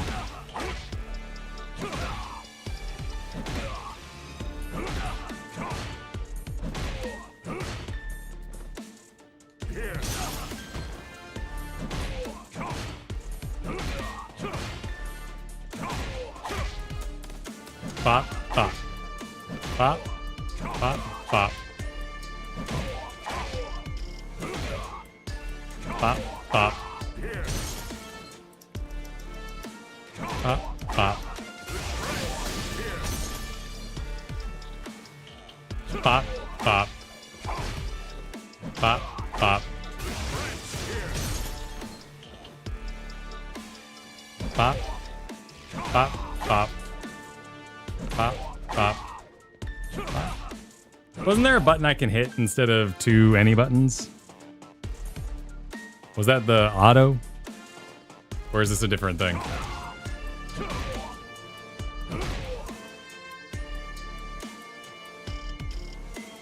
You can enable the action timing display in the setting. Head. Oh.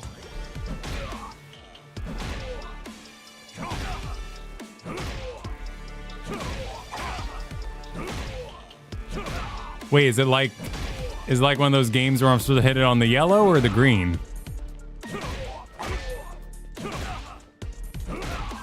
Or is it actually staying full for longer? Because we had bop bop. Bop. Bop bop. Looks like I'm supposed to do it when the bar is still full.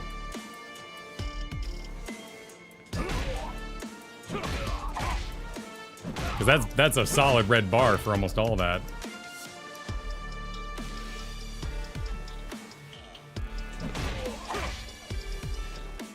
Green is my cancel? But if I wait till green, nothing happens.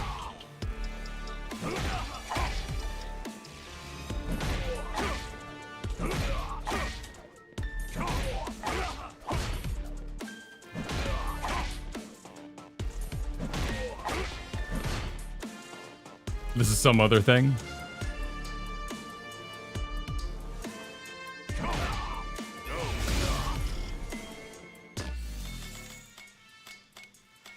All right, here's what we're gonna do. We're gonna go, I'm gonna write down my beginner ones. And then we're gonna go see if I can beat up some people. So we got BB. BB's good. We got back. MM. We got auto LL.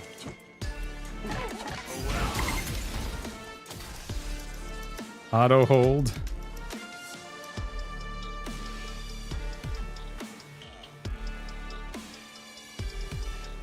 And then just a million M's.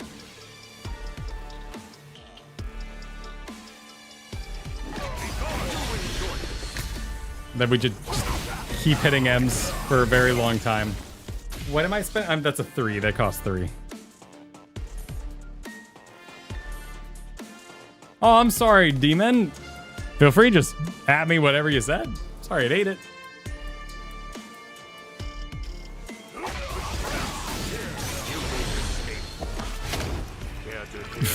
How many does this eat?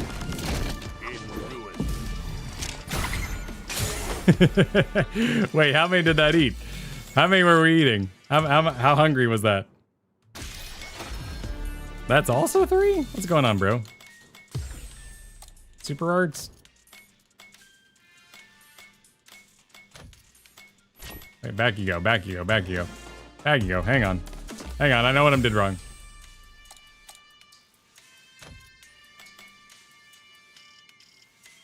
Was that the thing where I grab your face? Yeah, okay, so that's a 3. So the thing earlier where I did a bunch of bullshit is actually a 2. That's a 2. That's a 2 right there.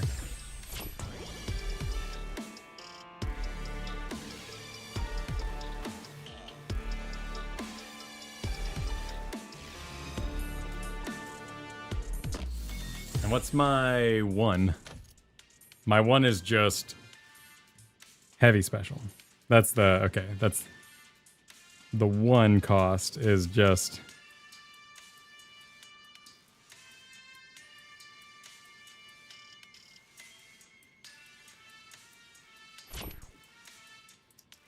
twos in Street Fighter are usually utility. What does that mean? Like to get someone off you, or what part of the utility?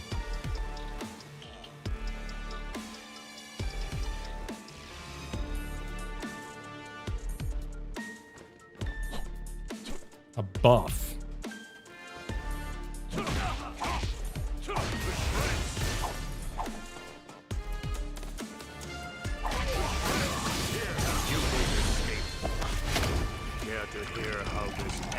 My anti-air move, that's a good call.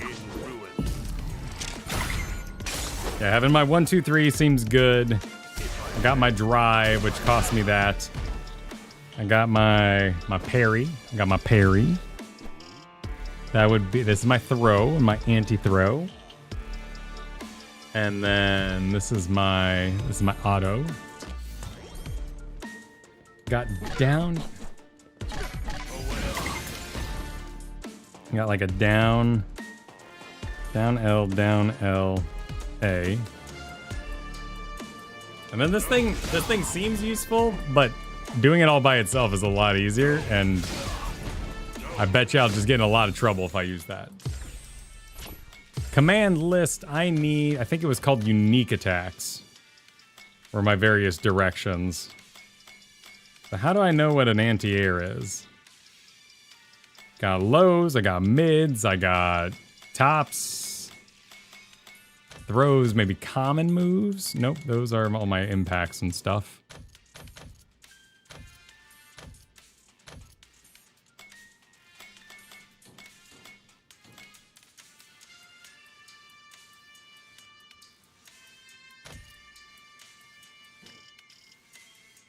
Crouching H? Where'd you see that? I mean, it seems like crouching H just kind of always the answer. But how do I find that out myself? Maybe because it doesn't even have a combo on it. Because it's a normal move? Okay.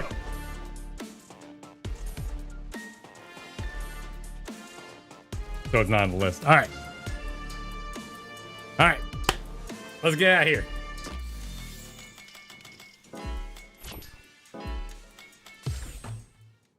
All right.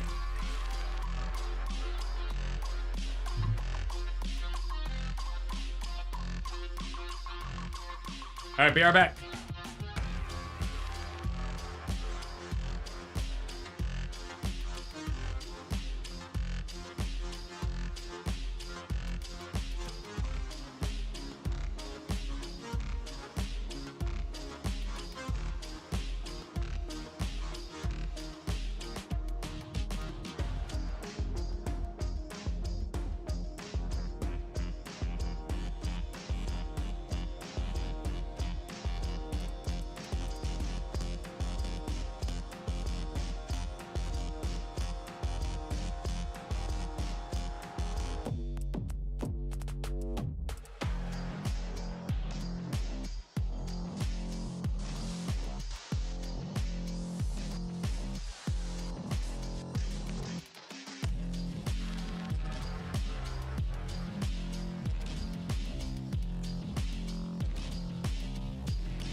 versus arcade practice.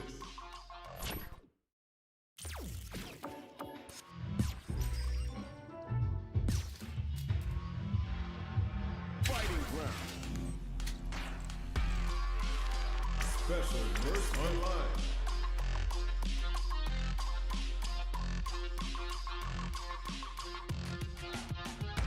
Oh. All right, we're back. Yep.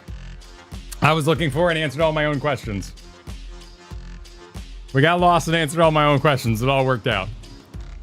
So what we want to do is we want to go lose spectacularly, get placed somewhere where we actually get to climb. Press X in the screen. Battle settings. Turn on matchmaking for ranked or casual matches for an opponent. Wait, what's this? Choose a character. Customize. Fighter profile. Oh.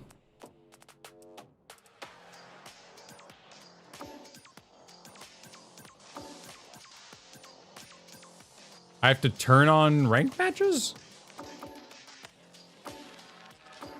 Connection. 1, 3, 4, 5. 5 bars only. Crossplay settings all. Okay, is this one of those things where people... So you turn on matches. Okay, I also need to select my character. Do I care about the connection thing? I probably want people with 5 out of 5 to make sure nobody's lagging weird on me during my learning phase. Confirm opponents. Enable or disable the confirmation that displays when matching with an opponent. I guess if I'm sitting in my chair, I don't need to do that.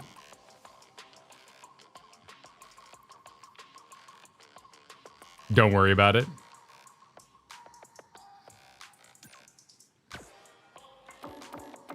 Okay, JP. I wanna dress him up a little bit. Oh, this one's kind of fun and cosmic. Oh, he's got some options. Oh, cool, I can do black hair. I guess I could also put on Under Armour. But no, I want black hair. Okay. What is all this? Tile settings? Let's do this? Are these musics? Fight for love? Yeah, I want to fight for love.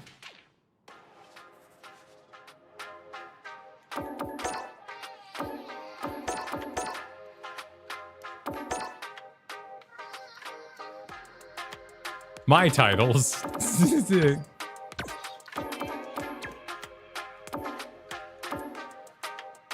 Because all the things I've unlocked? Okay, yeah, I'll fight for love today. These are just titles and background imagery, I guess. I'm fighting for love.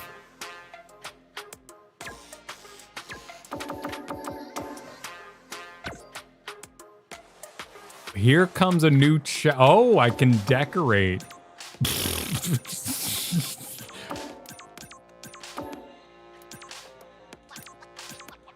I don't know what any of those are.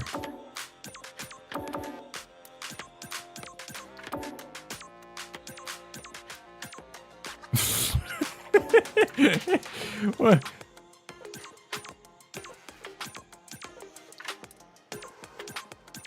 Yeah. Okay. Did I do it? I think I did it. Press Y to demo. I think we get. Oh, it all went away.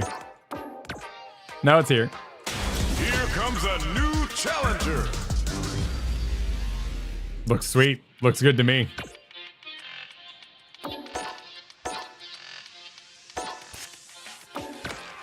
Stage settings. Are all the stages the exact same? It's just about whether or not I want a background or not. So I can battle in the training room? And maintain my eyeballs? That's lame. That's sweaty. I don't need that.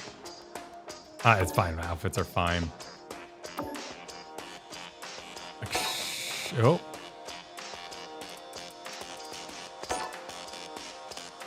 Oh. Is this like announcers in Dota? I can have like people cast my match in fake ways.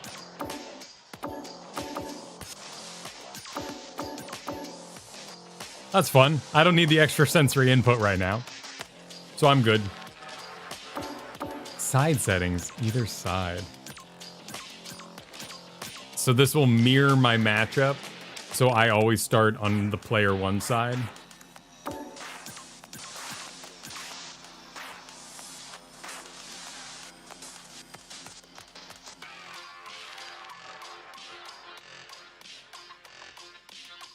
No, it'll match you against someone who's willing to be player 2?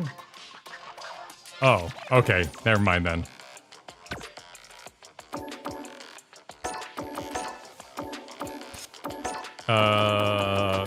I'm a beginner! Who's this? Is this my guy? I made him in like half a second.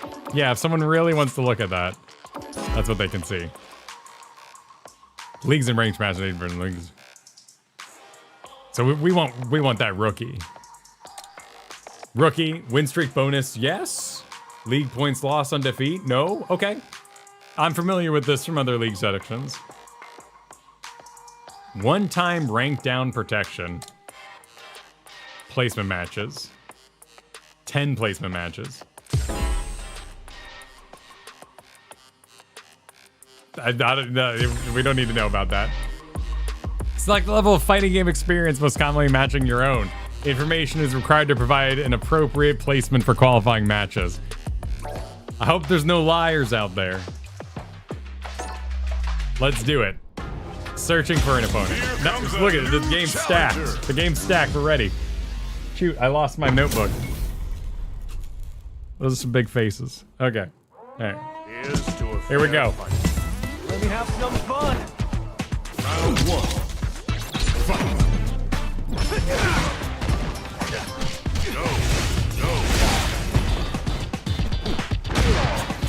Probably couldn't jump.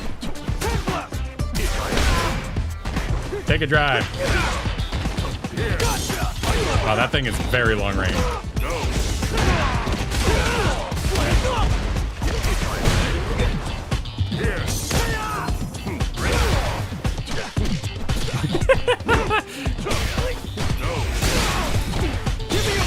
Oh. I don't know how to block that. Well, I pressed the drive button, but I don't think I had any drive.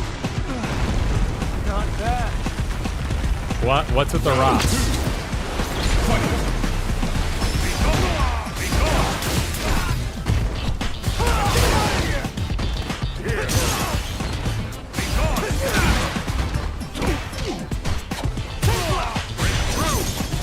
I keep pulling off that cool move, but it is nowhere near where I need to be right now.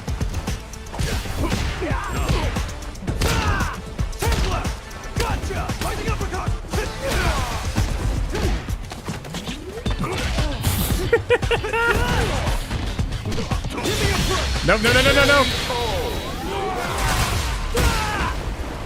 Beat by Mario.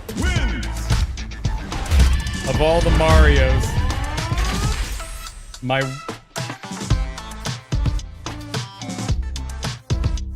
Don't forget to block when it's not your turn. What does that mean? Auto B. Down A.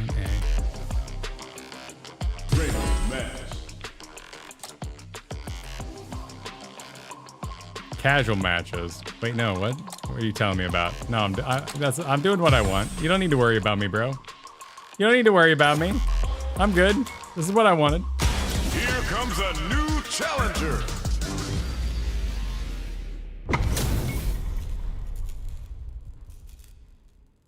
CPU level 5. I see. Have some fun. So it's testing me with the complete basics.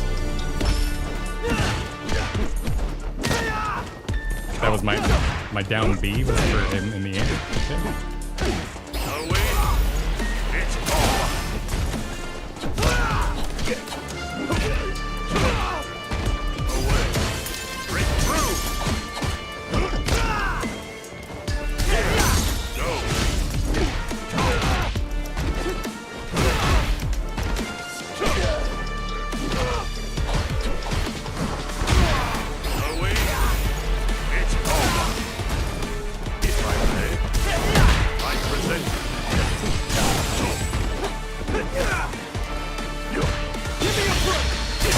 I thought it. Okay, that wasn't a drive. That was something else.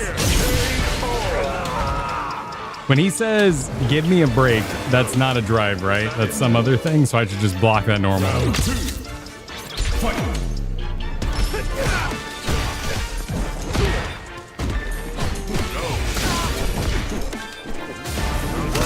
Oh.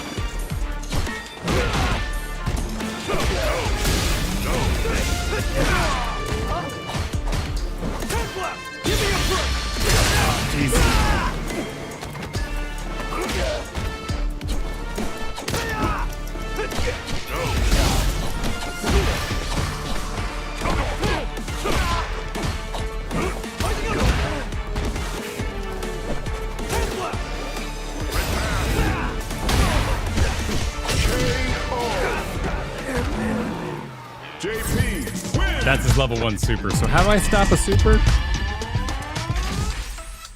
Do I have a counter to supers, or do supers I just block normally? Just block? Okay.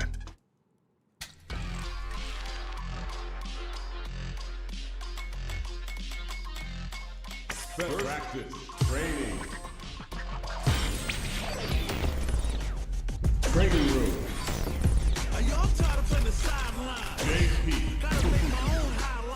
Shall we begin then?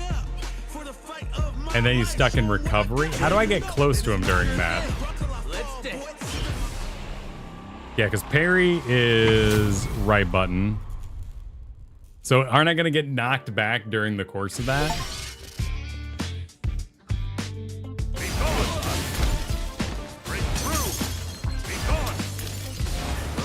And that's the... Okay, I just want to see what these were costing me. Because I definitely ran out of goodies there. And then that was, gosh, everything cost drive gauge.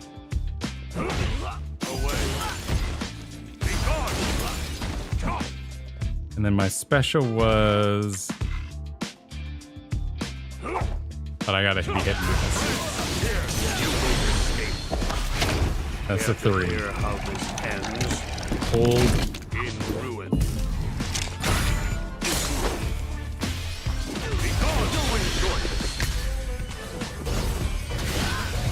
And then one is just...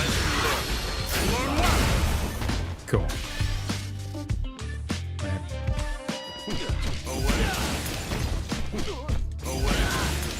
And then anti-air.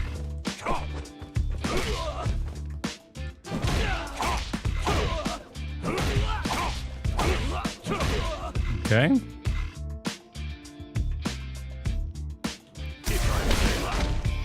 And then throw was L.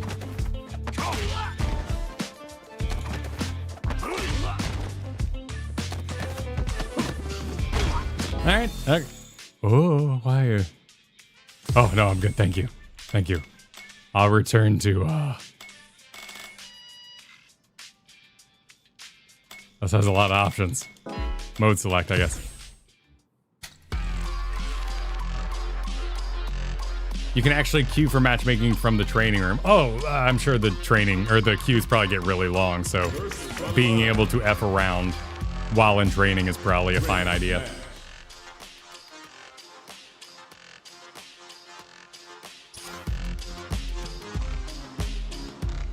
With old Sim, sharpen your skills in the battle HUD?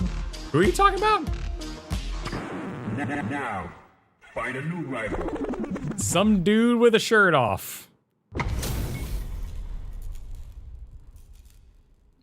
Why is his shirt missing? When he's wearing a shirt.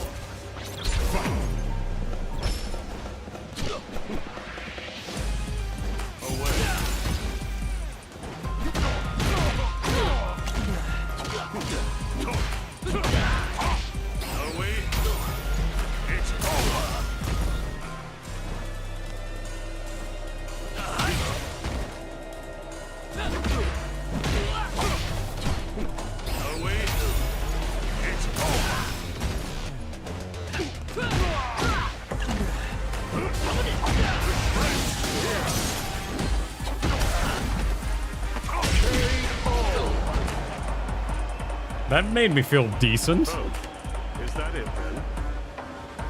Round 2. Fight.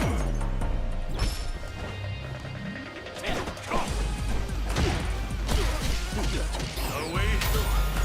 It's over. Yeah, I'm no good. I need to stop jumping. Away. I don't want to be that guy. I'm not trying to be that guy.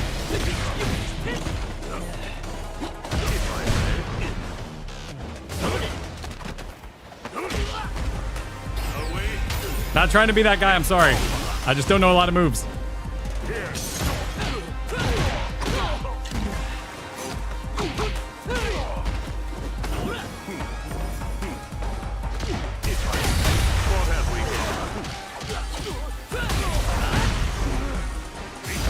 I don't know what KA means. What's CA in the corner flashing?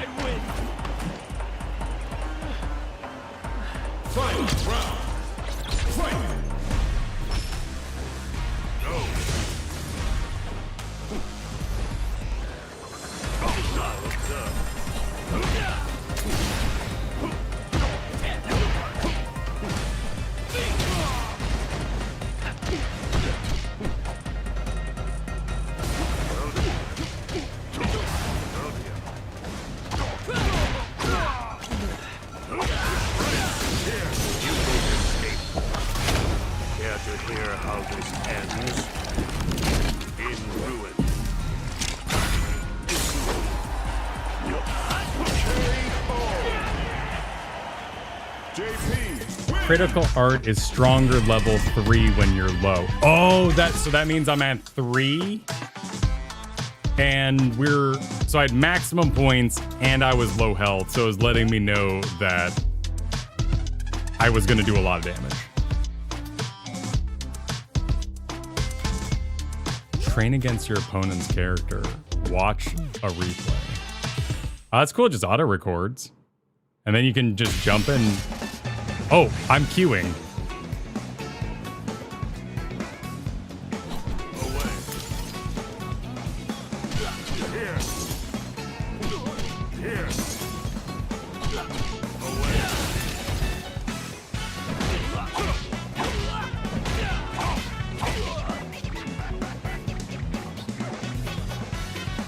Wait, am I missing a rematch?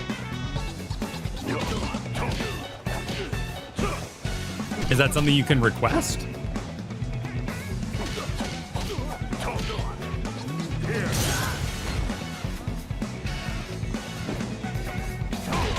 But it's ranked. Why would you rematch? Why would the system even do that? Wouldn't that mean you would battle against someone of the same exact rank as you're going up and down and stuff like that?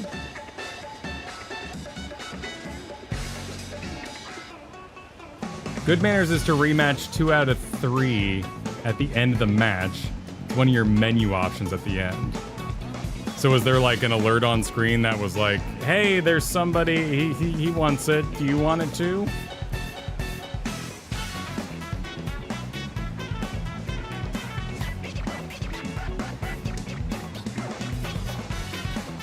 You have less than 10 seconds to do so. Oh. How does that affect the rank, though?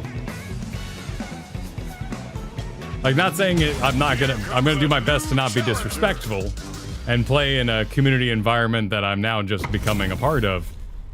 But how do I know how that'll affect rank? No mercy for you. Round 1. Fight. Away. It's over.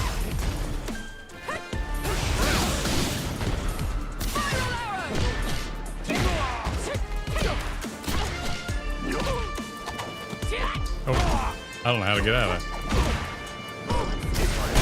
So it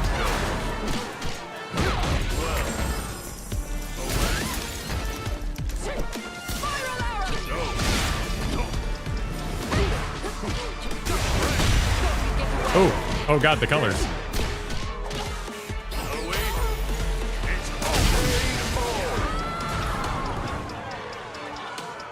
At least the lady in the back thinks I'm handsome. Okay. Back MM.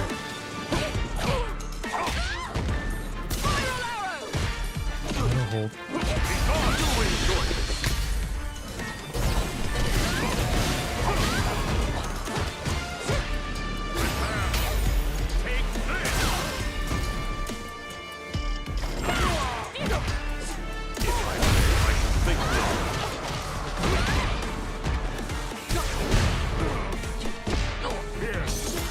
Oh, that was super long range.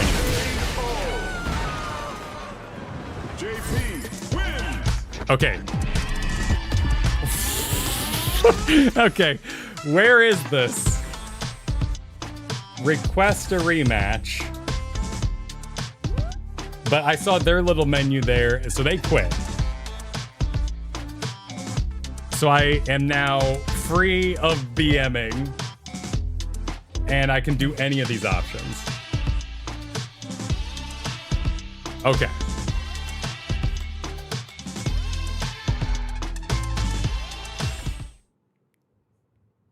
All right, do some of your auto combos. Wasn't I doing some of those? Like the...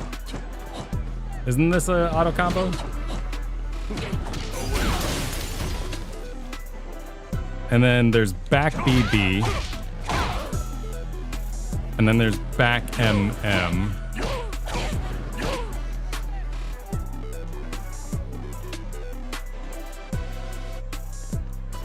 Is BM just pooping? That's what I'm asking, right? Like, what if you just need to go to dinner? Is it... If we're being perfect good boys, we should never queue for a match unless we have time for the rematch?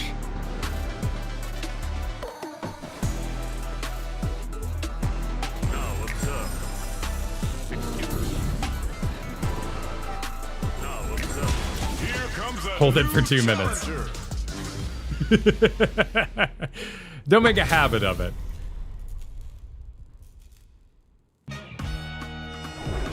Round one. Fight.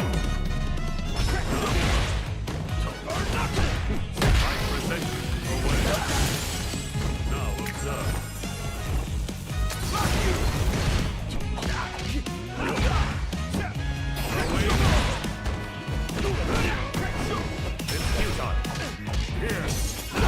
I always do that one. That's just impossibly long range. What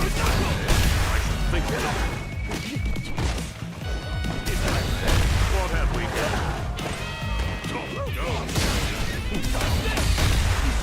Oh. So that was me delivering the 2 attacks during the drive.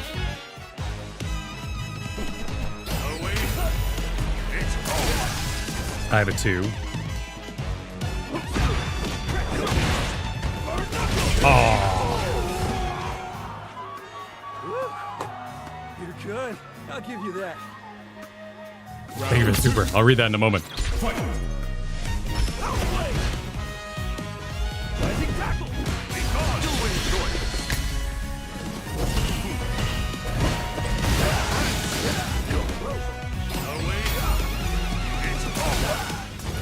I've got 2 again.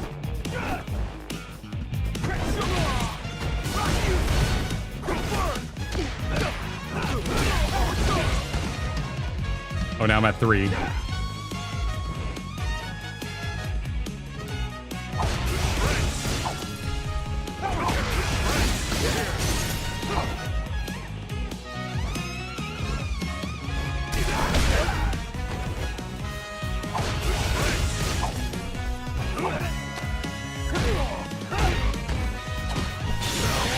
Oh jeez. Oh jeez. Oh jeez.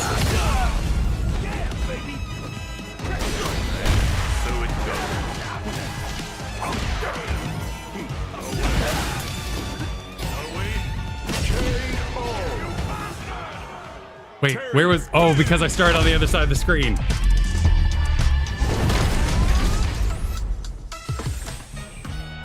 Okay, so you just get to keep playing.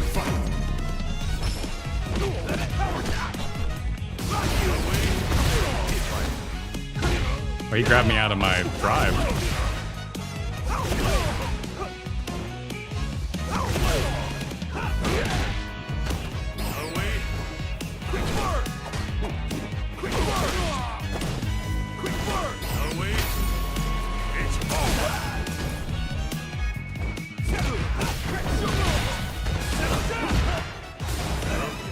Oh, that has a small window on it. What a big smile he uppercut my face with. You down for one more? So am I maintaining super art gauge throughout the matches? Yeah, it looks like it. That was a small window.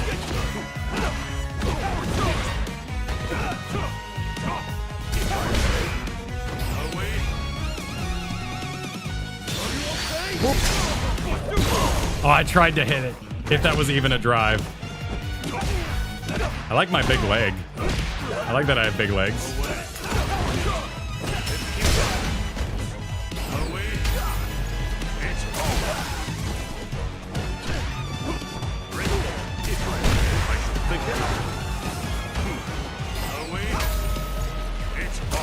Okay, I've got 2. Oh, gosh. Terry wins. So now it would be fair in a strategic... Oh, it's over. I can't even rematch him. Okay, cool. So, because strategically, I'd be like, that guy's good. I wouldn't want to lose too much ranked against him. Kekon, thank you for the super. Requesting a rematch, while not required, mimics standard tournament format best of 3, and most people see it as getting to play more anyhow. Well, you don't have to wait for queue, right? So you're basically denying them the right to queue faster. He was iron rank? Where do I see that? Iron. Aren't I iron rank? Is iron bad, or am I bronze? What's ultimate suck? Try adding some more auto combos. So that's the hold auto. And most of those go into, yeah, I'm so short range. And then I do that long range thing. And I think I just need to go figure out how I do those super long range things so I don't accidentally do it. What's the super long range thing that I want to, oh, it's too late.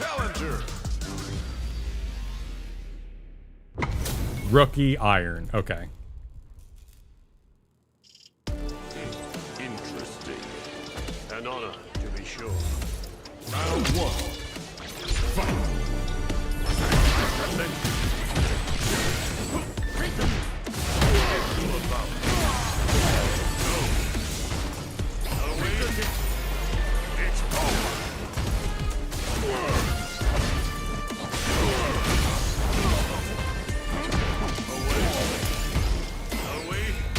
Oh wow, that's got range on it.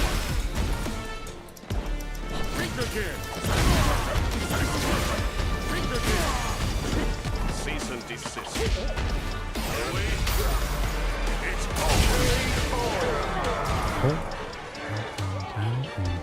Oh, is that it then? Does this guy even know I'm reading a notebook while I'm fighting him? Oh. All right, sir. You want to come observe? Oh Jesus! Oh Jesus! Oh Jesus! Oh Jesus!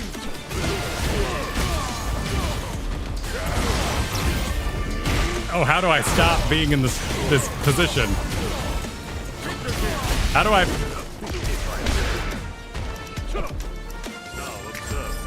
Now observe, sir. Now absorb, sir.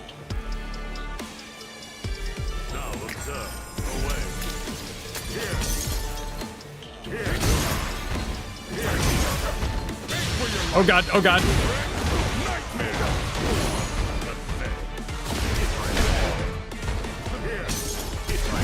Oh shoot, what does that mean? Oh no, he hit it too.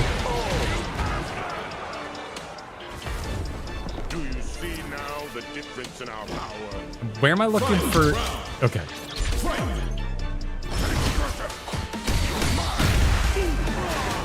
He did a reversal?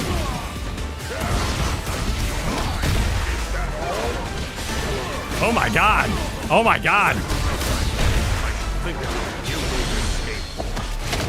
Care to hear how this ends?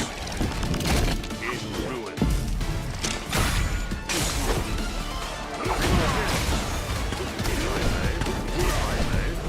Oh god, I'm out of stuff. I did the thing wrong. Oh god, what do I even do when that happens?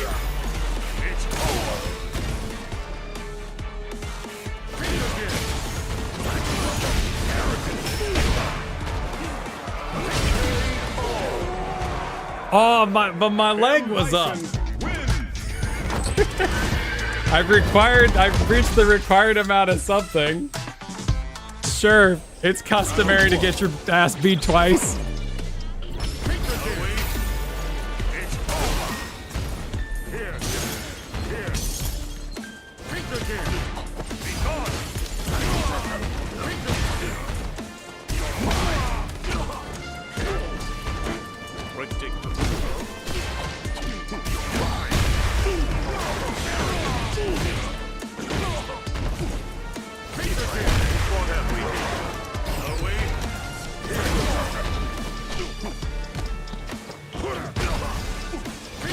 My turn, right? Don't I get a turn? No, wait. Oh, God.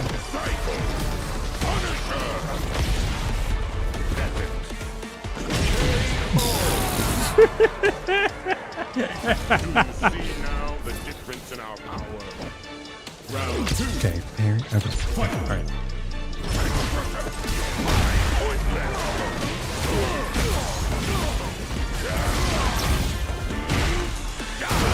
I keep thinking the purple power's me doing something good.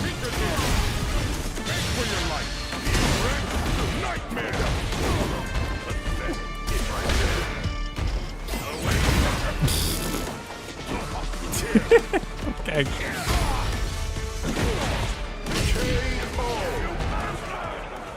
M. Bison wins.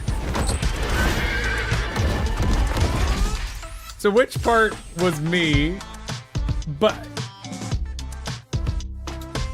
I mean, I thought I was blocking, and then the words on the other side of the screen kept saying things that made it sound like the blocks weren't working.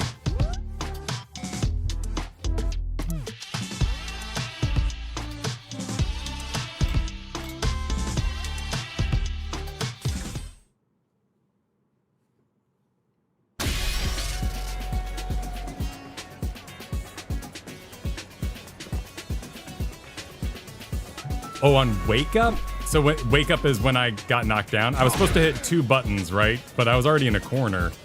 So should I have jumped him? In the main, like, corner scenario, what should have been my primary play? What does self-destroyed mean?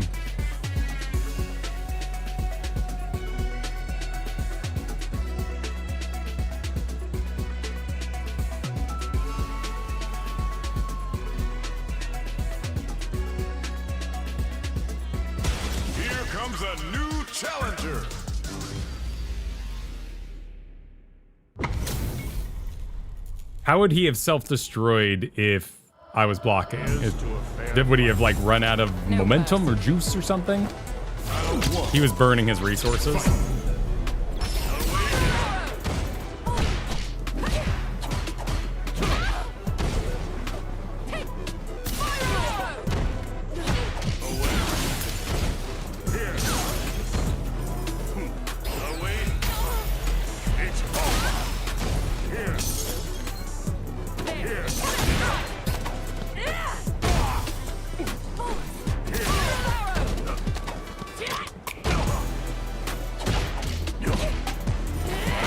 Oh.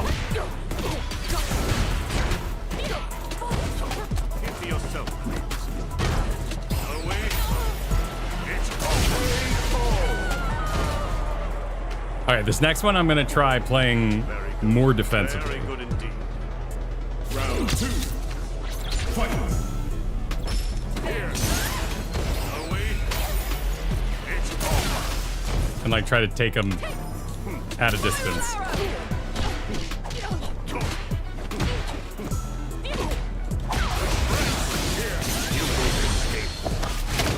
Care to hear how this ends? In ruin.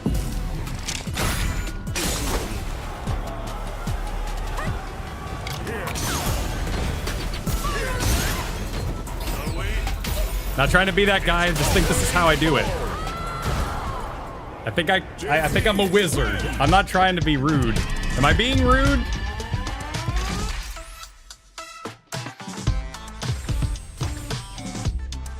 Because I'm a wizard, right?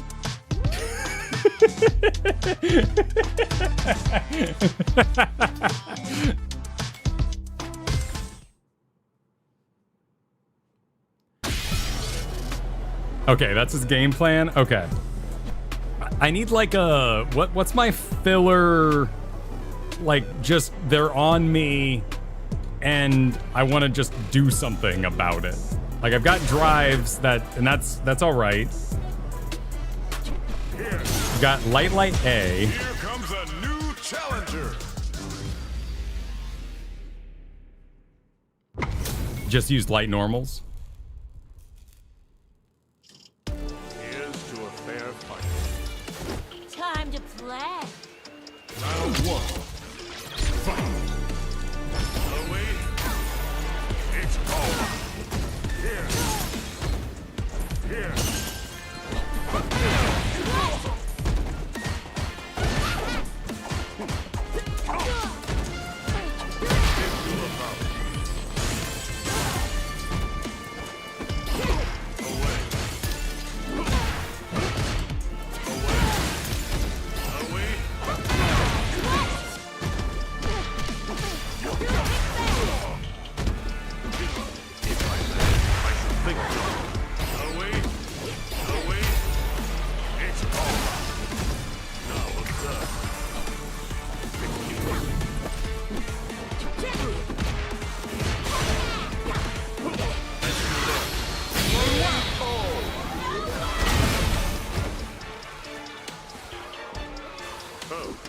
Is that it then?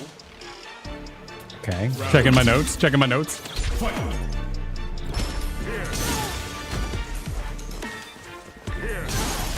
You're not gonna close on me, right? I wanna make sure that's your problem, not mine. Got one. Won't have we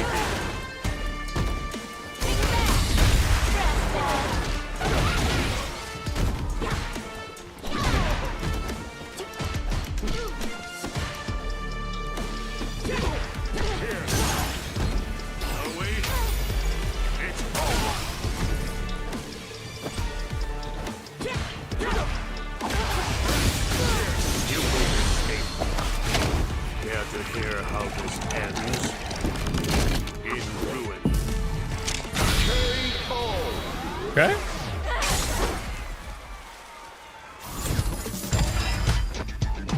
We made rookie, right? Did we win? We got rookie. Round one. Fight. Here. Away. Oh, nice. Here. Away. It's over. Here. Now observe. Now observe. Now observe. I should think. Away. Oh, shoot. No. Away. Here.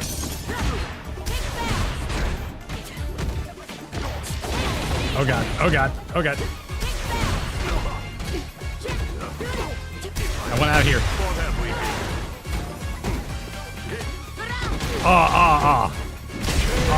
Damn.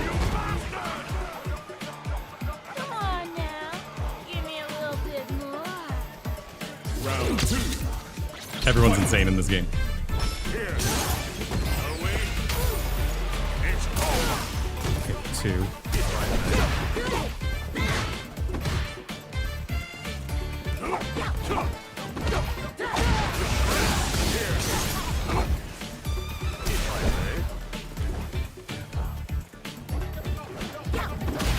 Now observe.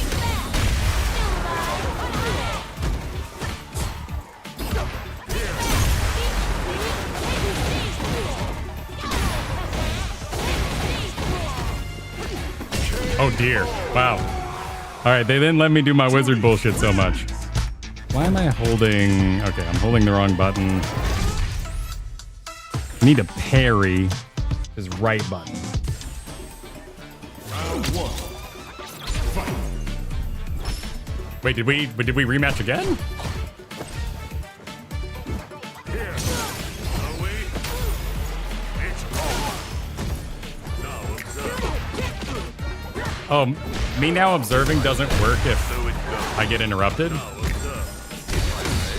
What have we here? Here. So it goes.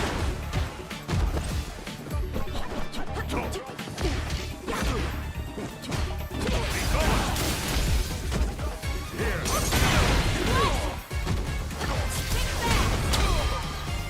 Oh no. Oh no. Oh no. I would like to get out of here.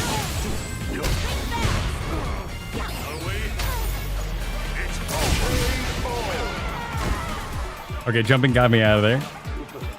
Very good. Very good indeed. Round 2.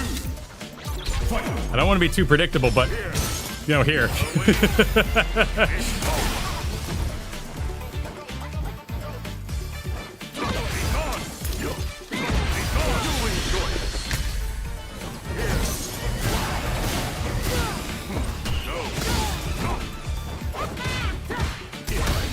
What have we here? Away.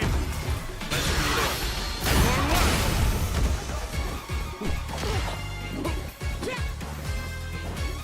Oh, that's the wrong one.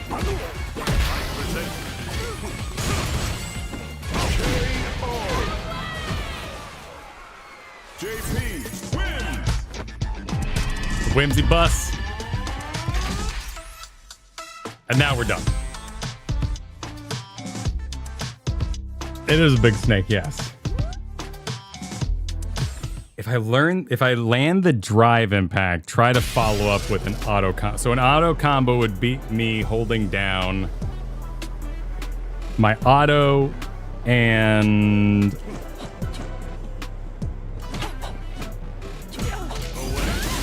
light. So if I drive impact, try to go straight into that.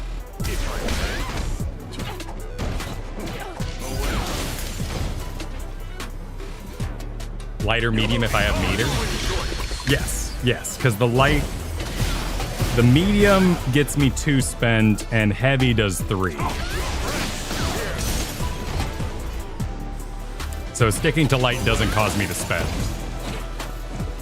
It's just very short range. So I end up kind of trying to poke with the leg. I really like this kick.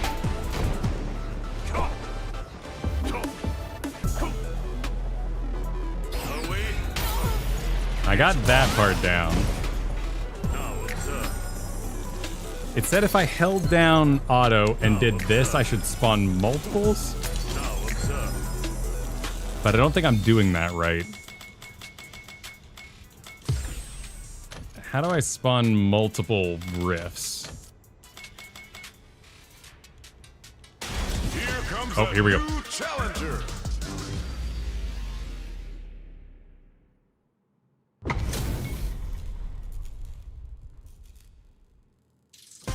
Here's to a fair fight.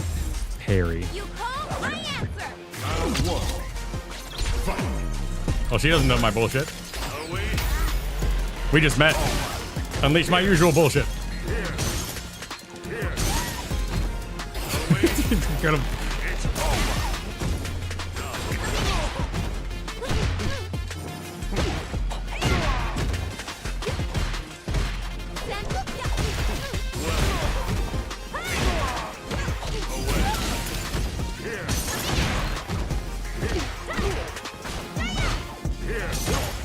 Oh shoot, I'm doing the wrong thing. Oh dear. Oh dear.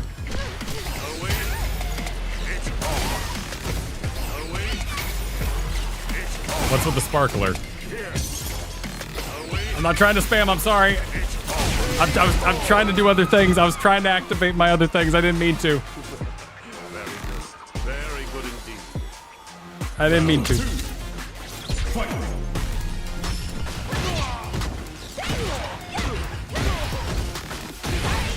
Oh God.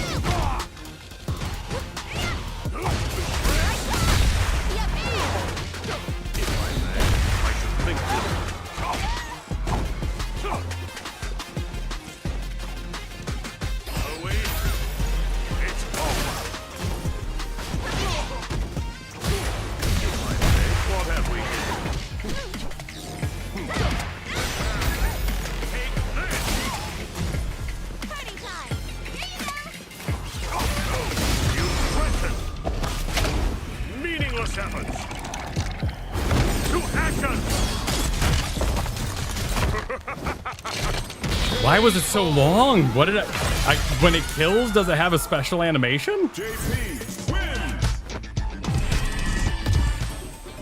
Round 1. Fight. Oh, wait. It's over.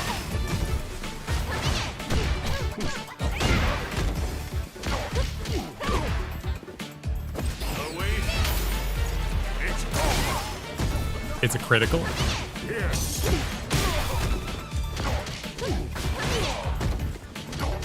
I present you. If I say. Here. Oh, wait. It's over.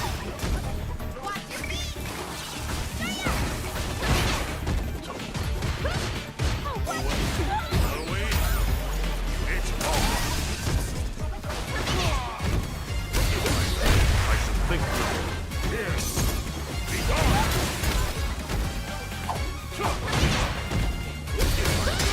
Ah, oh no. Oh no. Oh no. Oh.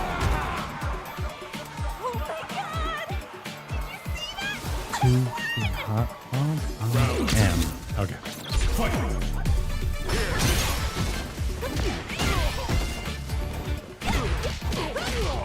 Oh no, they've conned onto my bullshit.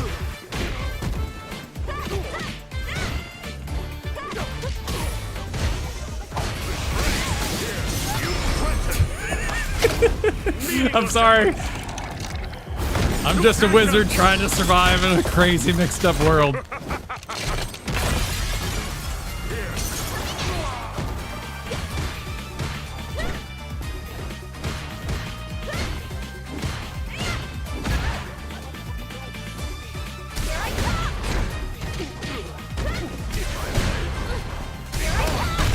Oh, that's so flashy. Kimberly wins. So was that a counter drive impact? I hit the drive impact and they immediately had one. Round 1. Fight. Oh, wait. It's over. I need to know which one is my... Yeah, there's that. Oh,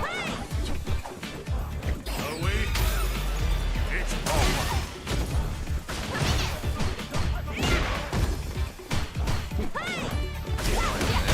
So it goes.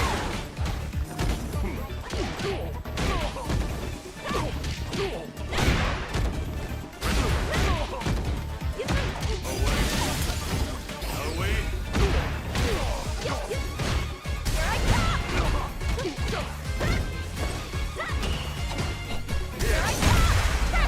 Oh, oh God.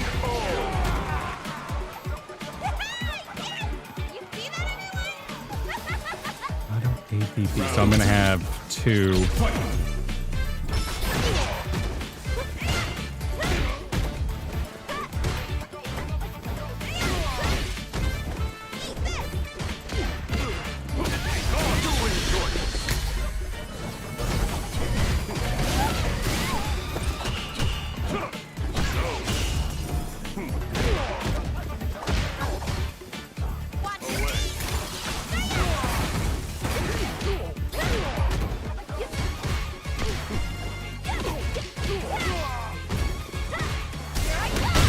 Oh God. Kimberly wins. All right, I need something I can do in that corner. Always funky, thank you for the super. In gameplay, abandon your preconceptions. You're not spamming buttons. They're spamming a mistake. Don't need to change strategy when it's working.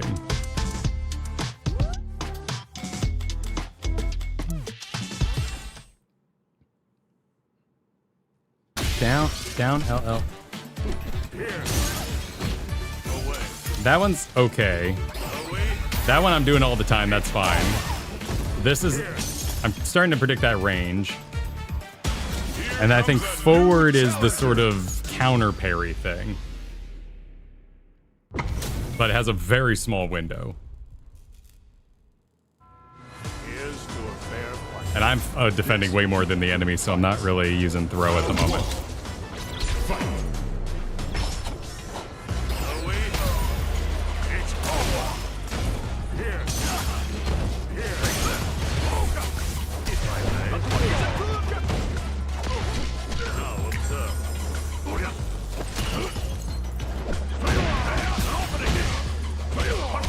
dear. Oh dear. See, I couldn't block any of that, as far as I know. So once you start kind of getting staggered, that's when you're in trouble.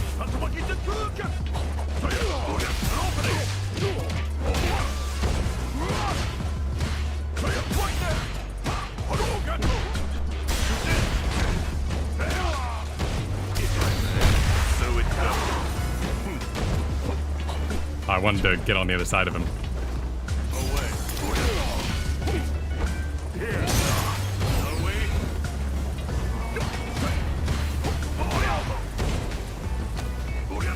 Sure, that's fair. I've been blocking for a while, sir. Oh, he did too many hits.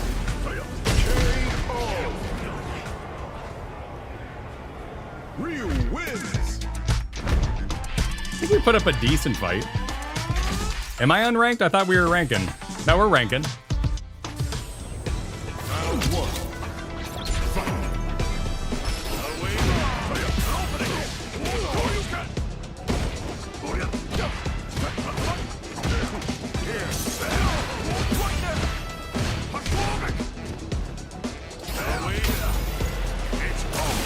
Oh, he's unranked.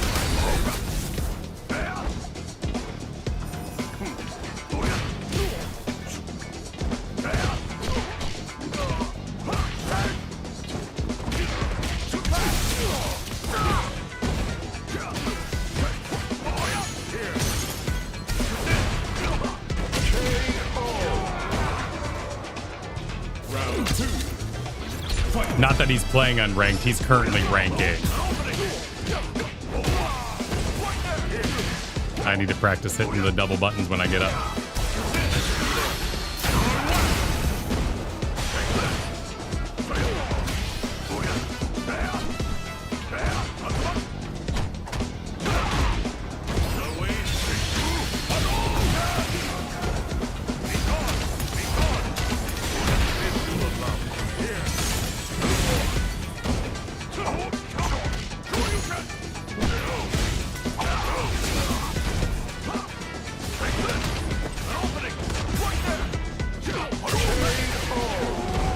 I did better that time. Ryu wins.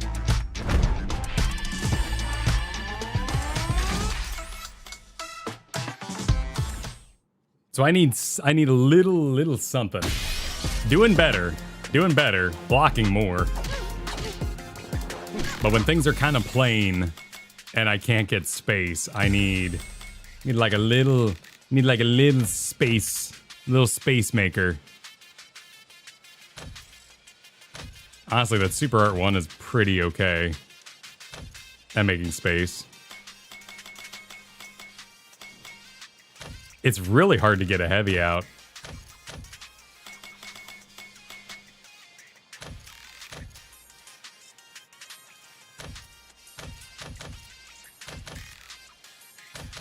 It's like a common moves, I guess. That's not what I want. I want just normal.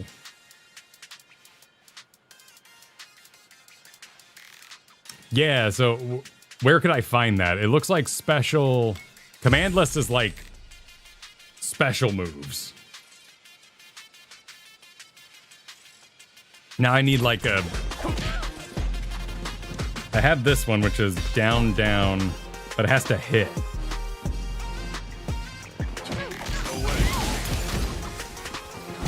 I guess this is probably it. That's my bread and butter.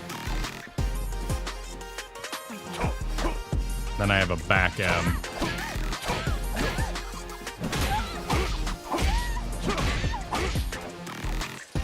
So light. If these two hit, I create a lot of space.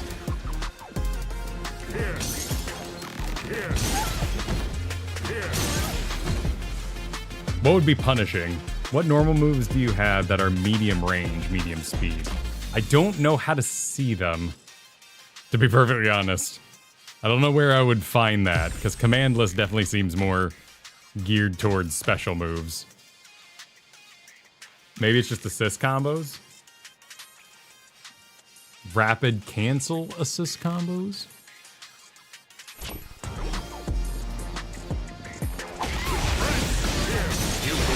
Oop. Hang on, I'm doing the thing. I didn't mean to do the thing. Ends in ruin.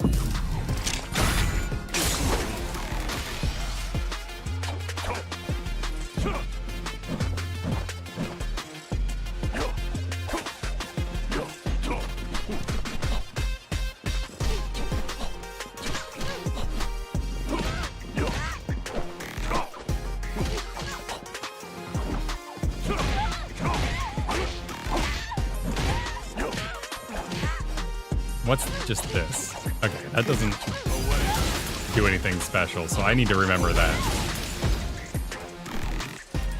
Let's throw, which doesn't really come up because I'm the one playing defensively. And then I guess I could parry more, but I am running out of energy versus a lot of these guys.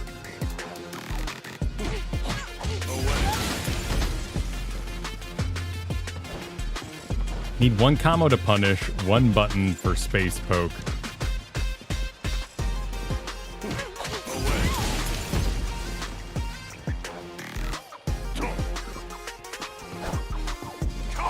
And then I need to remember my anti-air, which is different if I'm holding down auto. Oops. Didn't mean to, sorry.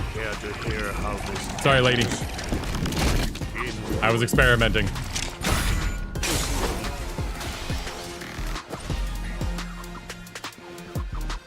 But I also gain energy on blocks, right? So, or I'd lose energy on blocks. Well, I don't think I know how to parry them.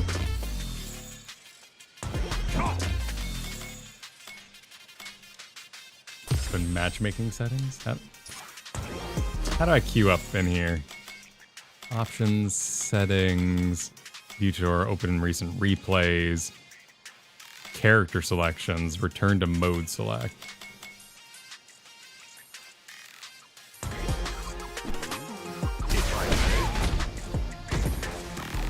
But gain super meter. Okay.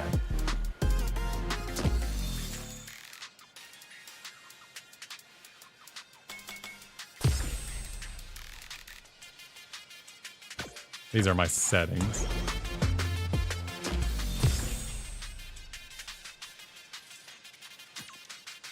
Oh, I have to turn. Oh, it's off and on. Okay. That's a weird way to do that, but I get it now. Now I don't have to learn it again.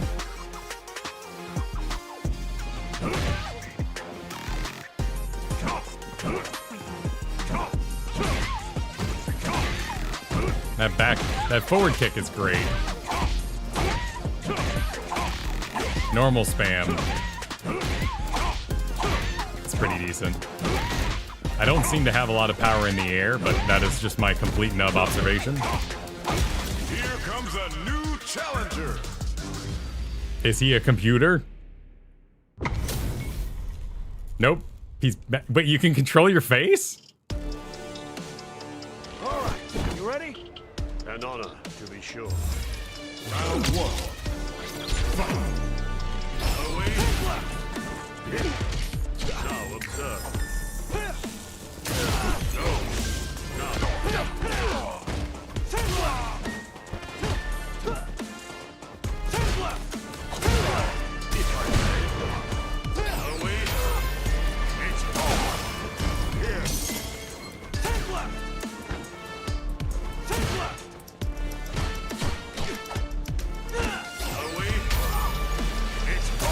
Guy is so much slower than everyone I've fought so far.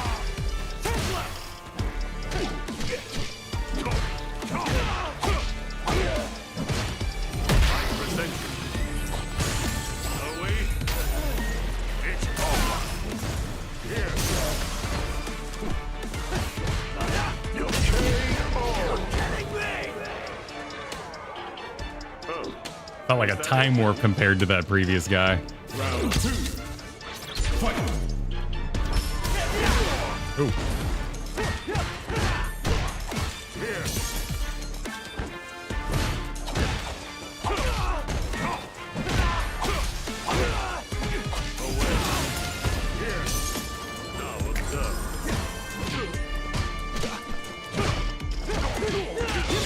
Oh no, oh no.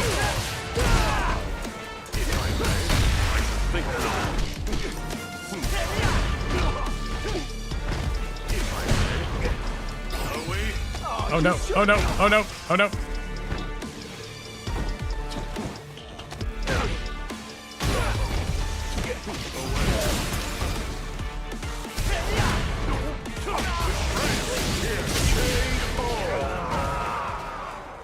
JP wins. It's a great victory animation. Round one. Fight. It's over. Here.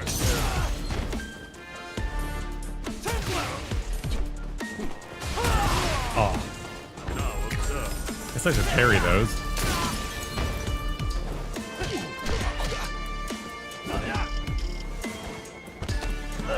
Fair, fair, fair, sir.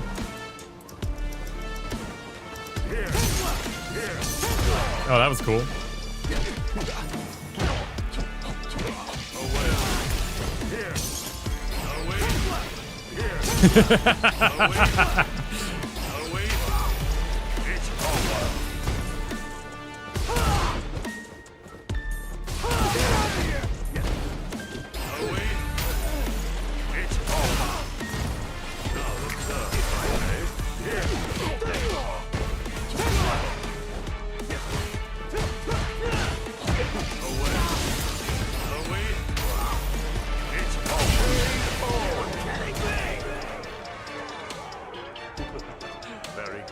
Very good indeed. It doesn't, you know, if he wants to keep at a range, that's fine by me. If that's how he wants to do his dude.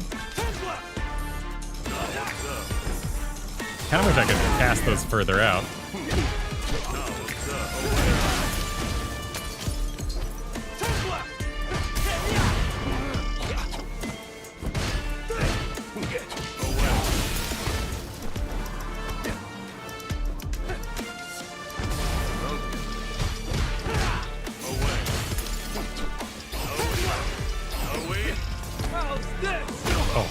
Okay, well that gives me, as long as I can land it. Oh, jeez. Okay. Oh, whoa, ah.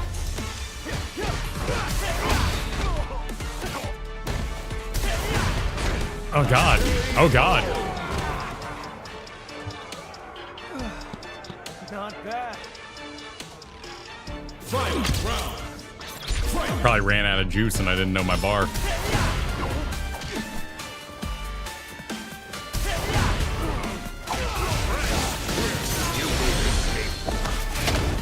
To hear how this ends in ruin.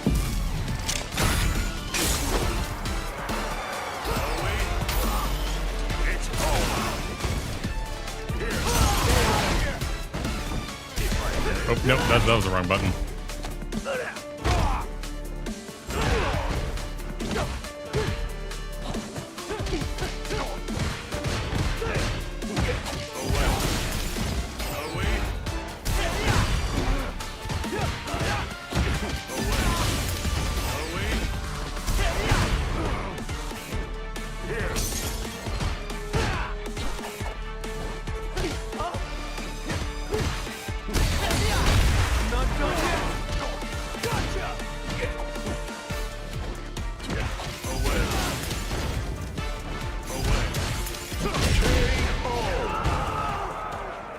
JP wins.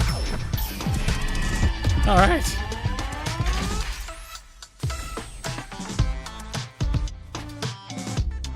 All right. I'm going to go out on that. I'm going to go out on that one. Rebellion Dark, thank you for the super. Congrats on finally getting your rank, Kyle. If you have time, watch the first 10 minutes of what to learn in every FFXIV rank. Those are very useful videos. 2 stars. What does that mean? 2 stars is all right, right? 2 stars? What's the highest you can place if you like totally aced your if you totally aced all your matches?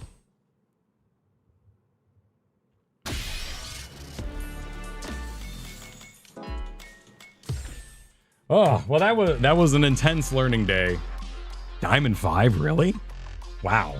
does it track like how many inputs and combos you're doing so it can like dynamically learn your stuff and adapt from there? Yeah, thank you all for being here. Thank you for the fun today. Tomorrow I have a dentist appointment, so I don't know if I'll be around because I gotta get a filling and I don't know if I'll be able to talk. So we'll see what's happening tomorrow. I'll let you all know in the Discord. Please join the Discord if you're looking for that. How you're seeing it on the side. There are masters, but you can't directly place into those. You have to grind. That makes sense. That makes sense. This is really fun. I had a really good time today. Thank you all for hanging out. Thank you for being here. Y'all have a lovely, lovely evening.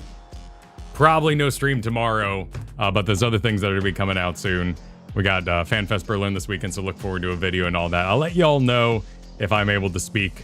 But for now, have a lovely, lovely evening. Hope you had a lovely time today. Twitch chat as well. Gemma, thank you for the sub over there. Much appreciate you.